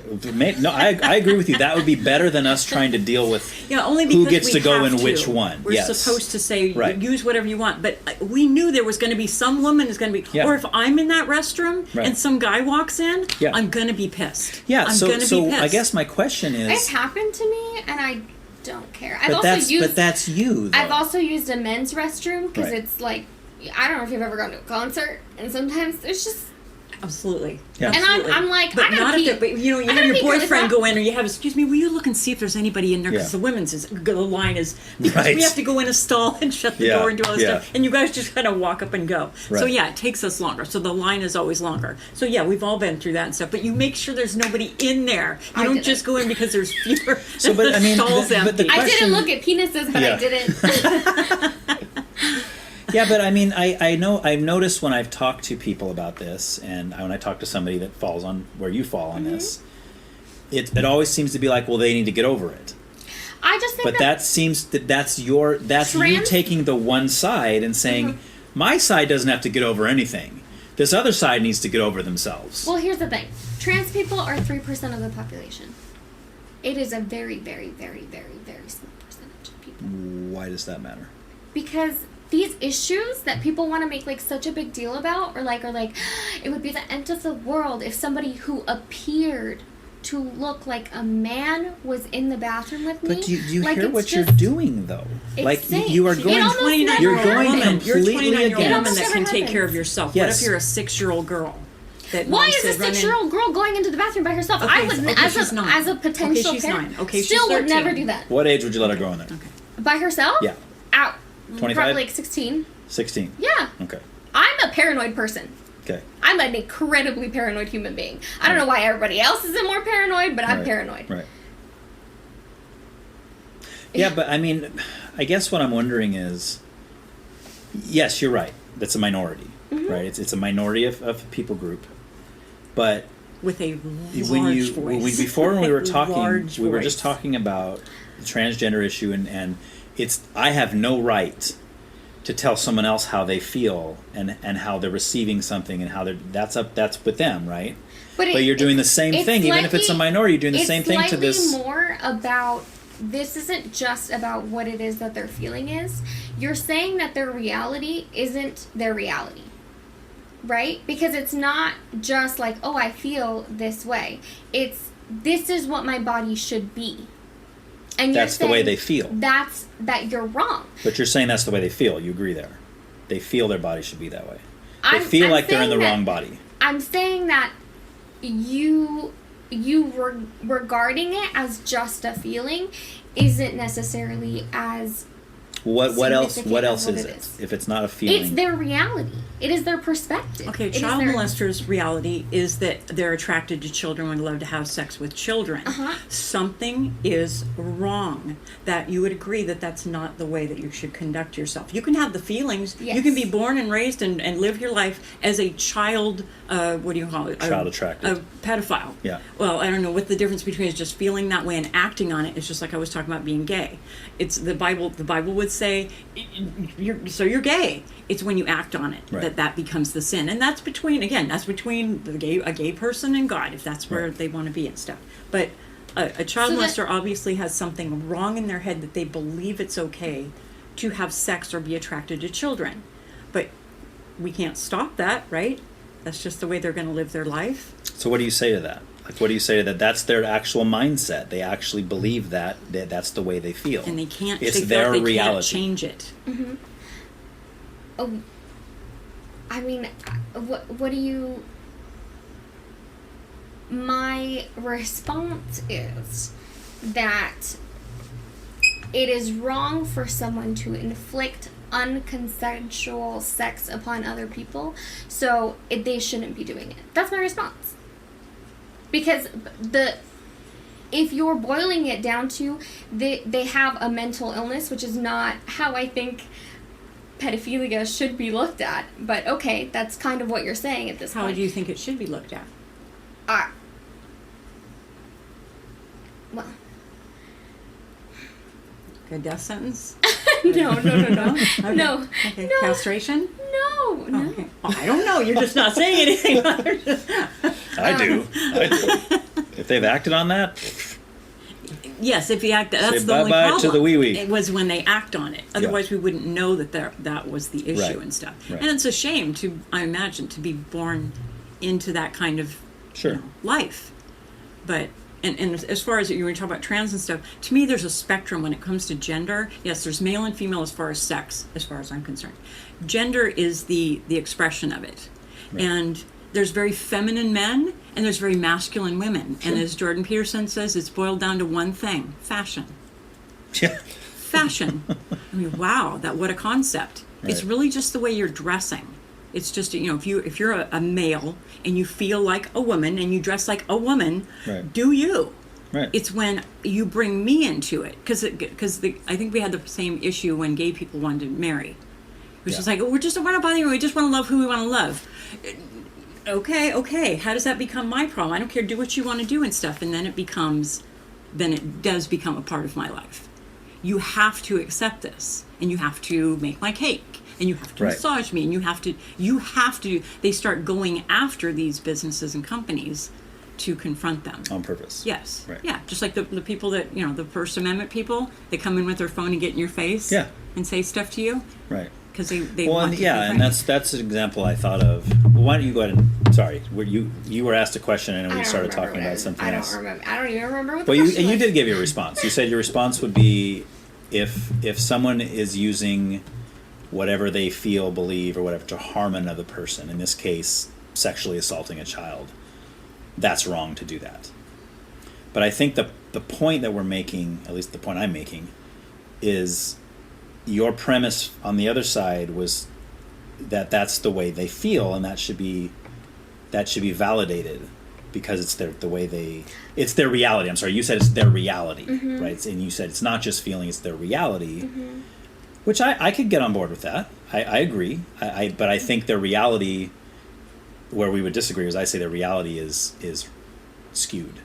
I would say it's off. It's I'm not saying that they don't believe it or that they don't feel it or that I'm going to deny who they think they are. I think all that's true. I think they're off base. I think they're confused, and I think that's the issue there. But they're not harming people like a pedophile would be if he was acting on his feeling. But the point is, it's each of their realities, right? It's the same concept. It's who they feel like they are. Being attracted to a 5-year-old little boy or something is their reality, But you would say that's wrong, and I would agree with you, obviously. It's like depression is a reality. It's a Right. mental condition that is a reality to people. Right. That they either choose to fight to get out of or not, and just kind of accept it, and they're just like hunching over in life, and they're just getting smaller and smaller. It's like, please do something about this. This is not the way life is supposed to be. Right. So I guess it depends on what you want to battle or not. Yeah. If you want to accept it, and again, what do you think about the fashion analysis? I mean, I just think I dress masculine all the time, and I don't think that the way that someone dresses is like necessarily a good barometer of what it is that they are. If that makes sense. I would agree, and I think Jordan Peterson's point was like more of a generic statement as opposed to every single case, because I have friends that are men that people think are gay because they dress very well, they look nice. I got a friend he's a hairstylist. And everybody always thinks he's gay. It's like, no, he's married. His wife's beautiful. He's got 3 kids. Like, it's like, it's like he's not gay at all. But if you didn't know that, you would wrongly assume, and I agree with you, we can't look at that and assume that kind of stuff. But the point I've made before is that, and a lot of people disagree with this, but I mean, in all honesty, if you show me a bunch of people and you have me say gay, straight, gay, straight, gay, straight, gay, straight, come on. 9 out of 10 times I'm going to be right. Good for you. When My now, hair is the worst. but like when someone like Elliot Page now calls himself Elliot Page came out as first gay, right? Duh. It wasn't a shock, right? I mean, I'm not saying that, that's a bad thing or anything, but I mean, yeah. That's odd. Rosie O'Donnell. She tell everybody she was gay. Ellen DeGeneres. No. Any of these people. It's like, well, duh. Like it's. But I don't think that gives us the right to just assume that. And like before they come out and go around saying, "Oh, yeah, gay." Right? Because it's none of my business anyway. But, anyway, that was like, wow. So time flies when we're having fun, I guess. Yeah. My tummy's so angry. Oh no, the pizza. The Is pizza. she? I don't know. Your tummy identifies as a female. Nice. Yeah. All important things in my life are shoes. Well, men always name their musical instruments and like cars after women, so Yeah. they're all she. My car's name is Her. Her. Like the band? Is it a band? Zoe Band, Deschanel. She's a band? Oh no, that's him and her. Isn't Oh, it's him and her. Yeah, her is like a heavy metal band, I think. Oh, no, that's him. Him is a HIM is a yeah. Well, Her is a R&B artist. Nice. But her the car is not named after her, the artist. That car's named Cherry Bomb. Cherry Bomb. Because Nice. it's the red one. Like Joan Jett or what? Exactly. Nice. Yeah. Or Cherry Bomb, I guess, right? She's the one that sang that one, I think, right? Is that she sang that? Yeah, Song? yeah, Do you know who they're talking about?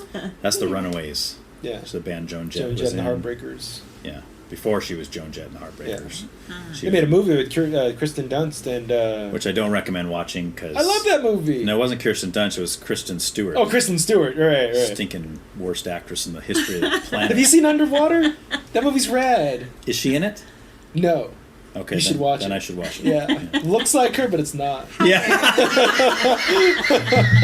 Looks like her, and the acting's just as bad. Yeah. Not her though. Definitely not her. Promise. I How promise. dare you. Kristen Stewart. You like Kristen Stewart? Have you seen Love Lies Bleeding? No. I want to see that. Have you Love seen? Lies- Yes. Is it good? It's interesting. Okay. Yeah. That's very different. Have you watched other A24 movies? I love A24. Okay. Yeah. Now I got to look at you and say, do you have any idea what they're talking about? A24? What the heck Yeah. does that Movie mean? studio. Yeah, it's a movie studio. Oh, They okay. did Civil War. I don't know if you watched Civil War. Captain America That's Civil War? Kirsten No. Dunst. No. I never saw Civil War. I saw The- Captain America Civil War. That was a good one. That was a good The one. new, I would have Yeah. said, Nick Fury got all shot up in the Avengers Civil thing War. with the bulletproof. That was an epic scene. Remember that scene? I think Civil War is the only one that I haven't watched like multiple times, I think. Oh, that one's so good. I love that one. Yeah. What else did they do? They did Talk to Me. Talk to Me was Talk to really Me was great. so good, but it wasn't on the same level. Hand. Is Kristen Stewart in there? No. Yes. Yeah. And you toughed it out, Yeah. huh? Good. Oh, goodness. I didn't. It was weird. It was It really was definitely weird, but it was original at least, which is rare these days. I loved that one. Love Yeah. Lies Bleeding. Interesting. Was it Love Lies Waiting or Love Lies Bleeding? Bleeding? You said Bleeding. Yeah, Love Lies That's what I Bleeding. said. Oh, you said you did? You know I have it on tape. Okay. If I go back to edit this tomorrow and I hear it, I'm going to send it to you in a If text. it's not what I said, it's definitely what went on in my brain. Because that happens to me sometimes. Yeah. Where I I heard was, bleeding. I heard you Thank say you. Okay. All right. Hey. My ears identified as wrong right there. So, what can I do? All right. Well, I mean, is there one more we want to dive into or anything? You've been pretty quiet last 45 minutes. Is there anything you want to go into? Yeah, what really grinds your gears? Yeah. Yeah. What ticks you all off? Oh, I have a few other things written down, but we don't have to go into any of those. Abortion, gun control. Yeah, I have those down too. Did you know I had those down? No, Yeah. I read them earlier. Oh, yeah. I Yeah, didn't meet your list. I do. No glasses. No glasses? Fine. No I glasses? can't see nothing. There's paper. Yeah, Where to be? I have to be at work tomorrow at some point, but yeah. Just whenever you stroll on in there, you know. I gotta be at work at 7:30. Just tell them you identify as on time. I've tried that. It doesn't work. Oh, my sister said the Swifties are organizing for Kamala. You're out of luck now, buddy. Of course they are. Yeah. All course she has they to do are. is say the word. Love And it. not all the Swifties. That's what she said. No, you can tell her that I am a Swiftie, and I'm not in line for Well- Kamala. You're gonna Did you go to the Eras tour? No, my daughter did. She told me about it, and my wife did, and she told me about it. you're gonna refuse a direct order from Yeah. your commander in chief. I will, because as I talked with my daughter on her episode about, I love Taylor Swift's music. I think she's a great songwriter, but I also don't think she's God, which I think is okay. That separates you from the other Swifties. Well, the hardcore Swifties. Yeah. Yeah, the one- always Swifties. Yeah. They're 40% of Yeah. the Swifties. Right, exactly. Exactly. Unpopular opinion, I'm not a fan. Of her music? Yeah. Any of it? Not even her So many quote different unquote country. styles. Yeah. No. I'm not really a country person. Oh, she was neither is she. Yeah. It's pop country. Yeah. It was good though. I liked it, and then she sold out and did what she does now, which is very catchy. I like it. Yeah, I like it all, It's but very catchy. I like her country stuff. Yeah, I missed that. It was good. That was good. That was actually good. Yeah. But I guess she wasn't making enough money. Like first album kind of stuff. Yeah, like that was good stuff, man. That was probably because of her contract. She could probably go back and do. I mean, Oh, a she lot can do of, whatever she wants to. She's Yeah. a genius. She's gonna do She a really hip hop is. album next. I could see that, Yeah. and she'll make another billion. Yeah. a lot of people, like people that I know that really like Taylor Swift, really enjoyed the Folksy album. Evermore. Evermore. Yeah. And Well, there's Folklore and then Evermore, which are both very folksy. Yeah. Okay. They're connected. Okay. They're part 1 and 2. Oh, the people that I know that enjoy country enjoy both of those. Gotcha. Oh, okay. I don't know if you've Yeah, they're tried not as them. puppy. They're not as puppy. I'll have to check those out. Yeah, they're pretty good. Okay. Yeah. I don't know. I don't care about her. I'm just sick of Sorry. seeing her. Anytime I see her on social media, I just scroll. I have nothing against her person. I'm just sick of seeing and hearing every Taylor Swift went to the grocery store. I don't care. That's not news. I don't care. That's not her fault. No, I have no problem with her. I know that's not her fault, and if I were her, I would want to be on every single other Instagram post because that's more money coming my way. It's more tickets I'm going to sell, more perfume I'm going to sell, whatever she sells. I feel like she's probably over being so, like, everybody on her all the time about everything that she does is, like, I think she'd be used to it by now. You're tired. Yeah. Yeah, I can't imagine how tired Taylor Swift is. I wouldn't want fame. The billions of dollars might help. I would. but- Yeah. That would keep me warm I'll at night. take the riches, but the fame, I don't want the fame. No. I've never wanted to be famous. No. I've always wanted to be rich. Never wanted In to be fact, famous. I think that you should cut out everything I've said about Taylor Swift so I can maintain anonymity. How and funny! live my best life. Of all the things you Of all said the tonight, topics. that's the controversial thing. I said I don't like Taylor Swift. They're coming for me. Have you met the Swifties? Yeah. Oh yeah. Maybe not the Swifties that would listen to you though. The 40%ers, though. Yeah. What was Gotta the meet thing them. my daughter was telling me? There was some young girl who wrote a song about Taylor Swift or something, and they just ripped her up. Oh, I believe it. Like they were just like, and it wasn't a derogatory song. It was about, I forgot specifically what it was the Swifties had a problem with. They felt like she was making fun of her. There's a young girl, like 10, 11, 12, something like that. Geez. Young girl.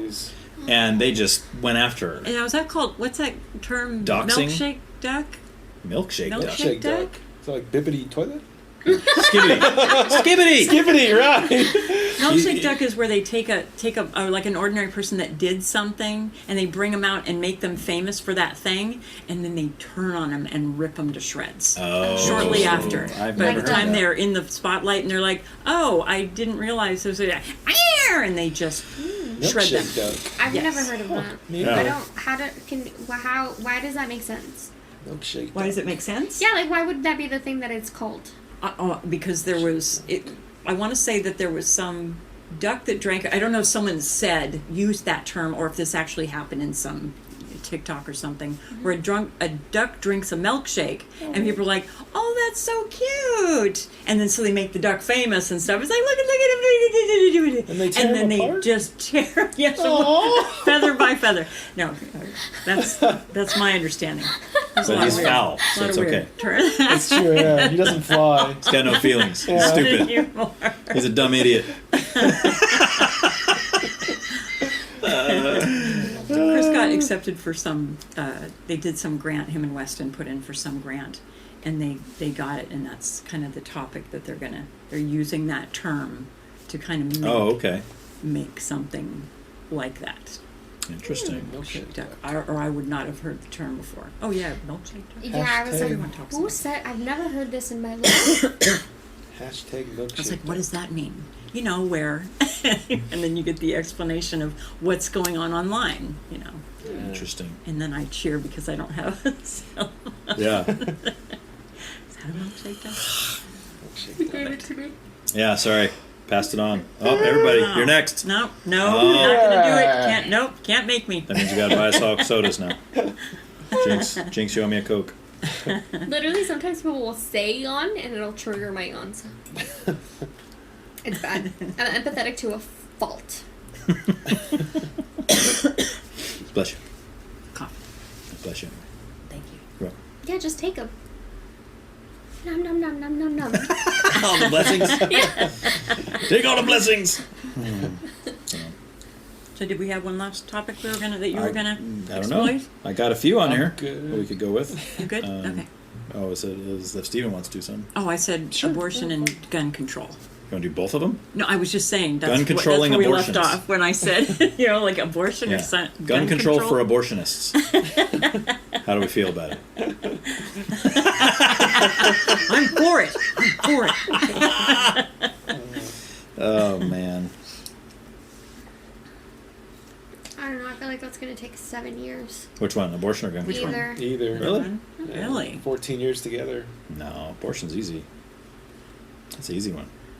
We can knock that out in Yeah. 3 minutes. I can knock it out in 2 seconds. Murder's wrong. Boom. There you go. Can't say nothing to that. That's why nobody ever argues about this one. Murder, right, wrong. Yeah. No, we gotta get this one out of the way. Meat is murder. There you Yes. go. That's my Murder. stance. Oh, okay, There that you go. applies. That's my stance. Yeah. Yay, nay, murder, good, bad? Getting rid of tumors is fine. Getting rid of tumor? That's what she's calling an abortion. Yes. Yeah. She said that on our episode, too. Yeah. Did she? Yeah, Did she she did. mean it? I think so. Yeah, she did. Yeah. No. Yeah. They're yeah. Yeah. Oh, they're a clump of cells. Yeah. Which, so is a tumor, right? Yeah. Okay. Yeah. Okay. But I think I asked you before if it was proven that was not true, that it was actually a baby, a human life, would you still be pro-choice? And I think you said yes. Did I? I think so. I don't know. I haven't listened to the Well, episode. what do you say now? What do I say now? Yeah. Am I feeling just as spicy today? I don't know. I guess I would. Probably not. You probably would not be pro-choice? Wow. Yeah. Because Is this something he said? Well, I can prove that to you. No, you can't. I can't. I know what you're gonna say to me. No, you can't. What am I going to say? Go ahead. Read my mind. No, I want to see if you can get it. What's the proof? What's the proof? The proof is scientific. Go ahead. That's it. Scientific. No. Science has proven that the baby is still it's just the size is the only difference. No, there's definitely a difference between a zygote. Is it zygote? Mm-hmm. And a baby. Well, a zygote is help me remember. A zygote You is mean a fertilized Just- egg. Yeah. You mean Okay. Yeah, there's a difference. it's just smaller. Just like when we're a baby, we're smaller than we are when we're an adult, but we're Right. still a human, just the No. same. Or different stages. It's like saying if I cut off my arm, Mhm. then my arm is still me. It has all the same processes. It's just a smaller version of me. Completely different. That hand will not survive on its own. That Yeah, hand neither will will not that grow zygote. into another you. Neither into will that another human zygote. being. Yes, it will. If it's left to its natural processes, it's going to grow into a fetus. I mean, it's really already a fetus. I mean, I guess it's just a matter of how you term. No? There's a Does the distinctive. birth canal turn it into a human? No, it's it begins to be called a fetus at I think it's 24 or 26 weeks when its viability is Where it could probably survive on outside of itself? Mm-hmm. Oh, okay. So it has to survive on its own to be Well, it can never considered- survive on its own. Well, I know. You mean without human help? I mean, without a uterus. Right, but if you were to give birth to a 9-month-along baby, a baby, and you didn't help it, you left it, it would die. So it can't survive on its own even then. Yeah. You're saying can't survive without the help of a human. I'm saying Because there's a can't certain survive point- without existing Right. inside of the uterus. Correct. Right. Mhm. So a certain point that you would take the baby out surgically or whatever, and the mom's healthy, everybody's healthy. There's a certain point that you took it out. There's nothing you could do to keep it alive. It would die. There's nothing you could do because you took it out of the womb. At that point, you would say it's not a life. But after that, if you could remove it from the mom, it could still survive with the help of humans, of course, but Mhm. could survive. Mhm. Then at that point, that's what makes it a life in your view. Yes. So, and what point is that? I What- believe it's 24 weeks. Okay, so before that, you think it's a what? Tumor. A tumor. A Okay. parasite, one might say. Wow. Wow. Brutal. You know what? Thinking about all Well, of it fits us. the definition because it needs the host. Yeah. If we're going to call the mom the host, I mean, it sounds bad, but Right. it works. It's barbaric, but it works. It seems like semantics. Right. It just seems like semantics. It's like, when does the life begin? When does life begin? Right. And some people say at the first breath. And some people say at a certain amount of time. Right. Yeah. Well, what about did you ever hear I don't know if I did too many episodes. I'm sorry if I've already talked about this. The Bill Burr cake thing. Do you know what Bill Burr is? He's a stand-up comedian. Yes, I do. Red. Okay. Is it like the Seinfeld pizza? I don't know. I don't remember that one. They in Seinfeld it was an episode about abortion, and in order to get it past the censors, Kramer and this pizza or this restaurant owner, they were trying to make their own restaurant where you can go in there and you make your own pizza, and so they're doing like a test pizza, and the Kramer wants to put cucumbers on it, and the owner's like, hey, you of course can't. he does. The owner's like, you can't put cucumbers on a pizza. He's like, well, why not? Who are you to tell me how I would make my pizza? And the owner says, he's like, well, because it's a pizza. And Kramer's like, it's not a pizza till it comes out of the oven. Right. And the owner's like, it's a pizza the second you put your fists in the dough. And he's like, no, it's not.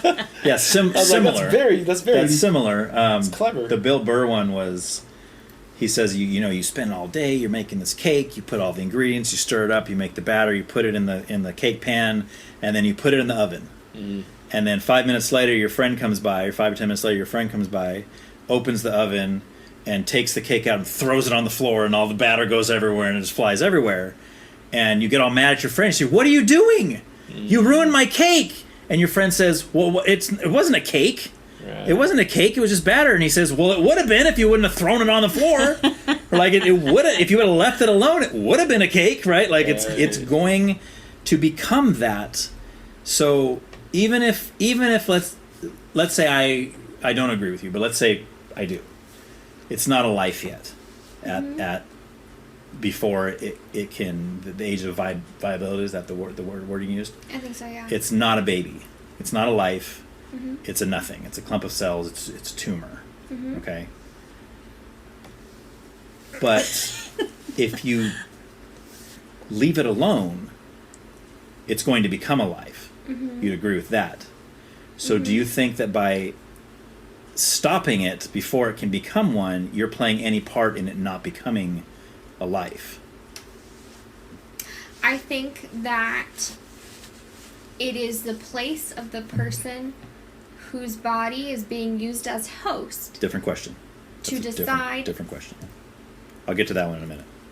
To decide whether they want to make the cake or not. Okay, but that's not what I asked you. They already made the cake. Right. They already That's made true. the cake. The cake hasn't been made. The cake is in the oven. The cake. The cake has been mixed. The cake has been mixed. Yeah. And it exists in the thing, and I can decide, you know what? I no longer want cake. Adios. Yeah, but the thing that's already in the oven, the woman's the oven in the scenario. Yeah. I do call women ovens when they're pregnant. It's Sure. A bun in the oven, right? They've been saying that for years, right? In this case, the cake's in the oven. But what I'm saying, do you think that the person, okay, say it's the woman's choice. She decides, before it's at the age of viability, that she's going to stop it from continuing down the road, that it would become viable. It would become a living organism by your own definition. Do you think that she's playing a role in it not becoming a life if she chooses to do that? She's stopping it from becoming a life. Sure. Okay, so you'd agree with that? Yeah. But you don't have any problem with it? No. But you would you have a problem if after it was viable she decided to kill it? To kill it? Sure. Well, because you would call it killing the baby at that point, because you already said it's viable. That's the point. It becomes a life. So in these scenarios, if somehow this person found a way to take said baby outside of herself and like smuggled it, yeah, I would have an issue with that. So if it's inside of her, it's the same size, exact same thing. But if it's inside, she has the right to kill it. If it's outside, she does not. No, Is that what I'm you're saying? Okay. No, I'm not talking about no. Okay, I'm missing it then. No, Okay. I'm just saying that. Set me straight. At the point at which the baby, the fetus, is viable outside of her, I don't think that she should be able to decide that it's no longer going to exist. Like, you have that amount of time from non-viability, from conception to non-viability, to decide that you no longer want said fetus. Okay. Or and you said that embryo. was 24 weeks. So if that's so what you're saying then, if I'm understanding you, is at 24 weeks and beyond, you don't think it should be, you don't think women should be able to abort at that point. I don't think that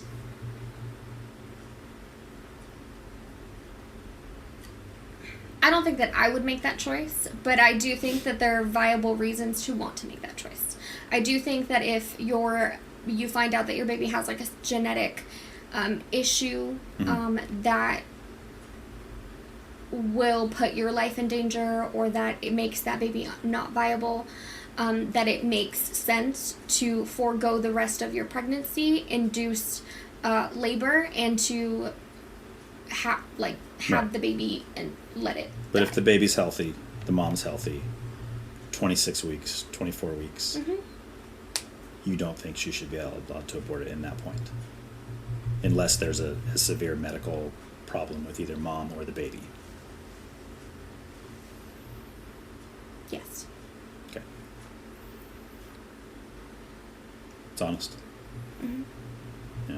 Most people wouldn't say that are in your position. Okay. They would say woman has a right from as soon as it passes through the canal, they have a right. Well, I think that there's like a misconception that women at like later portions of their pregnancies all of a sudden like want to have an abortion, and I don't think that that's consistently the case. I think people that are in the later stages of a pregnancy want that baby and would want to be moms, want to, have those kids for the most part, and in most of the cases where people are looking to have an abortion, at that point, it is because of some other medical reason, either that the mom's life is in danger or that the baby's is not actually viable. Okay. Yeah, I was just curious, like if in the scenario that's what it was, if that would be okay for that to happen. Maybe you would say no. Yeah, I would say no. Because I think in my mind it's always about, like, where is the least amount of harm being, like, happening.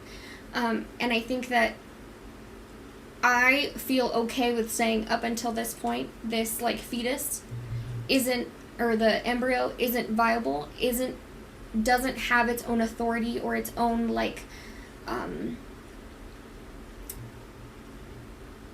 its own call to life. So if an abortion needs to happen, that's when it should. And then anything outside of that, like if a baby is viable, then and you decide you don't want the baby, or like the baby comes premature or whatever, like. Do you think there should be any responsibility with the pre stuff, as far as like not wanting a baby? Because there's a surefire way you can make sure you never have a baby. Which is just, it's impossible for you to have a baby if you never have sex with your boyfriend or your husband or whatever, right? The only person in the history of the world that I know of that happened to was Mary with Jesus. So everyone else, every other woman on the planet that has gotten pregnant, it's because she had sex with a man. Now we're leaving rape and incest, all that stuff out, obviously, because the vast majority of abortions are from consensual sex that obviously they weren't planning to get pregnant, obviously, but they're not dumb. I mean, they know how it works. They know biology. They know. I think. I would. I don't know if I necessarily think that is a true statement. Which part? Just that the vast majority of abortions.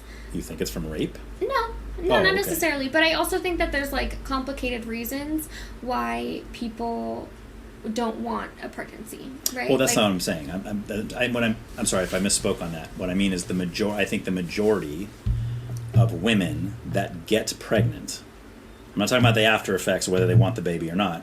The vast majority of women that get pregnant are getting pregnant through consensual sex, not rape, not incest, not any kind of forcing anything. They are agreeing to have sex with the man that they're involved with, and that's how they're getting pregnant. Okay. I think that the consensuality of that sex isn't necessarily the only thing that upsets me about it, because there's also like I think consistently, women that are getting abortions are women that are not necessarily in the best place in their life. Whether that be that they're with abusive partners, but they're in like committed relationships with these abusive partners, or whether which is a choice, right? Yes, whether that be that they're on the streets, you know, or that they're using drugs, or blah blah blah. There's a lot of things that make it more likely for people to potentially have an unwanted pregnancy. And I would argue maybe a pregnancy that would not, and a child that maybe would not have the best life in the circumstances that that person is in. But they'd have a worse life if they were dead. I don't know. So what all the women across America are wanting, Stephen, is the man's perspective on this. So what's your thoughts on this?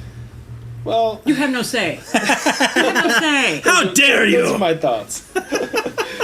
No, like I've always thought that, like, I get it. It's, you know, it's a woman that's gonna have to carry it for 9 months, you know, and it's her body and it's all that jazz. But I think that since, I mean, like you said, it takes two to tango aside from Mary.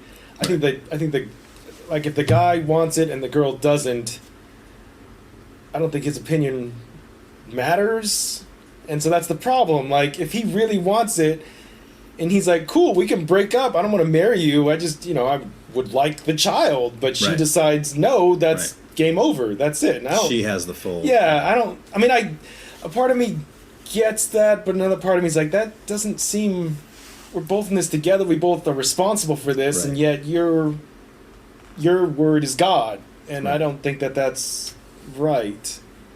And because I've heard what I hear, the reason for that is because she has to carry it. And I get that. It makes changes to her body. I get that. Her body's never going to be the same, which is all true, of course. And she's potentially, like, she's increasing her likelihood of having a bunch of different issues in life. Not just, like, and it's increasing her likelihood of death. But within those 9 months. But prior to me and her having sex, if you have no intention of getting pregnant, especially by me, why weren't both of us making sure we weren't in this position to begin with? Right. Everyone on planet Earth knows contraception is out. And if you're that dead set, I'm just going to sleep with this guy. If I get pregnant, there's a 100% chance I'm going to get it aborted. Do something to prevent that. Yeah. It's like, what, like a 90-something% chance that contraceptives work. Right. Well, you get on a pill, I'll use a condom, we can go to town. Right. Very little chance. Then you're double covered. Yeah, then we can just never see each other again. Kill anything. And everybody's happy. Or I won't even sleep with you if I know you're gonna, I want a kid, you don't. Why are we even sleeping together? Right. Like, we shouldn't even be together. Right. So yes. How... Way too logical. That's the problem. That's the problem. It's like, yes, the morning after pill is there, but it's a last resort. Yes. It's not first resort. Right. You don't want to get pregnant. We need to take every single step possible. I'm all for, you know, premarital sex, whatever. Do what you want to do, but if you don't want a kid, then take steps to make sure that doesn't happen. Yes. Take steps. So here's the question: if those steps are taken, and you're on birth control, et cetera, or you have an IUD in which has like a 99% chance of like really good. It's yeah, and you do really get pregnant, good. and you do get pregnant, then like again. You did all the steps. You did all the things. Right. See, if that's the case and she's I'd be dead set taking that against as a- it, but if that's the thing, if we're both taking those kind of steps, then I don't want you to get pregnant either. Right. So that's the thing. Like, if we're both totally against it, she gets pregnant, she's like, hey, what do you want to do? And I'm like, well, I don't really want the kid. And she's like, well, me either. I'm like, sweet. Let's we're in agreement. Yeah, let's call an Get the Uber. keys. Let's Grab the get keys. down. Let's then 100% in agreement. My problem is if we get together, party A really wants it, the guy really wants it, and the girl doesn't. It's not a black and white situation. It's not, but it's just, I don't think it's fair. I mean, it's a very complicated situation. Right. But And it doesn't have to be. Why is it? Because Right. there's premarital sex. There's people are saying, "Oh, I'm on," or something like you're saying. You have the IUD in. That's such a minute possibility. I mean, it's just the numbers are staggering how low those are. Yeah. The ones where she's going to die, or the one there's something wrong with the kid, Right. or when she has the IUD in. These are extremely small numbers. Extremely. Most women that get an abortion is because of inconvenience. Yes. They don't want to tell the parents. They already have enough kids. It's a oh man. Yeah. It's not like it's not a rape, and it's not Right. the IUD and Or stuff bad like that. life, like you were saying, if they're not in a place necessarily to be able to give a child a good Right, is why she has the IUD in the first Right. place, trying to Right. prevent that. If I got pregnant with an IUD and the condom, I'd be like, See, that's what I would think. Yeah, I'd be like, baby, this is a miracle. Yes. We have to keep this kid now. Because, like, I know you know that story, but that's how my first child was born. Wow. I never once, ever, without a condom, ever. Because I was like, no, I'm not ready to be a dad. There's no way. Never, ever, ever, ever, ever. Right. One time, to this day, one time in my whole life, it broke. One time. Wow. First daughter. Boom. There it is. I'm the only person in the world that can tell you the exact day that my daughter was conceived. To the day. About 11:30. Right, yes. If that had happened now, you could have done the. The morning day after, yeah. Could have. Yeah. Yeah. But then I wouldn't have my awesome daughter. It's true. Exactly. It's true. And this is the thing. See, I talk to people that have had abortions, and in fact, I had somebody on the show that had an abortion, and then she talked about how her child who is born and now like in his 20s, or I think in his 20s, that she was very seriously considering an abortion with him. And then I asked her, but you're glad you didn't with him, right? And she said, yeah, I love my son so much. He's the greatest thing in my life, right? So that's the whole thing, right? Because for the ones that do get the abortion, you don't know that stage 20 years later. You can't see it. You just do it, and then it's gone, and then it's okay. Well, I had that done. But if you were to fast forward it, if you were somehow to take a time machine and say, okay, God, the universe, whoever we believe in out there, show me what life's going to be like with the abortion and without the abortion, I think the vast majority of women would choose not to abort if they got to see that. What was the difference in between abortion one and then her having the kid? Like, was there any life differences? Was this like 5 years later? Was she in a better position? I believe, I'd have to go back and listen to the episode again, but I think it was only a couple years. I want to say her first son was already born. Oh, okay. So I want to say her first son was like 2 or 3, 4 years old, something like that. Mm-hmm. And then she got pregnant again with somebody else, I believe, and didn't want the baby. So she got an abortion. Interesting. Yeah. It's a good But episode. I mean, those changes make all the difference, Like if you know that you're not going to have a partner with you, and you don't know how you're going to support yourself, let alone another baby, I completely understand making that choice. But if you're thinking these things, why are you having sex with this guy? That's what he's talking about. Yeah, why are you not taking precautions to make sure it doesn't happen? Yeah. We're acting like that's the only time that men really express the fact that they don't want to make babies with you or whatever. Like, What do you mean? it happened. Most men never want to make babies unless they're married. Yeah. Seriously, most guys we are probably sleeping wanted a around. lot less than they do. Yes, guys that are sleeping around one night stands, sleeping with different girls every week. Of course they don't want to. They do Right. not have any intention of They becoming love a that dad. abortion is available. Right. Yeah. They Yes. love it. Yes, But not a lot of married men that Right. want to pass on their... correct, because they're committed. They're saying this is the woman. I'm Exactly. obviously married to her, Yes. so I want to spend the rest of my life with her. Until Let's they make have a little babies. meat. Until they get the mistress pregnant, and then we love. Well, and that's and nobody, right? No, nobody's agreeing with that. Obviously, I would say that that's wrong too. You don't cheat on your wife. That's not okay. You think that's okay? It's not that I think that it's okay. I'm just saying that I would understand as if I was the mistress in that situation, I don't want a baby with you either. If I happen to become pregnant. You would not want to have a baby with... With the being the other woman, not particularly. Well, exactly. No, exactly. That's exactly the point. That's already wrong. That's why one of the commandments is what it is. And to me, the way I interpret that commandment is that we should not have sex with anyone we're not married to. Right. Which is, a brilliant rule to Right. try to follow. Right. But most of us fall short of that. Yeah. Most of us fall short of that. But it's so Don't old have school. sex with anybody that you're not married to. Right.